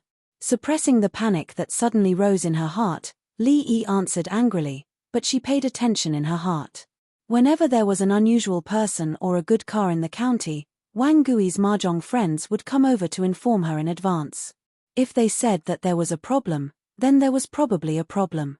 Yi Qian, who held his breath a little, narrowed his eyes slightly. If that was the case, then Captain Xia and the others needed to cover for them. The criminal whose real name was Chen Jiafu had a great influence in the small county. The cult's power was like a net that enveloped the sparsely populated county. No wonder the police were so cautious, and no wonder the Director General requested military support. Without military support, it would be difficult to control the influence. If you say there's no problem, then I'll take it that there's no problem. What are you going to do with the goods outside? Do you really want to bring them back to the committee member? Wang Gui put the pot on the gas stove, turned around, and saw Li Yi leaning against the door again. The corners of her mouth twitched, and she snorted contemptuously. She was almost 40 years old. Why was she still pretending to be young? The goods outside were the ones who were called young. Why was Li Yi pretending to be young? She received a text message this afternoon saying that she had brought a good over. In the text message, she praised the good. TSK, TSK, TSK. She felt sick of it when she saw it. Who knew that Li Yi was not exaggerating this time? She was really as beautiful as a fairy. I say, why did you suddenly become so generous? You actually want to bring a young and beautiful girl back. Aren't you afraid that the committee member will kick us away when he goes abroad? Wang Gui's words had always been unpleasant to the ears, and Li Yi was too lazy to argue with her. Her face changed when she heard the last sentence. Wang Gui even knew about going abroad. Not many people knew about this, and Wang Gui was definitely someone who did not know. Li Yi, who was shocked, couldn't help but straighten her body. If even Wang Gui knew, then, did anyone else know? The water in the pot boiled until it was hot. Wang Gui, who was stirring the noodles with a spoon, did not notice that Li Yi's face was a little gloomy. She glanced sideways at the door and waved for Li Yi to come to her side. Last week, when I sent oil, salt, rice, and vinegar over, I accidentally heard the committee member contacting the outside, saying something about arranging the time to go abroad as soon as possible. Do you think the committee will want to go abroad? Ever since those policemen were dealt with, the news outside was unusually tight. It was said that even the capital was alarmed, but he didn't know if it was true. It turned out that she had overheard it. Li Yi's heart was slightly relieved. He had to ask her if she had told anyone else, such as Wang Gui's husband who was a cuckold. None of the people he sent out returned, and there was no news at all. It was obvious that they were either not caught or had been cleaned up by the police. Tongju International Hotel should have been on fire the night before, but it wasn't. Mr. Charlie called and told her that the Beijing commissioner who investigated them did not stay in the International Hotel at all, but the Tongju police had sent people to surround the hotel. If he hadn't used the identity of a foreigner to enter the hotel and take the 6 members who were responsible for the arson away, 1 or 2 of them might have been caught by the police. They were being watched so closely that they had begun to set up traps to capture them. It was likely that even Yuyang City had people mixed in with them. Perhaps, even the small county town had sent people to secretly investigate. Chapter 1491. Once the police knew that the committee member was trying to go abroad, she would not be able to leave. It had not been so serious in the past. Ever since she killed those policemen, life in the association had not been easy. She had received several calls from informants, saying that the higher-ups were secretly investigating the brothels in Yuyang City. She must not cause any more trouble. Wang Gui could not be left alive. Li Yi's face turned cold when she had the intention to kill. However, Wang Gui did not notice anything with her back facing her. She was also scheming in her heart. Li Yi was the committee member's most trusted woman. Any news from her mouth could not be fake. She rolled her eyes a few times. In the end, because she was uneasy, she could only smile and ask carefully, "Don't you have any news in the city?" I heard the committee member's tone. "It's really not very good. You're probably going abroad." Li Yi could become the committee member's most trusted woman. How could she be a simple person? Hearing that, she rolled her eyes and deliberately mocked, Wang Gui, what bad ideas are you scheming again? I didn't even know that the committee member was going abroad. How could you eavesdrop?" she said in a tone of disbelief. Did Li Yi not know? The committee member did not want to take her out. Wang Gui's abacus was rattling in her heart. She had never thought of going abroad. She only wanted to use the committee member's hands to make a fortune and then live a good life. However, she did not know that because of her words, she had attracted a fatal disaster. She had heard the committee member say that he was going abroad and even mentioned a Mr. Charlie. She knew that it was a foreigner's name. However, Li Yi said that she did not know if the committee member was going abroad. Lying to her? Or did Li Yi really not know? Wang Gui, who was skeptical, used her chopsticks to scoop the cooked noodles into her bowl. When Li Yi saw this, she directly snatched the chopsticks from her hand. "Don't scoop too much noodles. Do you really want to feed her? Wang Gui, even if you have a problem with me, you have to know your limits. What can I have against you? You do it yourself." Wang Gui turned her waist and simply ignored her. When she saw that there were less than 5 mouthfuls of noodles left in the bowl, Wang Gui pouted and muttered to herself, "A woman's heart is the most vicious." Li Yi, who had always been cautious, did not want to talk to her anymore. How could she let a girl who had not been completely seduced be completely full? Even if she brought her to the shop and locked her up, she would not let them be full. The reason was very simple. Humans, once they were full, they would toss and turn. However, she was someone who disliked tossing and turning. "You really don't know that the committee member is going abroad? Li Yi, let's have a heart-to-heart talk. The big committee member is going to go abroad. If he stays, we will have to suffer." When Li Yi was about to leave with the bowl, Wang Gui, who did not give up, suddenly asked again. "I don't know." Li Yi, who was holding a bowl of hot noodles, replied coldly with a flash of ruthlessness in her eyes. "I'm afraid that Wang Gui can't be left alive. He has brought up the matter of the big committee member. If I really want to deal with him, I have to talk to the big committee member." After taking 2 steps, he stopped and turned around to meet Wang Gui, who was winking at him. "She has a phone with her. I'll find a way to get it later." I know. You don't want to leave her with me. If you want to take her to the mountains, then take her to the mountains. I'll be happy to relax." Wang Gui did not feel embarrassed at being caught red-handed. She crossed her arms in front of her chest and pouted with an unwilling expression. Yi Qian, who had heard the whole story, had already sat down and was quietly waiting for Li Yi and the others to take away her phone. However, she did not intend to keep this phone. Chapter 1492. Li Yi came out and saw Yi Qian sitting obediently. She quickly put on a smile and said, Come. Sister, have a bowl of hot noodles. You can rest early after eating." Of course, she had to eat until she was full. Only when she was full would she have the strength to work. Yi Qian needed to conserve her strength and energy. There was also a small accident when they were eating noodles. The mobile phone on the table was knocked to the ground by Li Yi. When she picked it up and returned it to Yi Jian, it fell into the noodle soup. Yi Jian calmly watched her and Wang Gui's performance and finally took away the burnt mobile phone. At 8:30 p.m., Li Yi took Yi Qian to the second floor to rest. She said that she and Wang Gui had not seen each other for a long time and had a lot to talk about. She didn't want to talk. She wanted to know if Wang Gui had told anyone about the committee member going abroad. Wang Gui was probably doomed. She could see the murderous intent on Li Yi's face. Lying in bed, Yi Qian listened to the sound of the truck's engine and siren as it drove by. Her heart was calm.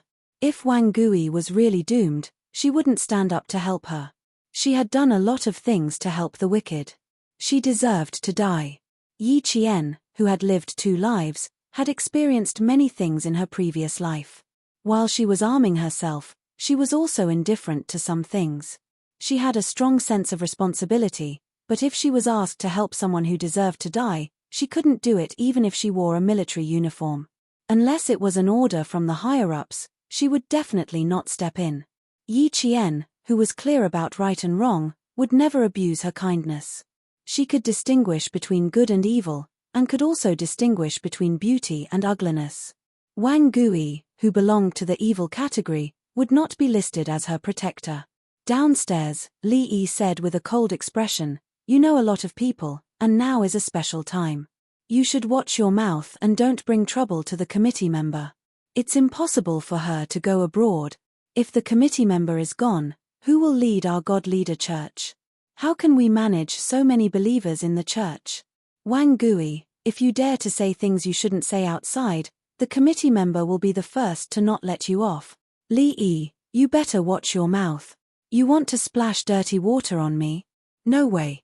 I'm also a core member of the church. How could I not know what you're talking about?" Wang Gui jumped up and slapped the table. She had wanted to quarrel with the other party for a long time. Now that the other party had come knocking on her door, there was no need for her to be polite. "You old bitch.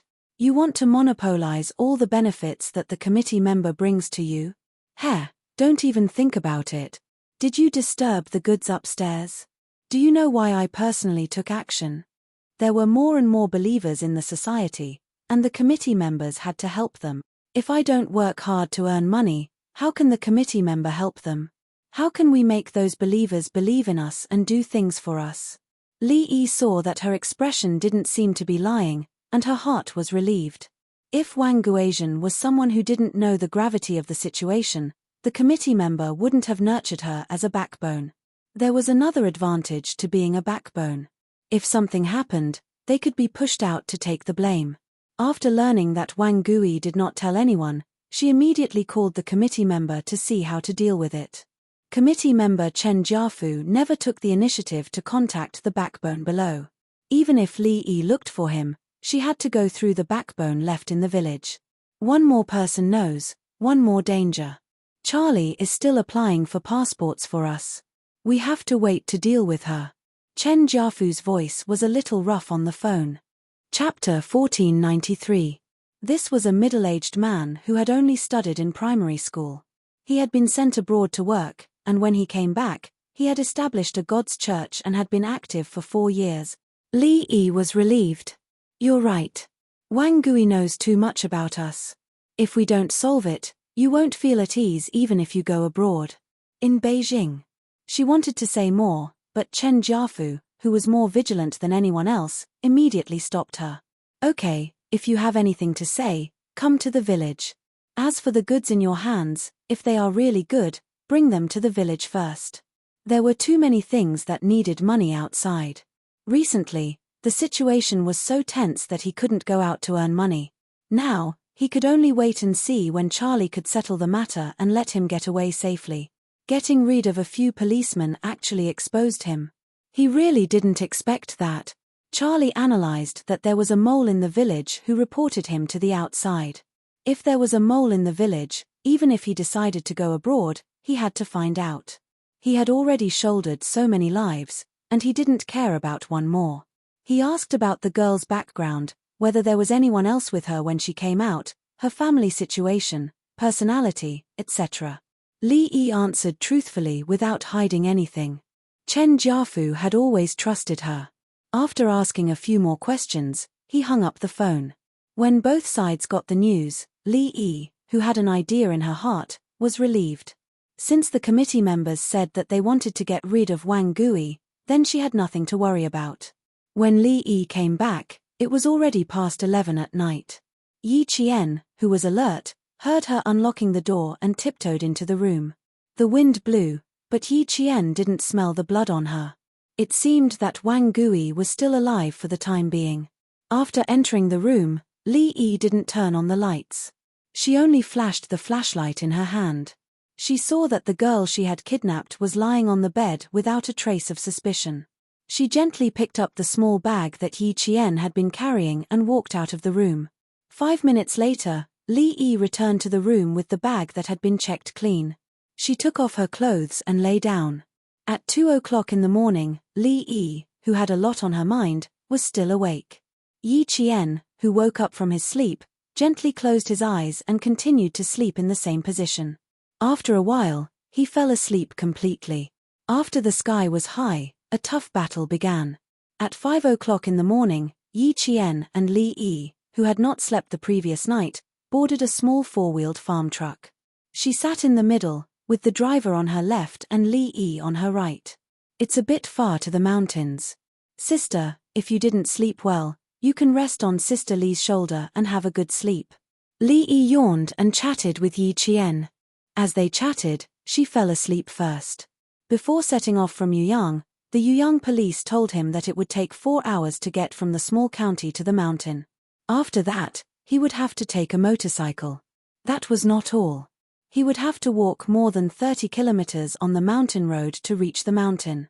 Transportation was inconvenient and surrounded by mountains. It was difficult to enter and even more difficult to exit.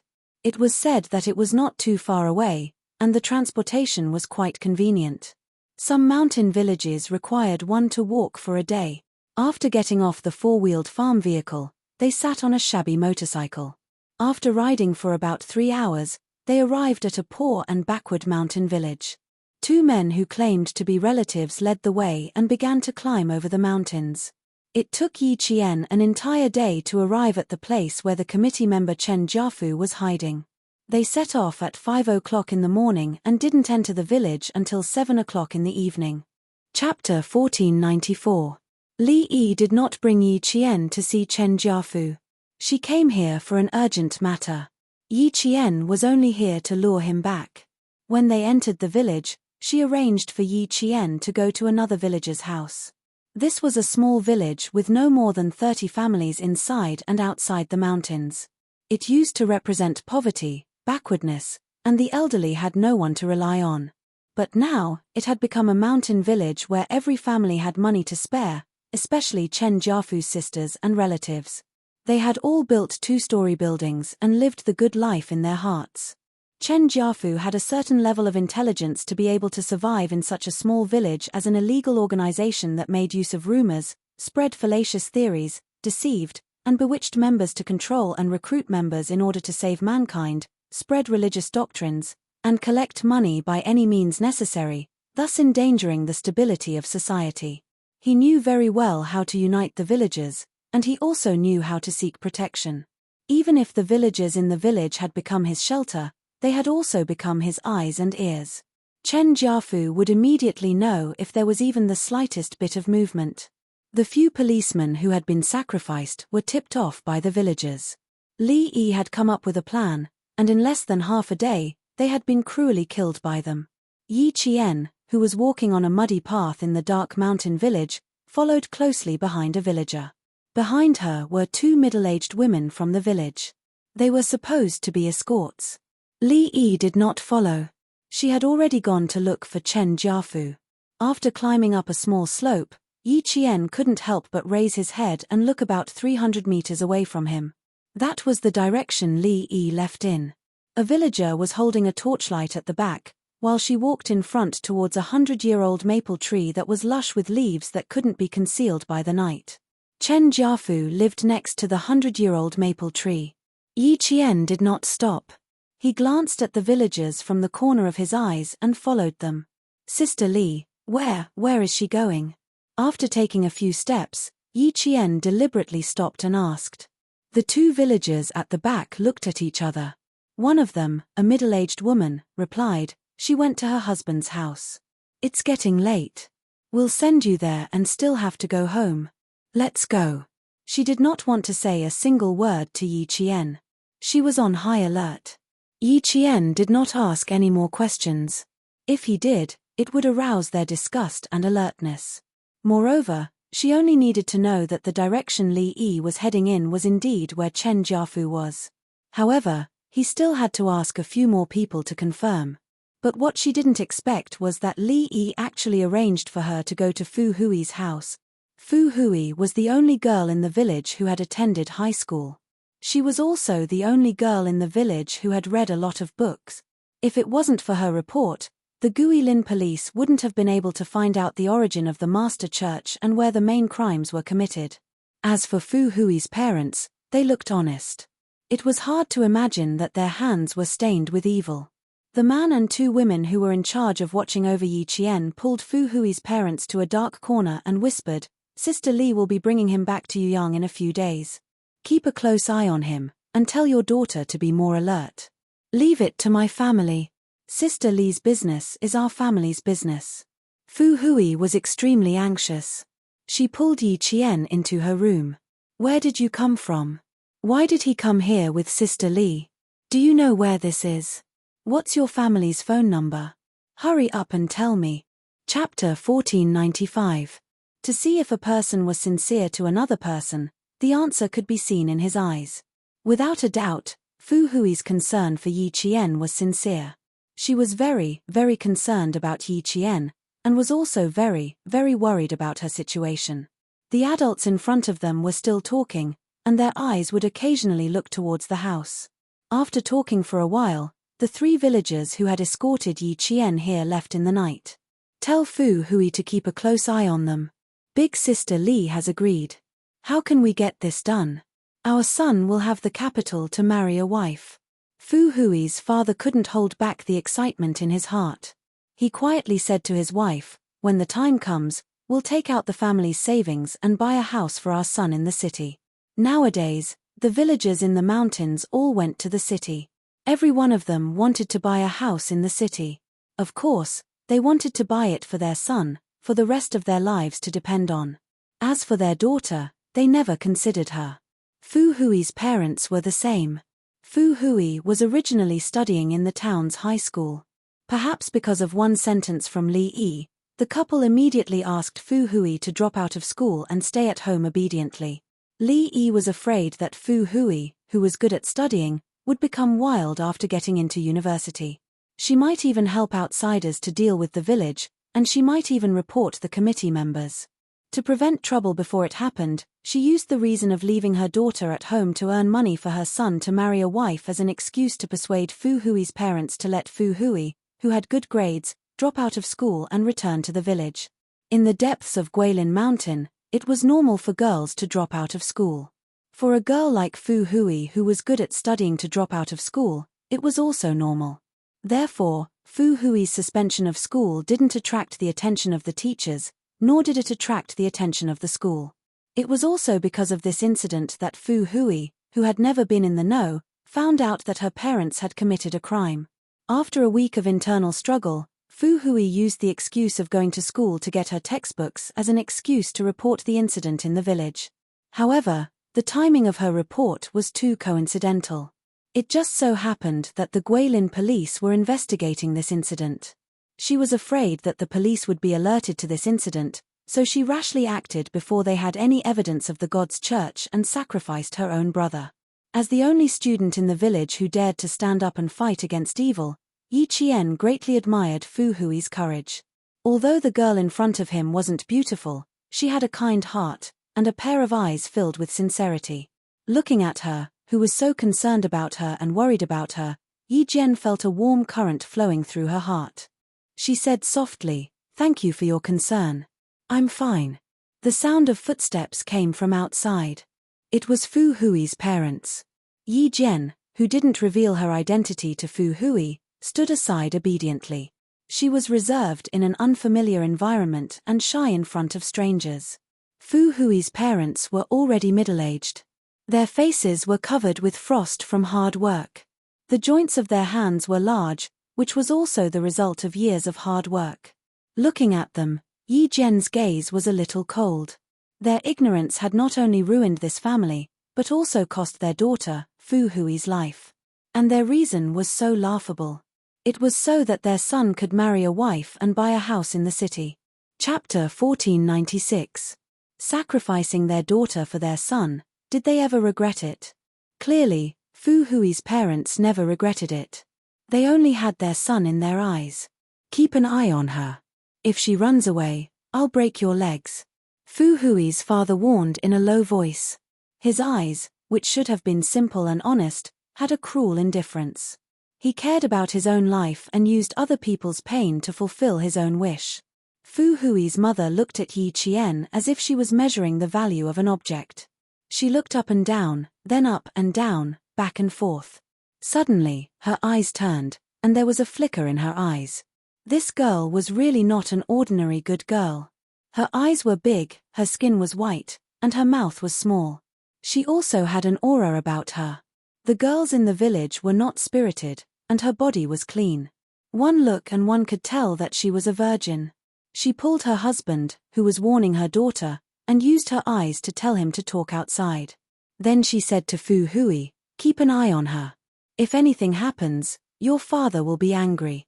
Women in the mountains did not have any thoughts of sovereignty. Their men had the final say in the family. Fu Hui did not know if the girl in her home could understand their native language.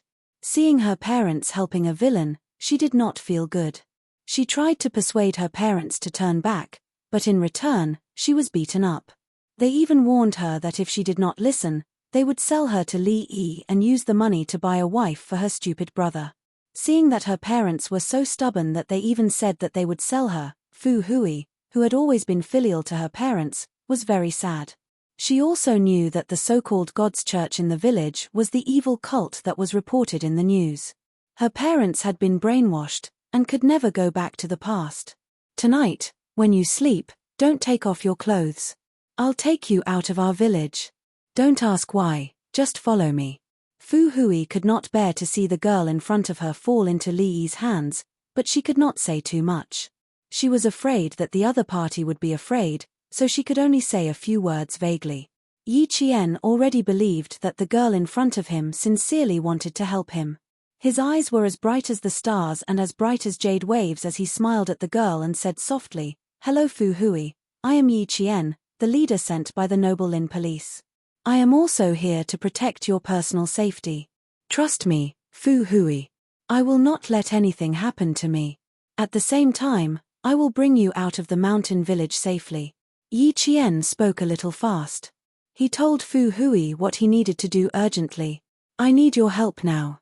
Find the dead officers." Before he could finish his words, he saw Fu Hui's face turn pale, and fear appeared in her eyes. She quickly looked outside and said with trembling lips, "Why are you the only one who came in?" "No, it's too dangerous here. You can't stay." Fu Hui couldn't accept or believe that a girl who looked about the same age as her would protect her. The land that gave birth to her and raised her had changed.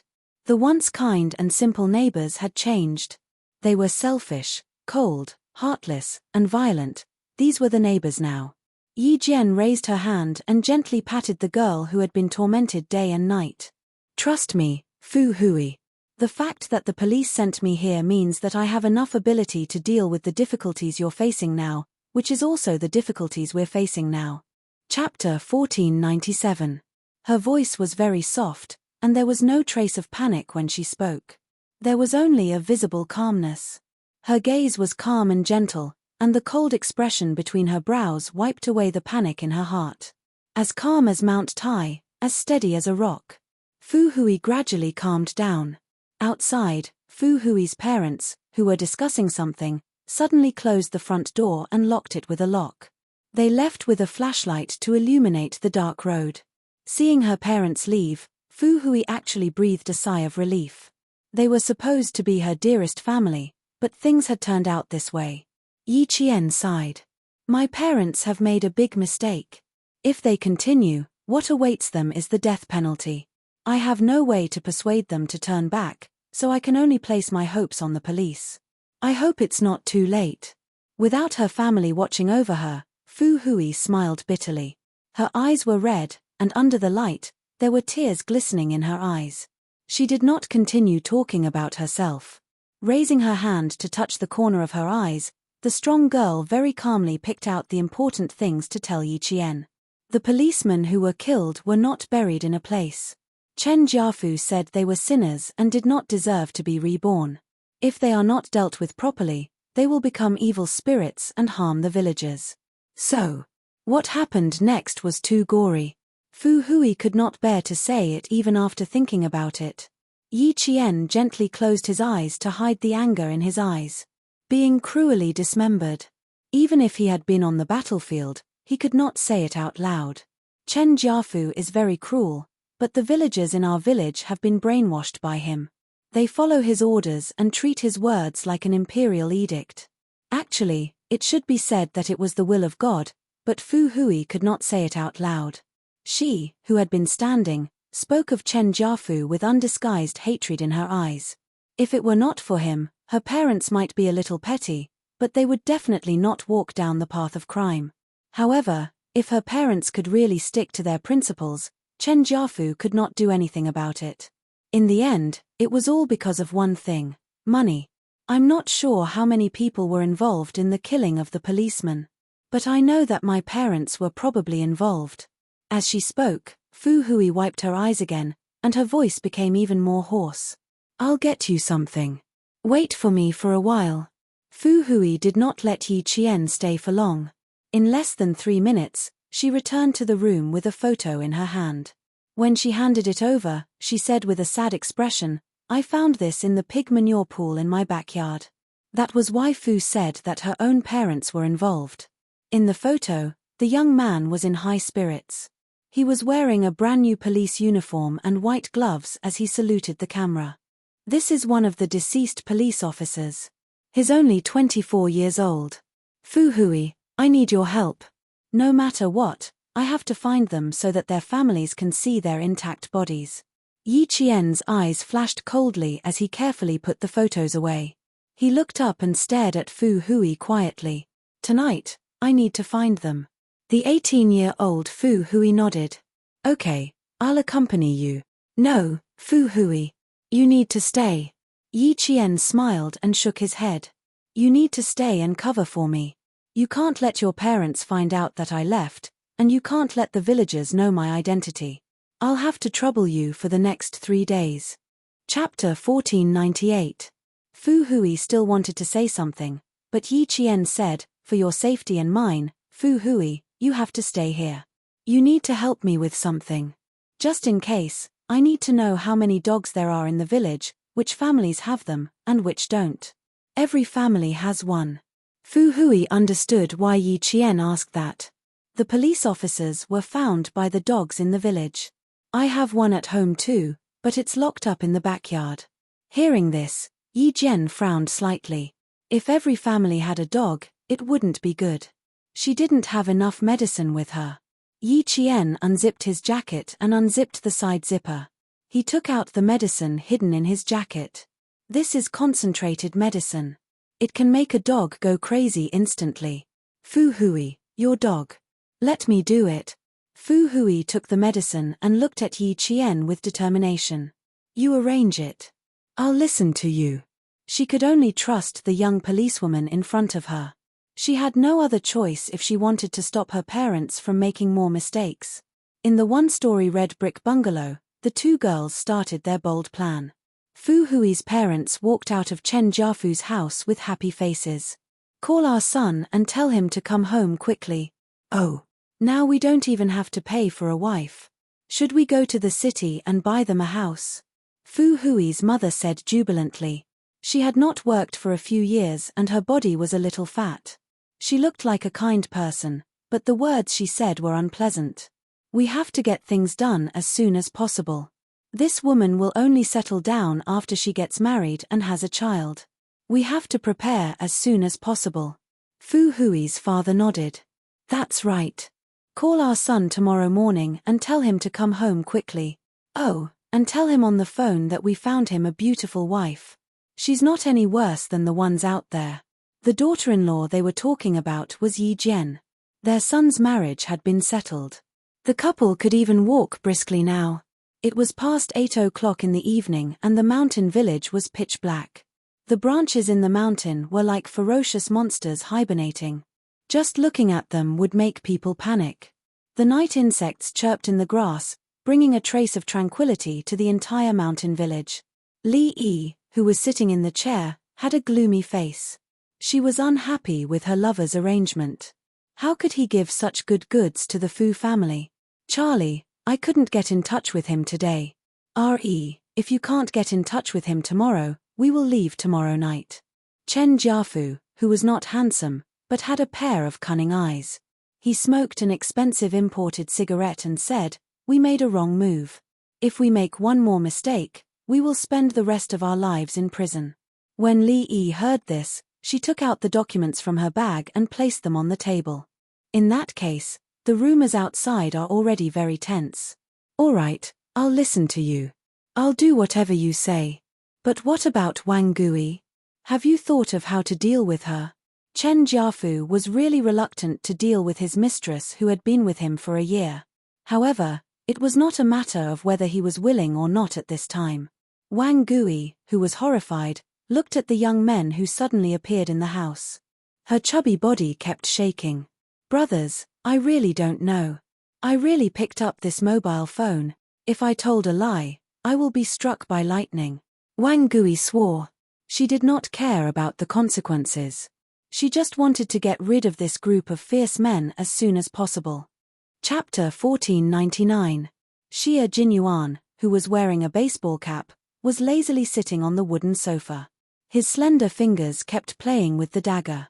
Sometimes, he would throw the dagger up and catch it, and sometimes, he would use 2 fingers to hold the sharp dagger. Wang Gui could only see that the dagger, which was supposed to hurt people, was like a piece of paper in the young man's hands. It couldn't hurt him at all. Don't make any vows. If I want to kill you now, I only need to lift my hand. Do you believe me or not? According to the location tracking on the phone, Xie Jinyuan and his comrades went directly to Wang Gui's house. Faced with the suspect's denial, Xie Jinyuan, who used to be in the special forces, had plenty of ways to deal with it. As he spoke, the dagger in his hand flew directly towards Wang Gui's head. Ah! There was a scream that sounded like a pig being slaughtered in the room. K7 was a bit annoyed by the noise. After catching the dagger with his bare hands, he used the sharp dagger to cut off 2 pieces of cloth from his long t-shirt. He rubbed his hands together and used the cloth to cover his ears. Xie Jinyuan and the others were already used to this. K7 had always been a person who didn't care about trifles. Wang Gui, who was so frightened that she lost control of her body, trembled even more violently. Her face was completely pale. I'll talk, I'll tell you everything. Too scary, too scary. Who the hell are these people? When did I offend these people? Actually, Wang Gui already had some guesses in her heart, but she didn't dare to face them. Okay, no rush. Take your time. Xie Jinyuan, who was sitting elegantly, clapped his hands. There was even a trace of a smile on his elegant face as he slowly said, "If you can't explain clearly, then I'm sorry. Later, I'll aim and try to stab you in the head so that you won't have to suffer so much." It would have been better if he didn't say anything. Once he said it, Wang Gui trembled even more in fear. She didn't dare to make any vows anymore. She didn't dare to go back on her word. She just answered whatever the demons asked her. Every time she wanted to avoid the important points and dwell on the trivial points, the young man, who was exceptionally good-looking even when sitting, would glare at her, causing her back to break out in cold sweat. It was as if he already knew that she was going to lie. At first, they were just asking about her personal situation. Later, when they mentioned Chen Jiafu, Wang Gui felt like her vision was going to turn black. It was here, it was here. The thing she was most afraid of had finally happened. These people were not evil. They were clearly the police. They were here to arrest him, Chen Jiafu, and Li Yi. For the past few days, his eyelids had been twitching non-stop at night, but tonight, they stopped twitching. It turned out that this matter had already come knocking on his door. Wang Gui, who was trembling, cleared his throat and said with a trembling voice, "I've only joined the church for a year. Because I'm from the county and I have many friends, Chen Jiafu gave me a sum of money and asked me to investigate some things in the county." Wang Gui was not as gullible as the villagers. He took Chen Jiafu's words as an imperial edict. Now that he could not even protect himself, how could he help Chen Jiafu get away with it? He told Chen Jiafu everything he knew. "That's all I know. Chen Jiafu won't tell me anything else. Even if you ask me again, I won't be able to say anything else." That was enough for Xia Jinyuan and the others. He turned off the recording pen and stood up from the sofa. Standing at 189 meters tall, his height made people feel oppressed. Wang Gui lowered her head and did not dare to move. Chapter 1500. Hand her over to the Guilin police. Xia Jinyuan's words immediately extinguished the last trace of hope in Wang Gui's heart. She thought that everything would be fine as long as she confessed. Ignoring her fear, she raised her head and cried, "I've already told you everything. What else do you want? You arrested me, but this is all I know. Didn't you say that if I confess, I'll be lenient? If I resist, you'll be strict? I've already confessed, so why are you still taking me away?" Although she was smart, she was also ignorant. She had violated our country's laws, but she thought that as long as she confessed and apologized, she would be safe. Inform the Guilin police to arrest all the criminals that Wang Gui confessed.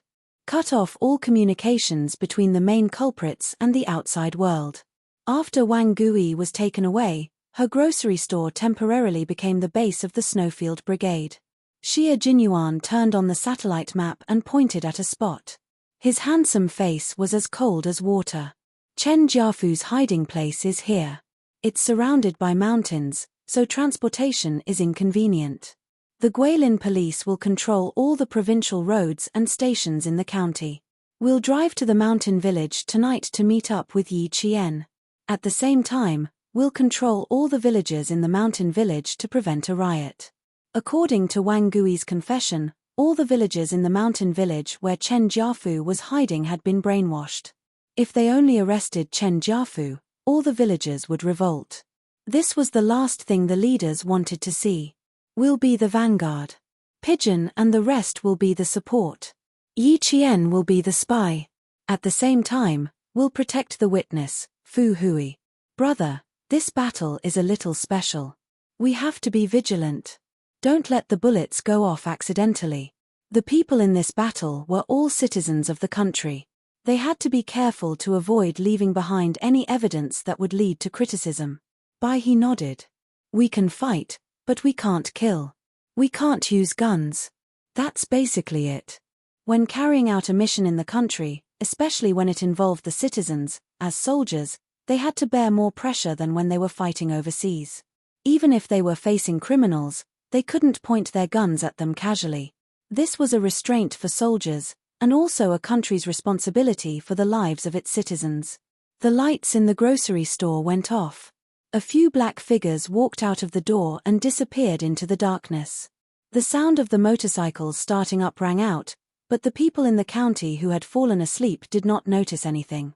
They continued to live their peaceful and simple lives. Someone had already stepped out to shield them from the wind and rain, blocking the potential dangers and eliminating the criminals who would endanger society at any time. That was why they were safe today. The wind started to blow, and the originally starry night sky was suddenly covered by dark clouds.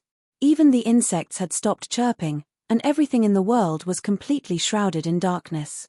This was the darkness before dawn, full of the unknown and full of danger. Yi Qian was still awake. After sneaking out of Fu Hui's house, she went to the location given to her and began to carry out her mission. The water in the pond was a little cold. Yi Qian, who had only taken off her jacket, took a deep breath and dived into the pond. Without any protection, she used her hands to search. Fu Hui said that the woven bag was thrown in the center of the pond, so she just had to follow the center of the pond and slowly search for it. Fortunately, the pond was quite far away and there were no houses nearby. Even if the sound of the water was a little loud, it wouldn't attract any attention. Yi Qian's hand touched a woven bag filled with stones in the mud. His heart suddenly sank. She found the first woven bag. Chapter 1501. She slowly dragged the woven bag out of the water bit by bit until the water reached her shoulders. Yi Jian had a dagger for self-defense. She cut the tightly woven rope and took out one stone after another until there were no more stones in the bag. She picked up the woven bag with her hands and walked to the shore with a solemn and cold expression. Yi Qian carefully put down the woven bag. She stood up straight and saluted the woven bag. Please wait for 2 more days. I, Yi Qian, swear in the name of a soldier that I will take you away and send you to your family. Yi Qian stood at attention and saluted. Alone in the dark, she swore to the fallen policeman that she had found the torso of one of the policemen. It was not over yet. She still had to pass by one more place. Fu Hui had provided a total of 8 locations. That meant that the fallen policemen were buried in 8 different locations under Chen Jiafu's instructions. Yi Qian needed to find 4 locations tonight and another 4 tomorrow night until she had found all of them. 2 of the burial locations were in the village's vegetable gardens. Yi Qian did not plan to find them tonight. Instead, she went to a location far away from the houses and used her fastest speed to find the policeman who had died fighting for justice. At 3 in the morning, the director received a call from the head of the Snowfield Brigade's operation team, Xia Jinyuan. He said that Yi Qian, who had infiltrated the mountain village, had found 4 woven bags. However, they could not confirm which policeman the body belonged to. They still needed to do a DNA test. This was great news for the Guilin police. Some of them were so excited that their eyes turned red. Their brothers could go home. Their brothers could go home. It's a battle of life and death. Cooperate with the military and capture all the cultists in one fell swoop. At 4 in the morning, the Guilin police made their oath and walked to their respective posts in the dark. The entire Guilin police force was locked down because of the news from Yi Qian. All entrances and exits were strictly checked. Some people were taken away at night.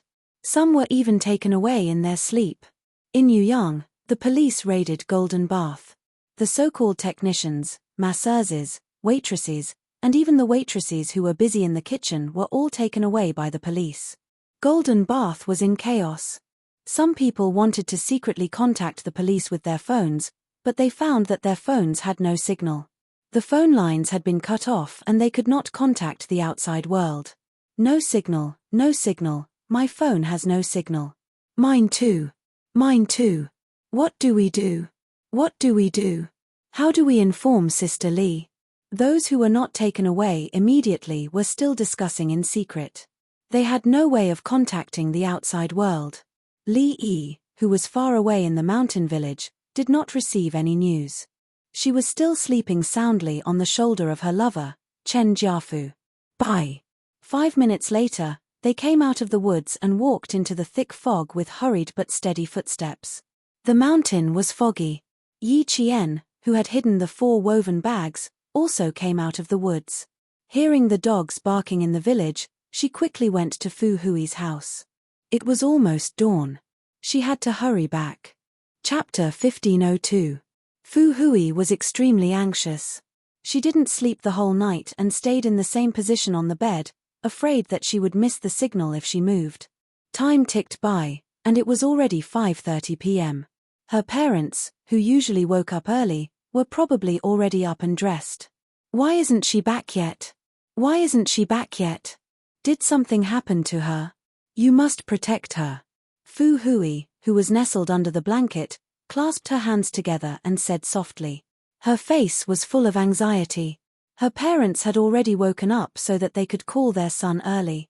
Fu Hui's heart was in her throat when she heard footsteps through the door. She poked her head out of the blanket and was about to look outside when a dark shadow suddenly loomed over her. Do you have any clothes? I need a change of clothes. Yi Qian, who was dripping wet, stood by the bed and smiled at Fu Hui. I'm sorry to have made you worry. Yi Qian could see the worry in the young girl's eyes as she looked at him through the faint morning light shining in through the window. Just as he changed his clothes, there was a heavy knock on the door. It was Fu Hui's mother. Yi Qian opened the door and said unhappily, "Auntie, what are you doing?" "I'm not awake yet." Fu Hui was scared out of her wits and was trembling under the blanket. She had no choice but to open the door. "Eat breakfast." Fu Hui's mother didn't speak Mandarin, so she said those 3 words very seriously. She looked meaningfully at the slim and elegant girl and nodded in satisfaction in front of Yi Qian. She was worthy of her son. She was worthy of him. Yi Qian frowned slightly. He closed the door and turned to face Fu Hui. "Your mother looked at me strangely just now. Can you ask her what's going on during breakfast?" Fu Hui didn't even need to ask. Her parents told her the reason. "Your parents want me to be your daughter-in-law?" This reason made Yi Qian's expression turn cold. After a while, she smiled faintly. "That's quite interesting. Where is your brother now?" If they kept her as their daughter-in-law, they would regret it. Fu Hui's eyes were filled with tears. She raised her head and did not want to let the tears flow out.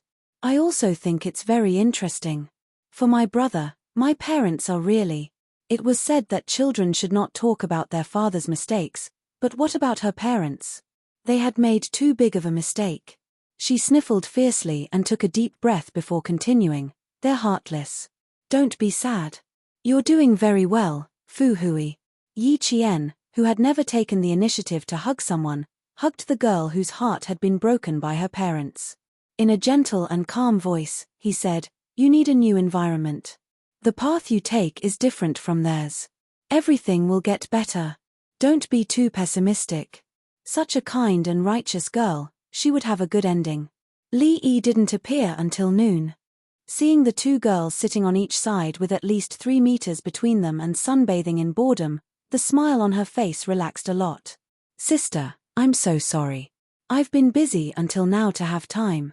Li Yi, who was still wearing yesterday's clothes, walked over with a smile.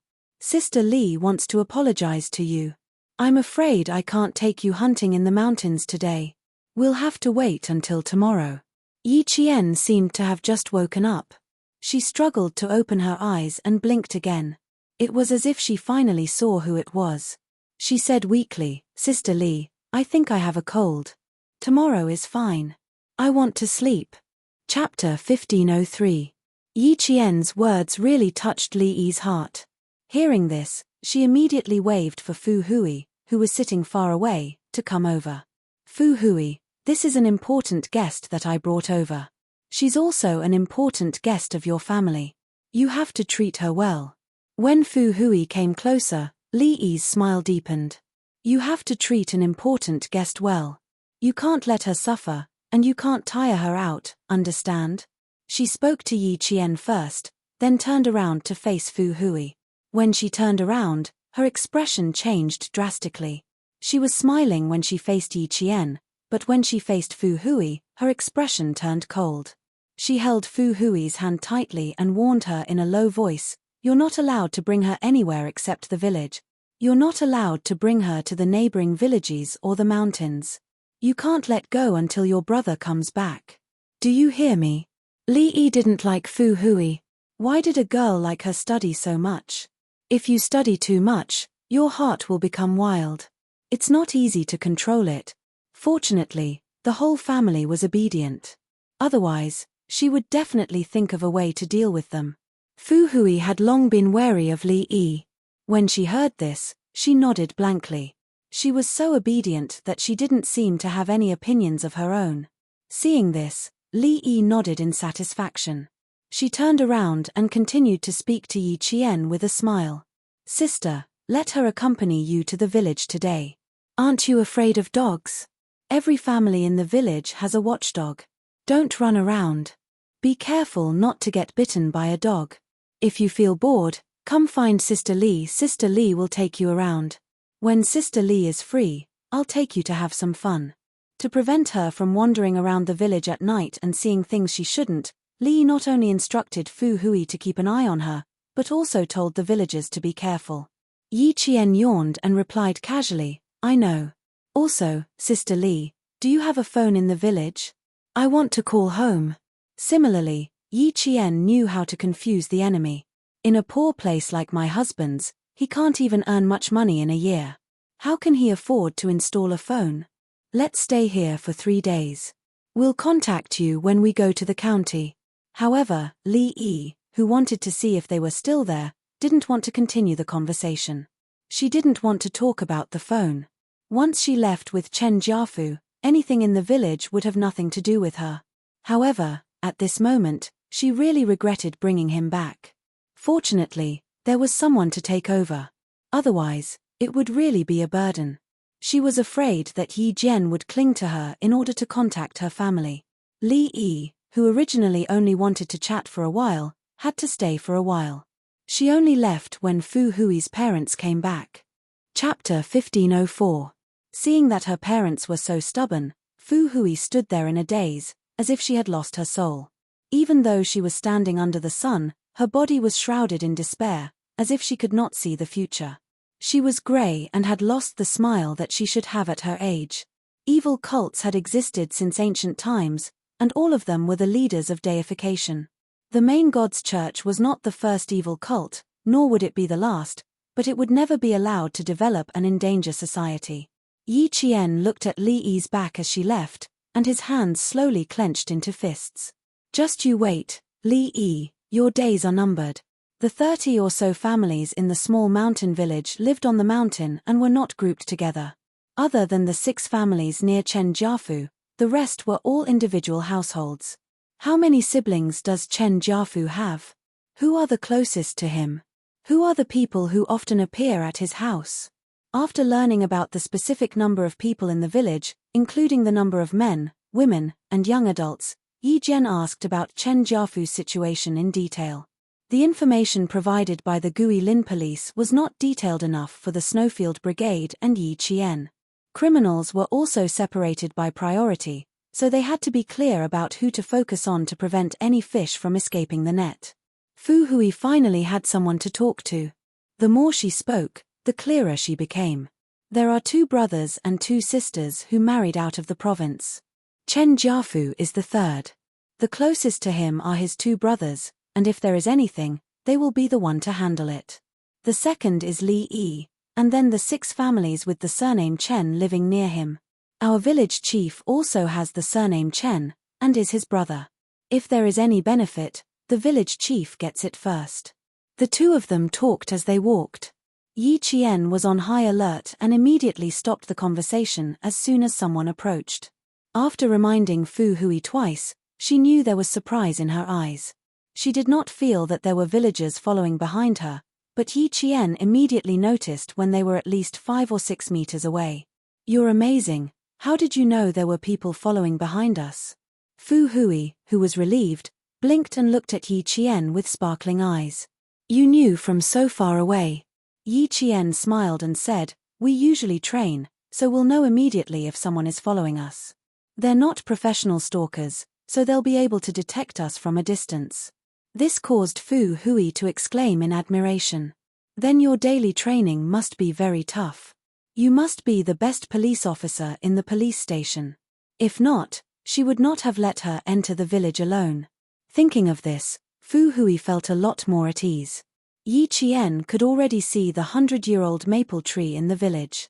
It was autumn, and the maple trees had turned yellow. The quaint and tranquil scenery made Yi Qian stop in his tracks. It was such a beautiful scene, but it was a pity that it would not be long before the villagers living on this land would not be able to see it again. Only with effort can you reap the rewards. Just like the trials you are going through now, you will be able to face them calmly in the future. There was only one main path in the village, and one could walk the entire village by following it. Yi Qian, who was comforting others, did not walk blindly, but had a goal in mind. Every time he walked to a place, Yi Qian would draw a map of the terrain and landforms in his mind. When they arrived in front of a stone tablet, Fu Hui said softly, we can't go any further. There's a path leading into the mountains. Our own villagers can't go out easily, and outsiders can't enter the village easily either. Everything has to be approved by Chen Jiafu first. Chapter 1505. Even though she didn't sleep last night, Fu Hui didn't feel sleepy at all. She kept talking about what happened in the village. She had suppressed it for too long, and there were too many things in her heart. If she didn't talk about it now, she would drive herself crazy. Yi Qian listened quietly and didn't interrupt her. She knew that this strong girl needed to vent, just like herself in her previous life, when she was forced into a corner and desperately needed someone to help her. When you entered the village last night, did you see the 2 single-story houses at the entrance? That's the home of Chen Jiafu's 2 brothers. They're guarding the entrance and will inform the whole village if anything happens. They raised 4 wolf dogs and left the feeding of them to the whole village because Chen Jiafu said that these 4 wolf dogs are the guardians of the village. It's funny, isn't it?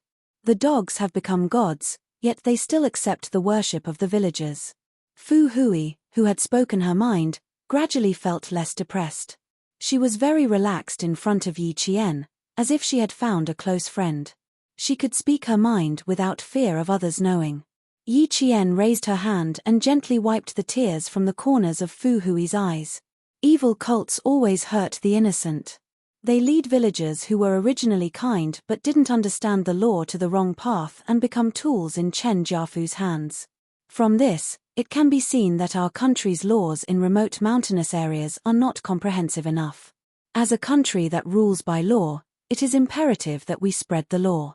Yi Qian never knew how to comfort others, but her words always had the miraculous effect of calming people's hearts. With just a few words, Fu Hui's emotions gradually stabilized. With that, Yi Qian changed the topic. When she entered the village last night, she did see the 2 single-story houses at the entrance, but she didn't hear any dogs barking. Fu Hui let out a breath and pursed her lips. Yi Qian asked, "Do you know when the 4 wolf dogs are active?" It was better to avoid dealing with wolf dogs, especially when there were 4 of them. They'll be locked up during the day and released at around 7 at night. They're not chained up, and there are people in the village who have been bitten by them. The people who were bitten don't get treatment, and Chen Jiafu will say that they're possessed by evil spirits. The wolf dogs find out and bite the evil spirits out. When these things were mentioned, Fu Hui's emotions would fluctuate. Chen Jiafu's words could not be trusted at all, but the whole village listened to him and believed in him. After Fu Hui finished speaking, Yi Qian's eyes narrowed slightly. Since there was no chain, Captain Xia and the rest could not enter the village directly from the entrance. They could only sneak in through the mountains. Take me to the place where the other 4 woven bags are buried. I didn't know the way last night, so I took a detour. I'll be back as soon as possible tonight. She didn't want this girl, whose heart was about to break, to worry anymore. Also, she received a message from Captain Xia at 5:25 in the morning. They were only 41 kilometers away from the mountain village. They must have arrived long ago and were hiding somewhere to rest. 3 days. They only had 3 days. She couldn't afford to waste any more time. During the day, he could accurately scout and survey. At night, he could increase his speed. There would be no day tours like last night. He could find the other 4 woven bags as soon as possible. On the second night in the mountain village, Yi Qian groped her way out of Fu Hui's house at 11 o'clock in the morning. When she came back, her body was wet again. Her main task was completed. After sending out the specific location of all the woven bags, Yi Qian held her phone and waited quietly for Xia Jinyuan and the rest to send good news. At 5 o'clock in the morning, she received 2 words on her phone, "You're all right." After waiting for an hour, Yi Qian finally closed her eyes and fell asleep peacefully. Chapter 1506. In order to successfully retrieve all 8 woven bags, Xia Jinyuan and his team stayed in the forest for an entire day. When the bags were handed to them, even the Special Forces soldiers who were used to seeing life and death had tears in their eyes. Pack them up and seal them properly to prevent any odor from leaking out. Put on the combat uniforms in the backpacks and bury them in plain clothes. Carry the bodies of the police officers on your backs. After Xia Jinyuan finished giving his instructions, he took the lead in changing his clothes. According to the military, the Snowfield Brigade's top priority was to bring back all the police officers so that they could rest in peace. They carried their comrades who fought for justice on their backs without a trace of fear in their heart. Several police officers had died in the hot weather, and their limbs had turned into white bones. As a forensic doctor, K7 was unable to identify which bones belonged to whom at the scene. He could only temporarily put the bones into their backpacks according to the order of the woven bags. "Have a safe journey, brother. Brother, I'll take you home. We'll have to work hard for another 12 hours. The three of them took out the bones one by one. Their expressions were as solemn as Yi Qian's. They even put the bones into their backpacks respectfully. K7's fingers touched a broken bone. His thin and handsome face was extremely tense. It was chopped with a blunt axe and sawed with a steel saw. This is a skull. It was once hammered with a heavy object. Xie Jinyuan stood up. His cold eyes shone with a cold light. He looked at the mountain village where smoke was rising from. "Tonight, we can have a good meeting with them." The sun rose, and the sunlight dispersed the fog in the forest. Xie Jinyuan and his team hid their traces and returned to the tree again, quietly waiting for the arrival of the Guilin police. Yi Qian, who had just started the day, finished the most important task and did not have many scruples. However, she still asked Fu Hui to bring her around the village. The villagers received instructions from Li Yi and saw that the unfamiliar girl was always accompanied by Fu Hui, so they were not as vigilant as they were yesterday. Fu Hui was very responsible. This girl with a quiet personality would not ask too many questions. She quietly did everything well. Yi Qian liked her personality very much. She had her own opinions, principles, and justice in her heart. Yi Qian realized that two villagers had been following her for a long time. When she deliberately mentioned that she wanted to take a look at the 100-year-old maple field in the village, she saw from the corner of her eyes that the two villagers were following her. Her expression tensed up, and one of the villagers quickly turned and left, heading towards the village entrance. When they were still a short distance away from the big maple tree, Fu Hui was blocked by a few villagers. They stopped Fu Hui from bringing strangers over to take a look. "I can't go any further. I haven't even become your sister-in-law yet. Be careful that the committee member doesn't get angry. You went there for a whole day yesterday. Why are you still going there today? Why don't your parents do something about it? Quick, take her home. Don't let her near the door of the committee member's house." Chen Jiafu was their faith, and they would not allow anyone to destroy their faith. Looking at the weathered faces and thinking about the few police officers who had sacrificed themselves, Yi Qian, who was usually cold, felt his heart tremble. She could not understand how they could kill people so cruelly for their so-called faith. In the end, they followed the orders of the ringleader and cruelly dismembered people. On the other side, the villager who had turned and left earlier came back with two middle-aged men. They looked extremely serious as they walked to Fu Hui and whispered to her. Yi Qian looked indifferently at the two middle-aged men who had just arrived. When her gaze landed on their waists, she felt a wave of sadness in her heart. Chapter 1507. It was noon, and the sun was shining brightly. Yi Qian covered his eyes with his hands to hide the coldness in his eyes. One of the middle-aged men had a dirt-stained belt around his waist. This belt didn't belong to him at all. It belonged to one of the police officers who had sacrificed himself. Now, the murderer who had killed them had actually taken it in such a blatant manner. Fu Hui was a quiet person. When the villagers asked her a few questions, she would answer them. Soon, she brought Yi Qian away. "That's Chen Jiafu's brother. He asked me to bring you home. You're not allowed to wander around the village anymore." Fu Hui walked over and said nervously, "Let's go home now. I'll bring you out later." They had indeed been walking for a long time. It was already 11:30 in the afternoon.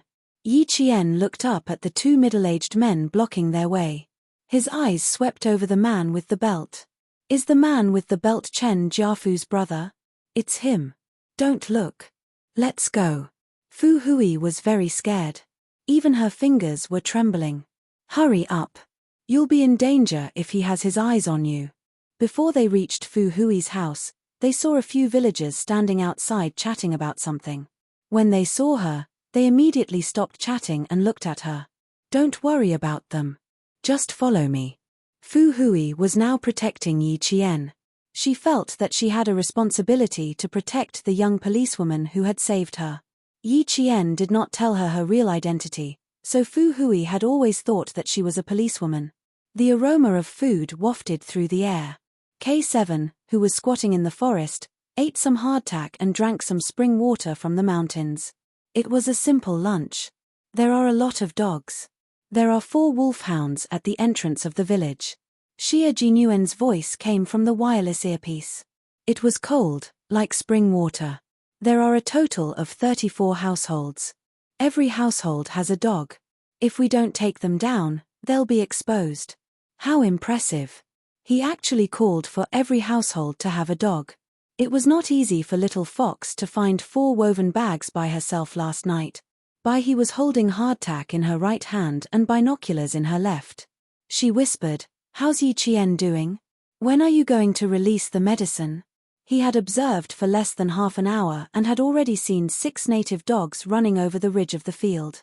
If he did not solve some of them, it was bound to bring some difficulties to the operation. Xia Jinyuan lowered his head to check the text messages on his phone.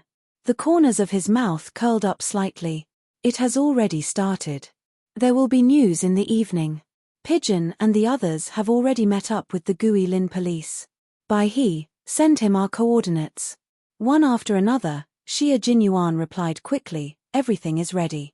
We will look for the faraway woven bags. You are responsible for finding the woven bags buried in the vegetable garden. Okay, let's move at 8 p.m. I'll be responsible for diverting their attention. Yi Qian immediately replied after receiving his reply. Ming Yang's delicate face was tense, and there was a hint of hostility between her eyebrows. Chen Jiafu is the main culprit. His brother was involved in the murder of the police officers. Li Yi is the main culprit. Focus on the 4 big fish. After the first message was sent, Yi Qian immediately wrote another message. The firepower is temporarily unknown. After investigation, no weapons were found. We suspect that the weapons provided by foreign countries are false information. We can't rule out the possibility that the 3 Chen brothers and Li Yi have guns and ammunition for self-defense. Seeing this message, Xia Jinyuan's eyes narrowed. False information? Chapter 1508. This was a little thought-provoking. Little Fox would not send such a message for no reason. Did she find out something? The news was provided by the Guilin police. Little Fox said it was fake news. Could it be that the main culprit, Chen Jiafu, was bluffing? Xia Jinyuan was still staring at the message when Yi Qian sent a second message. Investigate Charlie again. I suspect he has other motives. Yi Jian, who was sitting in Fu Hui's house, stared at Chen Jiafu and Chen Jiafu who had just arrived. During the day, when she saw them, she felt that she had seen them somewhere before, but she was sure that she had never seen them in this life. It was only when Chen Jiafu's younger brother, who was wearing a black jacket and had his hair combed, walked in that Yi Qian finally remembered where she had seen them before. She had not seen them in this life. She had seen them in her previous life. Their photos had appeared on a Western country's website and they had openly challenged the country's authority. They had even said that they were being persecuted by the country and had no choice but to leave the country. They had also mentioned that the villagers had been treated inhumanely because they were dissatisfied with the government's arrangements. They had also vaguely mentioned that the military had been involved. She had not paid attention to the impact of this incident, but it was probably not a big deal. At the very least, it had not been reported in the domestic news. She could see that the country had immediately stepped in to resolve this matter. Outside, Fu Hui's parents said anxiously, "Our family will not betray us. The committee member has helped our family become rich. We can't be ungrateful. And Sister Li, she gave the girl inside to my son to be his wife without saying anything. The committee member and Li Yi have been so good to our family. How could we betray them?" Chen Jiafu guessed that there was a mole in the village, so he asked his brothers to investigate. He was going abroad, but he would not let the mole live. After asking for a long time, the Chen brothers did not find anything unusual. Only then did they let Fu Hui's parents go. The 2 of them looked fierce and cold as they turned to talk about Fu Hui. Outsiders are not allowed to wander around the village. From tomorrow onwards, you and your sister-in-law will stay at home. You are not allowed to go anywhere. Do you understand? The sister-in-law they were referring to was Yi Qian. Fu Hui's heart was in a panic, but she was still calm. She didn't say anything and just nodded meekly. When the Chen brothers saw that the whole family was behaving themselves, they did not ask any more questions. However, when they saw that Yi Qian had not come out, they were still worried. They said, "Call him out and have a look. Quick, call your sister-in-law out." When Fu Hui's mother heard that the matter was over, she heaved a sigh of relief in her heart. Her family relied on the great committee member to live a good life. In the future, their life would be better and better. How could she betray him? Yi Qian put down his chopsticks and walked out. He frowned and pretended to be displeased as he looked at the Chen brothers, but his eyes were secretly sizing them up. If Chen Jiafu really had guns and ammunition provided by foreign countries, it was impossible for the two brothers who had the best relationship with him to not have the smell of gunpowder, especially when the whole mountain village was in the teeth of the storm. They even dared to kill the police. If they really had weapons provided by foreign countries, they would be even more arrogant. After the two brothers left, Yi Qian went back to his room with an excuse that he was not feeling well. His brows were still furrowed. In his previous life, the Chen brothers had indeed left the country. Then, in his previous life, did the military and police really enter the village with guns, causing the villagers to be treated inhumanely? According to the information provided by the Guilin police, their village had weapons provided by foreign countries. That meant that they were not completely defenseless. Chapter 1509. Yi Qian's brain never stopped working as she thought about her previous life and the present. In this life, with the help of Uncle Zhen, Principal Chen, and the military, Yi Qian was no longer as ignorant as she was in her previous life. She thought deeply and meticulously about the news she had read on a Western website. Their country was holding a grand celebration that attracted the attention of the world. All the major foreign media outlets were reporting on the celebration. Even now, there were still foreign media outlets in Beijing. If there was a sudden breaking news in the country that was related to the military or the police, the foreign media would definitely publicize and report on it. The public opinion would definitely become the focus of the world's attention.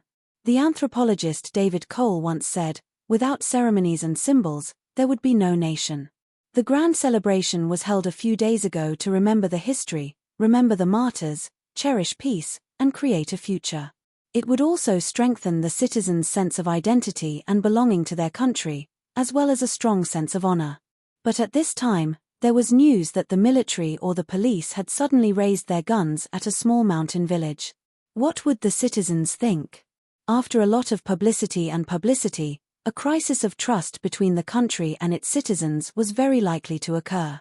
Because of this, Yi Qian was suddenly enlightened. She was so shocked that she immediately sat up from her bed. That's right, in her previous life, the Chen brothers appeared on a Western website less than a week after the grand celebration. Although she didn't pay attention to it afterward, now that she thought about it, she could feel that it had caused a huge uproar. Yi Qian didn't know if she guessed wrongly. She didn't have the political acumen of a country's leader, nor did she have any contact with the politics between countries. But Charlie's identity was definitely not simple. Perhaps he had intentionally revealed more information about the great committee member Chen Jiafu. Providing guns and ammunition overseas is fake news. This was the first text message Yi Qian sent to Xie Jinyuan. Yi Jian quickly typed on the keyboard and sent her conjecture to Xie Jinyuan. The number of words was so long that the message was sent to Xie Jinyuan's mobile phone in 4 separate messages. Her guess and analysis caused Xie Jinyuan's handsome face to darken. He had never considered this point. This was politics. In the small county, the director had already received a call from the highest leader in the Great Hall. The capital had intercepted 2 sets of suspicious satellite signals. After a surprise investigation, they found that one of the signal sources was the secret communication between 2 major news media organizations of a certain country and 3 domestic reporters who had stayed in the capital. Now, the 3 reporters had been secretly controlled, but they were not alarmed. They only intercepted their signal source and changed the content of the signal source. Meanwhile, the other signal source had appeared near the destination of Xia Jinyuan's operation tonight. From the discovery to the interception, it took less than 2 hours for the Great Hall to contact the secretary to explain the situation. Everything was already under the Great Hall's control. "All right, I'll contact all the teams right away." The Director General's face was ashen and his voice was as cold as water. He nodded in agreement. Although he was thin, the lofty temperament of a national leader could not be ignored. Beside him, a confidential staff member's cell phone rang. It was also an official call from the director. The staff member immediately picked it up. Before he could speak, a man's voice came through the phone. It was so cold that it made one's heart tremble. Chapter 15:10. I am Xia Jinyuan, the person in charge of the military operation team. I have something important to report to the director. Xia Jinyuan had the director's official phone number. After failing to get through twice, he immediately contacted the director's main staff. As soon as he reported his identity, the director's voice suddenly sounded. There is a problem with Charlie's identity. A certain Western country intends to use our country's celebration to create international headlines. The General Assembly Hall has already made preparations. The director did not give Xia Jinyuan a chance to speak. He took the phone and said in a deep voice, "The General Assembly Hall has already come up with a countermeasure to provide an opportunity for the Western country to create public opinion. At the same time, the main culprit, Chen Jiafu, will be arrested. The two brothers will not be arrested for the time being." The director quickly and steadily finished explaining the important matter. Only then did she ask Xia Jinyuan why he was looking for her. Since the General Assembly Hall had already come up with a solution, there was nothing else. Xia Jinyuan smiled and said, "The matter I reported to you is similar to what you told me. Yi Qian found something unusual and highly suspects that another country is involved. Can I send you her message?" The director, who was originally as calm as still water, was greatly surprised. Xiao Yi, who was still a military academy student, found something unusual? "Okay, send me all her messages." How could he not be surprised? The General Assembly Hall only found out about the abnormality 2 hours ago. No one else, including him, a leader, had noticed it, but a military academy student did. This showed that she had extremely high political acumen. While talking to the director, Xia Jinyuan's phone received another message. He hung up the phone and opened it. It was still from Yi Qian. "The whereabouts of the sacrificed police officers' guns are unknown. We can't rule out the possibility that they have fallen into the hands of the Chen brothers." After reading the message, Xia Jinyuan replied, "The General Assembly Hall was aware of the abnormality 2 hours ago. Chen Jiafu has been arrested. The two brothers will not be arrested for the time being. Contact us at 5 p.m. Over." Yi Qian, who was leaning against the window, saw the reply and sighed softly. This explained why the Chen brothers were able to leave the country. It turned out that they had intentionally let them go. Then, the reason why the comments they posted on the website did not cause a huge uproar in the country was because the General Assembly Hall had already prepared a countermeasure. A great country is not so easy to bully. A certain Western country shouldn't be too arrogant. You have to pay for what you've done. With this message, Yi Qian could finally relax. At 5 o'clock in the afternoon, Yi Qian turned on the signal receiver on time and received a message from Xia Jinyuan on his phone. The Guilin police had split into 5 groups and secretly arrived in the forest about 5 kilometers away from the small mountain village. They were waiting for tonight. A tough battle was about to begin. Tonight, the net would be pulled in. This time, it could be said that the number of police officers sent out this time was the largest. The secretary in charge of the small county would immediately receive the situation in the mountain village and promptly report it to the Great Hall. As night fell, the temperature in the mountains gradually dropped. The wind blew through the treetops, bringing with it a soothing rustling sound. After dinner, Yi Qian received a look from Fu Hui. She had given her dog a drug with a high concentration of stimulant. Half an hour later, the dogs started barking. Fu Hui couldn't help but shudder at the wild barking of woof woof woof.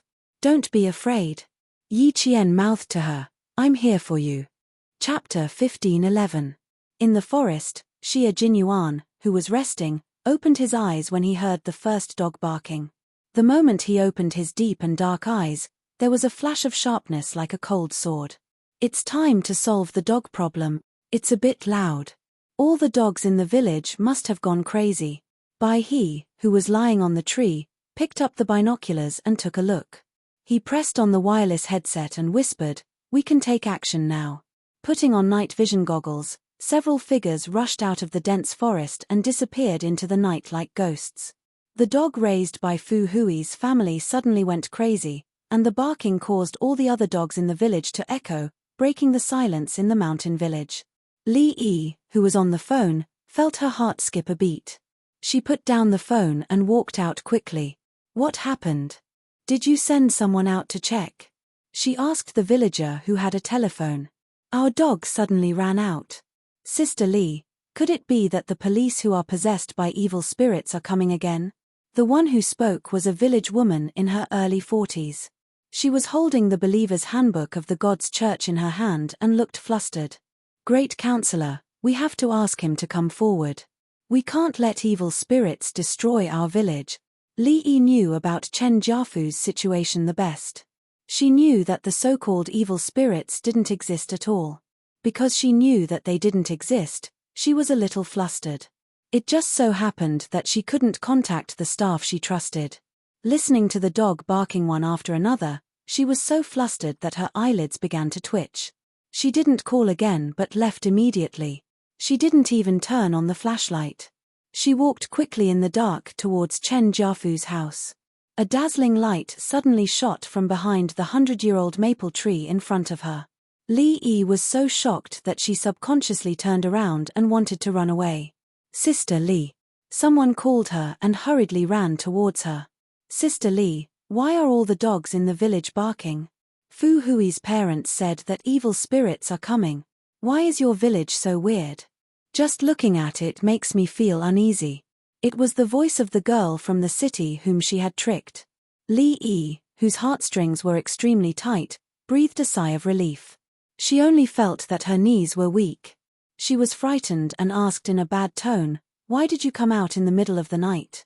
You almost gave me a heart attack. Yi Qian also had a look of panic on his face, as if he had been frightened as well. He couldn't even speak properly. Dogs, all of them are dogs. It's too scary. Li Yi, I want to go home. I want to go home. She had to hold Li Yi back. At the same time, she had to drag her to Fu Hui's house and tie her up. Fu Hui's parents were tied up tightly by Yi Qian. Their hands and feet were tied, and a towel was stuffed into their mouths to prevent them from screaming. Li Yi, who was being pestered, didn't know what was going on. She was anxious to go back to find Chen Jiafu, but Yi Qian grabbed her arm. She was flustered and couldn't break free. She angrily accompanied Yi Qian back to Fu Hui's house. If you know you're afraid of dogs, then why did you come out? Sister, I'm telling you, don't run around tonight. Sister Li is also afraid of the dark, so she won't come over to accompany you in the middle of the night. Li Yi, who was in a hurry, stepped into Fu Hui's house. Her heels were still outside, so she was caught off guard by Yi Qian and fell to the ground. As soon as she fell to the ground, Li Yi reacted. However, no matter how fast she reacted, she couldn't be faster than Yi Qian. She could only make a newer sound. In the next second, Yi Qian used a towel to choke her mouth. At the same time, he grabbed her back with both hands and pressed her hard to the ground, making her unable to move. Chapter 15:12. Fu Hui didn't come over to help. She didn't know what she could do. The moment she entered the room, Yi Qian immediately restrained Li Yi. Even if she wanted to help, she couldn't. 15 minutes ago, her parents were the same. According to Yi Qian's instructions, she first took her mother away alone. She didn't know what to do. Yi Qian had already captured her father, who was about to pray, and then tied her mother up with a rope. Li Yi, who was restrained, was shocked. With half of her face pressed against the cold ground, she began to struggle violently. She, who had never been obedient, vaguely realized something and struggled even more fiercely. He was quite strong. Even if her hands were tied behind her back, she wouldn't give up as long as she could move. The second her mouth was gagged, she only had one thought in her mind: I have to escape. Yi Jian smiled. Her voice was as cold as the moonlight, as if she was holding down a poisonous snake. Those young girls who were harmed by Sister Li must have struggled like this before. Unfortunately, Sister Li didn't let them go. As he spoke, Yi Qian, who was sitting on Li Yi's back, grabbed her calf with both hands. With just one movement, Li Yi's expression changed drastically. Horror hit her like a stormy sea, and her body trembled violently. Sister Li is really strong. Looks like I have to break one of your legs. The voice behind her was clear and light. It was very pleasant to the ears, but Li Yi almost fainted when she heard it. What is she doing? Who is she? Yi Qian said that he would break one of her legs. He was definitely not just saying it. He meant it. In Sister Li's club, it's very common to break the legs and arms of abducted girls. Sister Li must have seen a lot, so you're not afraid anymore. I just don't know if Sister Li has experienced it before. There's no time like the present. Tonight, Sister Li, you should have a taste of what it's like to have your arms and legs broken. No, no, no, how could Li Yi want to have a taste like that? She shook her head frantically. The fear in her eyes was not fake. Woo-woo. Li Yi, who was really afraid of having her arms and legs broken, whimpered. She didn't want to have a taste at all. She didn't want to have a taste at all. Fu-hui, right, there's still Fu-hui. Li Yi, who was so scared that her face turned pale, tried her best to raise her head and look for Fu-hui, who was still there just now. Only she could save her. TSK, TSK, TSK. Elder Sister Li is a famous person in Yuyang City. Why is she afraid of a broken arm and leg? I thought Sister Li wasn't afraid. Otherwise, why would she always play this trick on those girls? Yi Qian did not intend to let her off easily. With Xia Jinyuan and the others outside, as well as the Gui Lin police, she had enough time to play with Li Yi. Let's play with Li Yi, who killed countless abducted girls.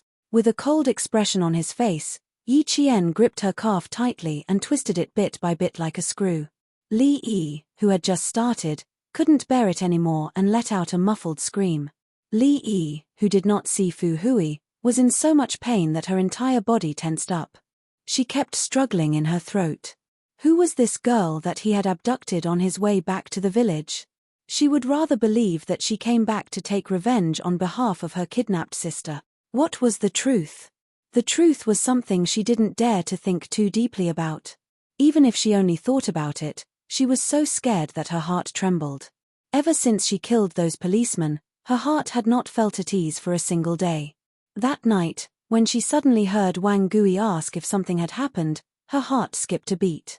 It was not that she didn't suspect this girl, but in the end, she still let her greed get the upper hand. After testing her a few times, she thought that there was nothing wrong. Chapter 15:13. It was a big problem. It was a pity that she would never have the chance to regret it. For example, if she had thought about it just now, she would have noticed that something was wrong. However, because she couldn't get through to the club's phone and heard the dogs barking in the village, she panicked and didn't think too much about it. She was obviously afraid of dogs, so why would she appear behind the maple tree? She even knew that she had already come out and directly called her Sister Li when she walked out. Just now, she really only needed to think about it a little and she could have escaped. It was too late. It was too late to know now. That big Sister Li was a death sentence, and could easily take her life. However, she really didn't expect that such a young girl would be a police officer. She even dared to sneak into the village alone. Wasn't she afraid that she would end up like the other police officers in front of her? Li Yi, whose facial features were distorted from the pain, was already in tears.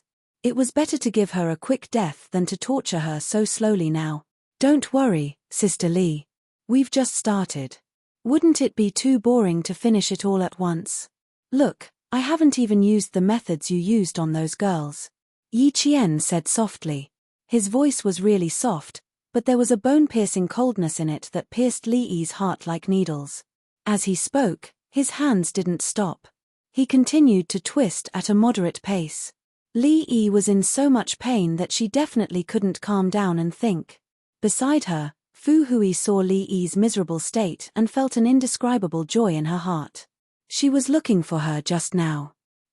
Did she think that I would come forward to save her? She was dreaming. Listening to Li Yi's screams, Fu Hui only felt that the pressure in her heart for so long dissipated bit by bit.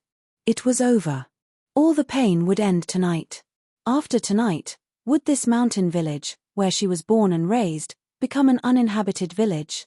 Fu Hui slowly leaned against the wall and lowered her head heavily. Drops of water fell from her eyes. She cried. She cried for this mountain village and for her home. But she did not regret it. If the sin was not destroyed, more families would be hurt, and more families would experience the pain of separation. The loudest scream was heard. Fu Hui was so shocked that she jerked her head up to look. She saw Li Yi, who used to be insufferably arrogant, with her hair disheveled and her body in a sorry state. Her right leg was strangely twisted. Yi Qian had really broken her leg. Fu Hui laughed. It was not a silent laugh, but a hearty laugh. Ha ha ha, Li Yi, you also have this day, you also have this day. How did you break my classmates' legs? Today, I'll let you have a taste of your own medicine. Li Yi, who was in so much pain that she was about to faint, could no longer hear Fu Hui's laughter. She collapsed like a dead fish and allowed Yi Qian to tie her legs.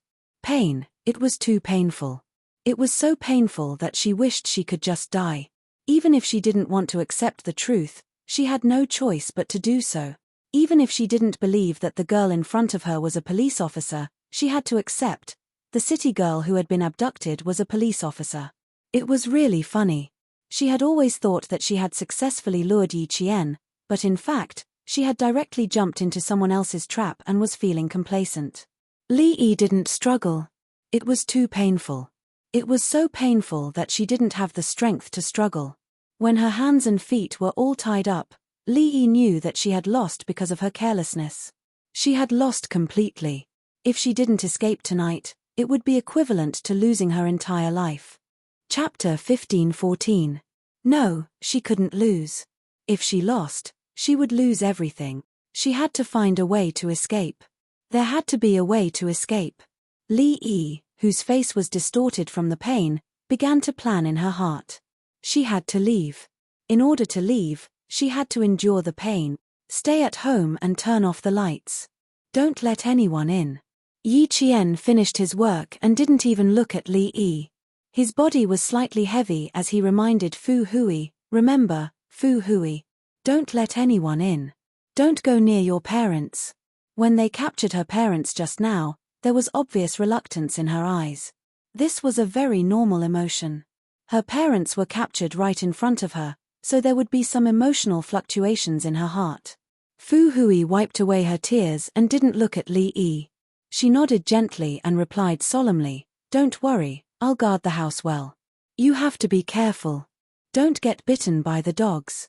Although her hands and feet were bound and she couldn't speak, Li Yi, who could hear, understood who Chen Jiafu suspected of being the mole. She didn't expect it to be Fu Hui, who they had never suspected.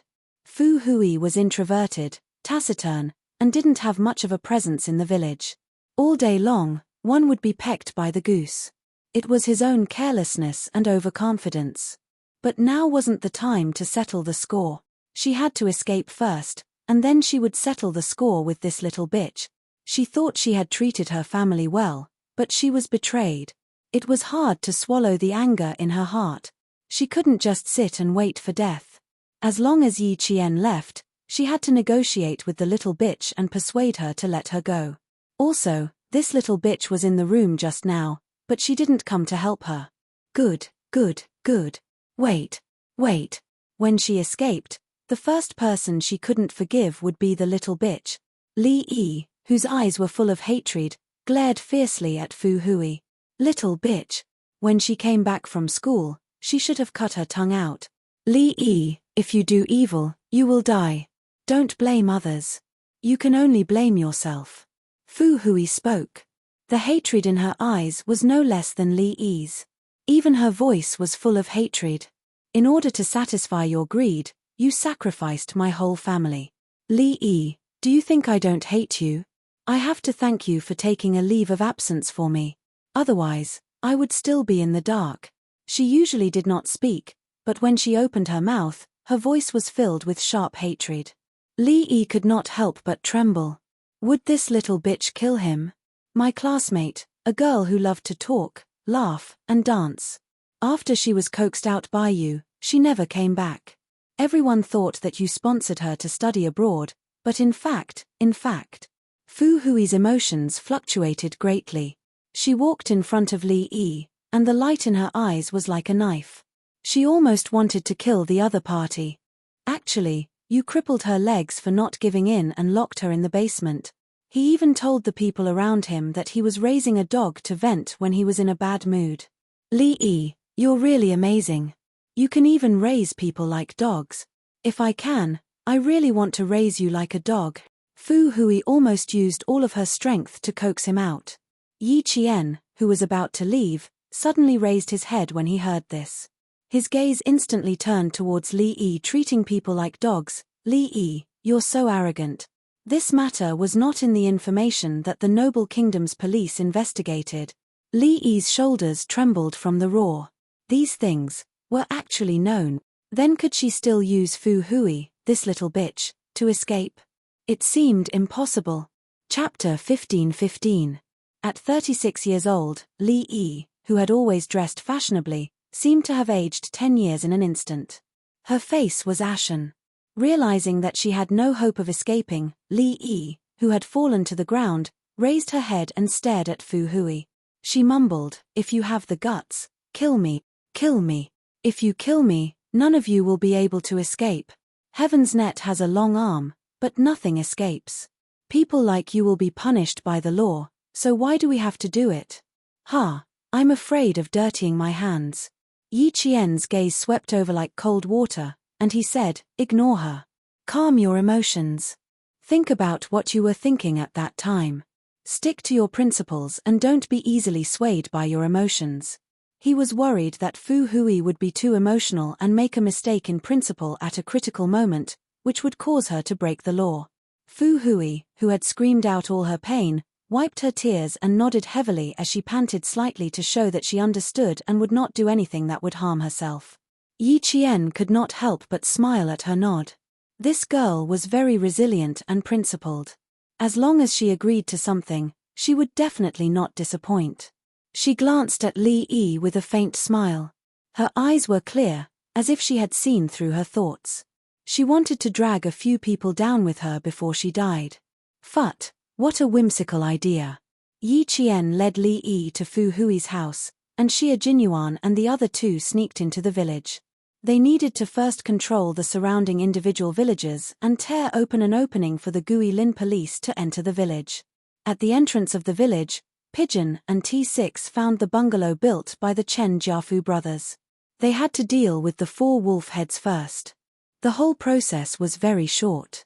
When Yi Qian finished dealing with Lee and came out, the barking of the dogs in the village gradually subsided. The flashing flashlights also went out one by one, and the village gradually quieted down again. "Just drag them away," someone said softly. At the same time, he was carrying a villager who had fainted. "Leave them all to the police. We won't interfere." It was Xia Jinyuan's voice. The white crane nodded. Like a ferocious beast, it picked up a villager in its hands and walked briskly over the fields overgrown with weeds. It brought the man and quickly handed him over to the Guilin police. The Guilin police had already surrounded the mountain village. They were only waiting for the main culprit, Chen Jiafu, to be arrested. Then, they would immediately break in and arrest all the villagers.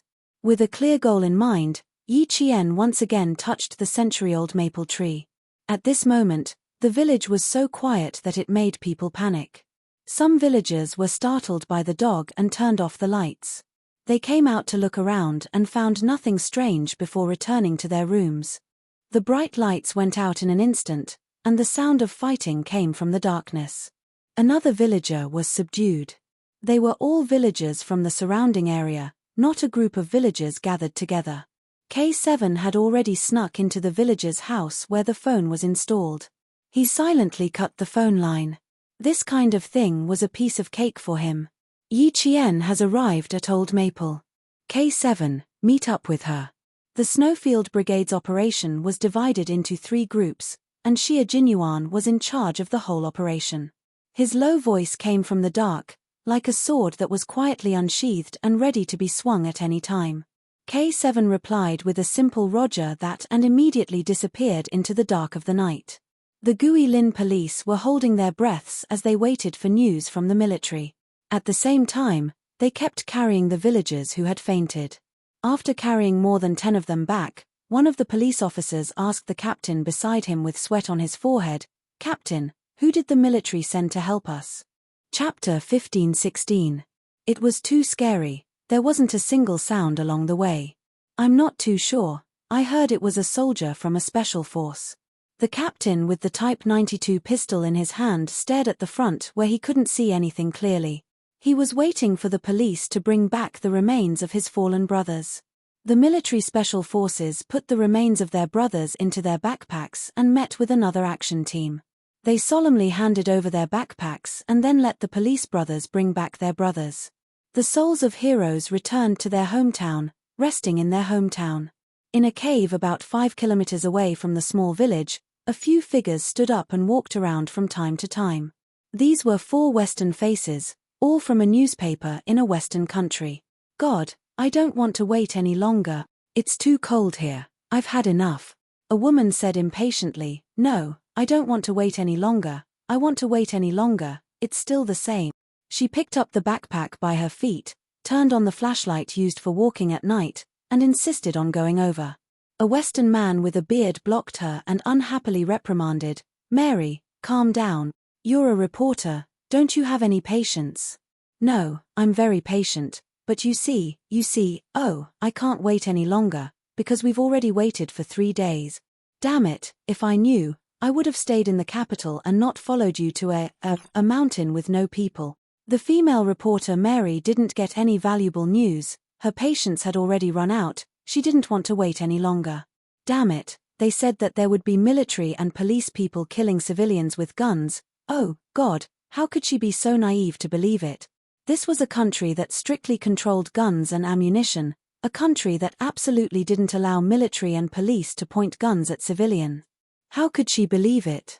Mary's personality was quite stubborn. When she said she wanted to leave, the other 3 people couldn't stop her.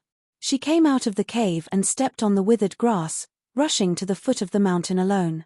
She wasn't afraid of getting lost, nor was she afraid of encountering any ferocious beasts. Mary walked very fast towards the direction she came from 3 days ago, she had no intention of stopping. Damn it. Calling her was definitely a wrong decision. A man picked up his backpack. "We have to catch up with her. There's still no news after 3 days. I don't think there will be any news." Gunshots couldn't be heard from a distance of 5 kilometers, but if one walked to the top of the mountain, they would definitely hear gunshots coming from the bottom of the mountain. Bang, bang, bang. 3 consecutive gunshots rang out, causing the 4 Western reporters to become alert. Mary immediately exclaimed, "Oh my God, I think I heard gunshot." It was indeed the sound of gunfire. Chen Jiafu's brothers were shooting randomly as they fled towards the mountains. The village was in chaos. A large number of police officers entered the village. They could be seen entering and exiting every household. The villagers of every household had their hands behind their backs and were detained by the police. The villagers who were arrested all cursed loudly. The younger and stronger ones were still fighting with the police in the house, trying to escape, but to no avail. Even if they ran to the door, they were blocked by the police who were guarding outside.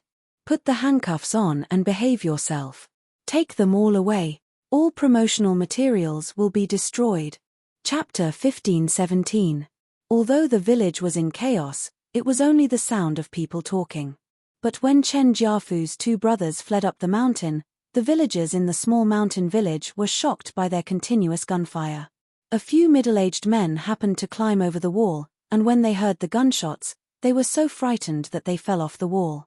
If they had not heard gunshots before, they would not have been so scared. It was precisely because they had heard gunshots and witnessed the power of bullets with their own eyes that they were scared. Before he could regain his footing, he was pressed to the ground by the police, who shouted, "Don't move." His voice was intimidating, like thunder exploding above his head. He didn't dare to move and obediently allowed himself to be arrested. "I won't run anymore, I won't run anymore. I'll come down, I'll come down." When a villager who had fled to the roof heard the gunshots, his knees went weak.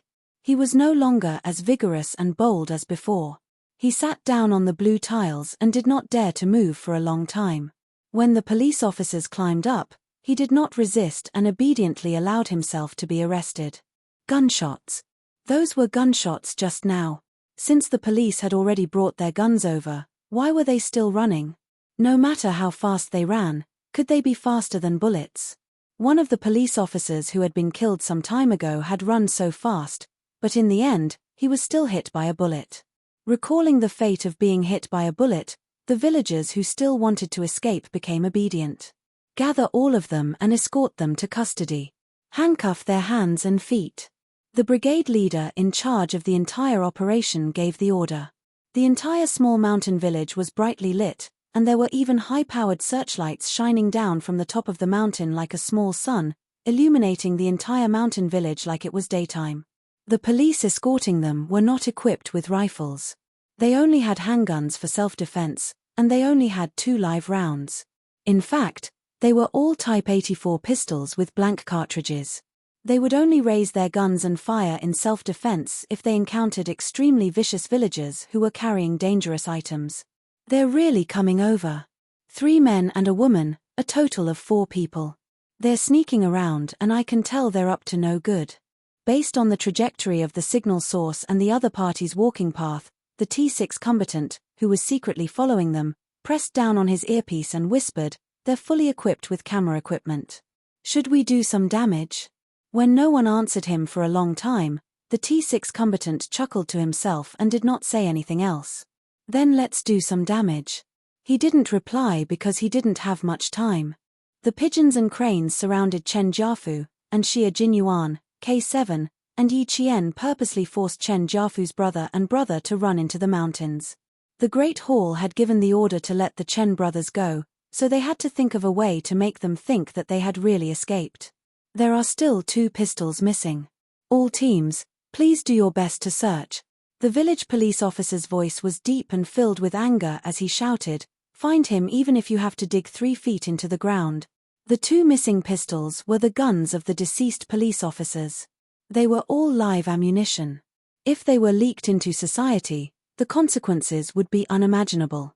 Yi Qian, who was already equipped with an earpiece, took out a dagger and dug out a bullet that had been shot into a tree.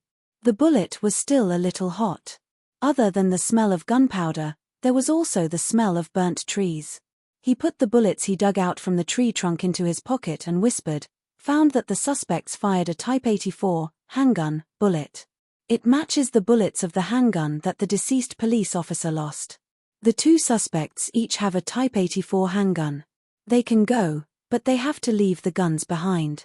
Xia Jinyuan, who was chasing from the side, said, "It's confirmed that the police still have 2 Type 84 handguns that have not been recovered.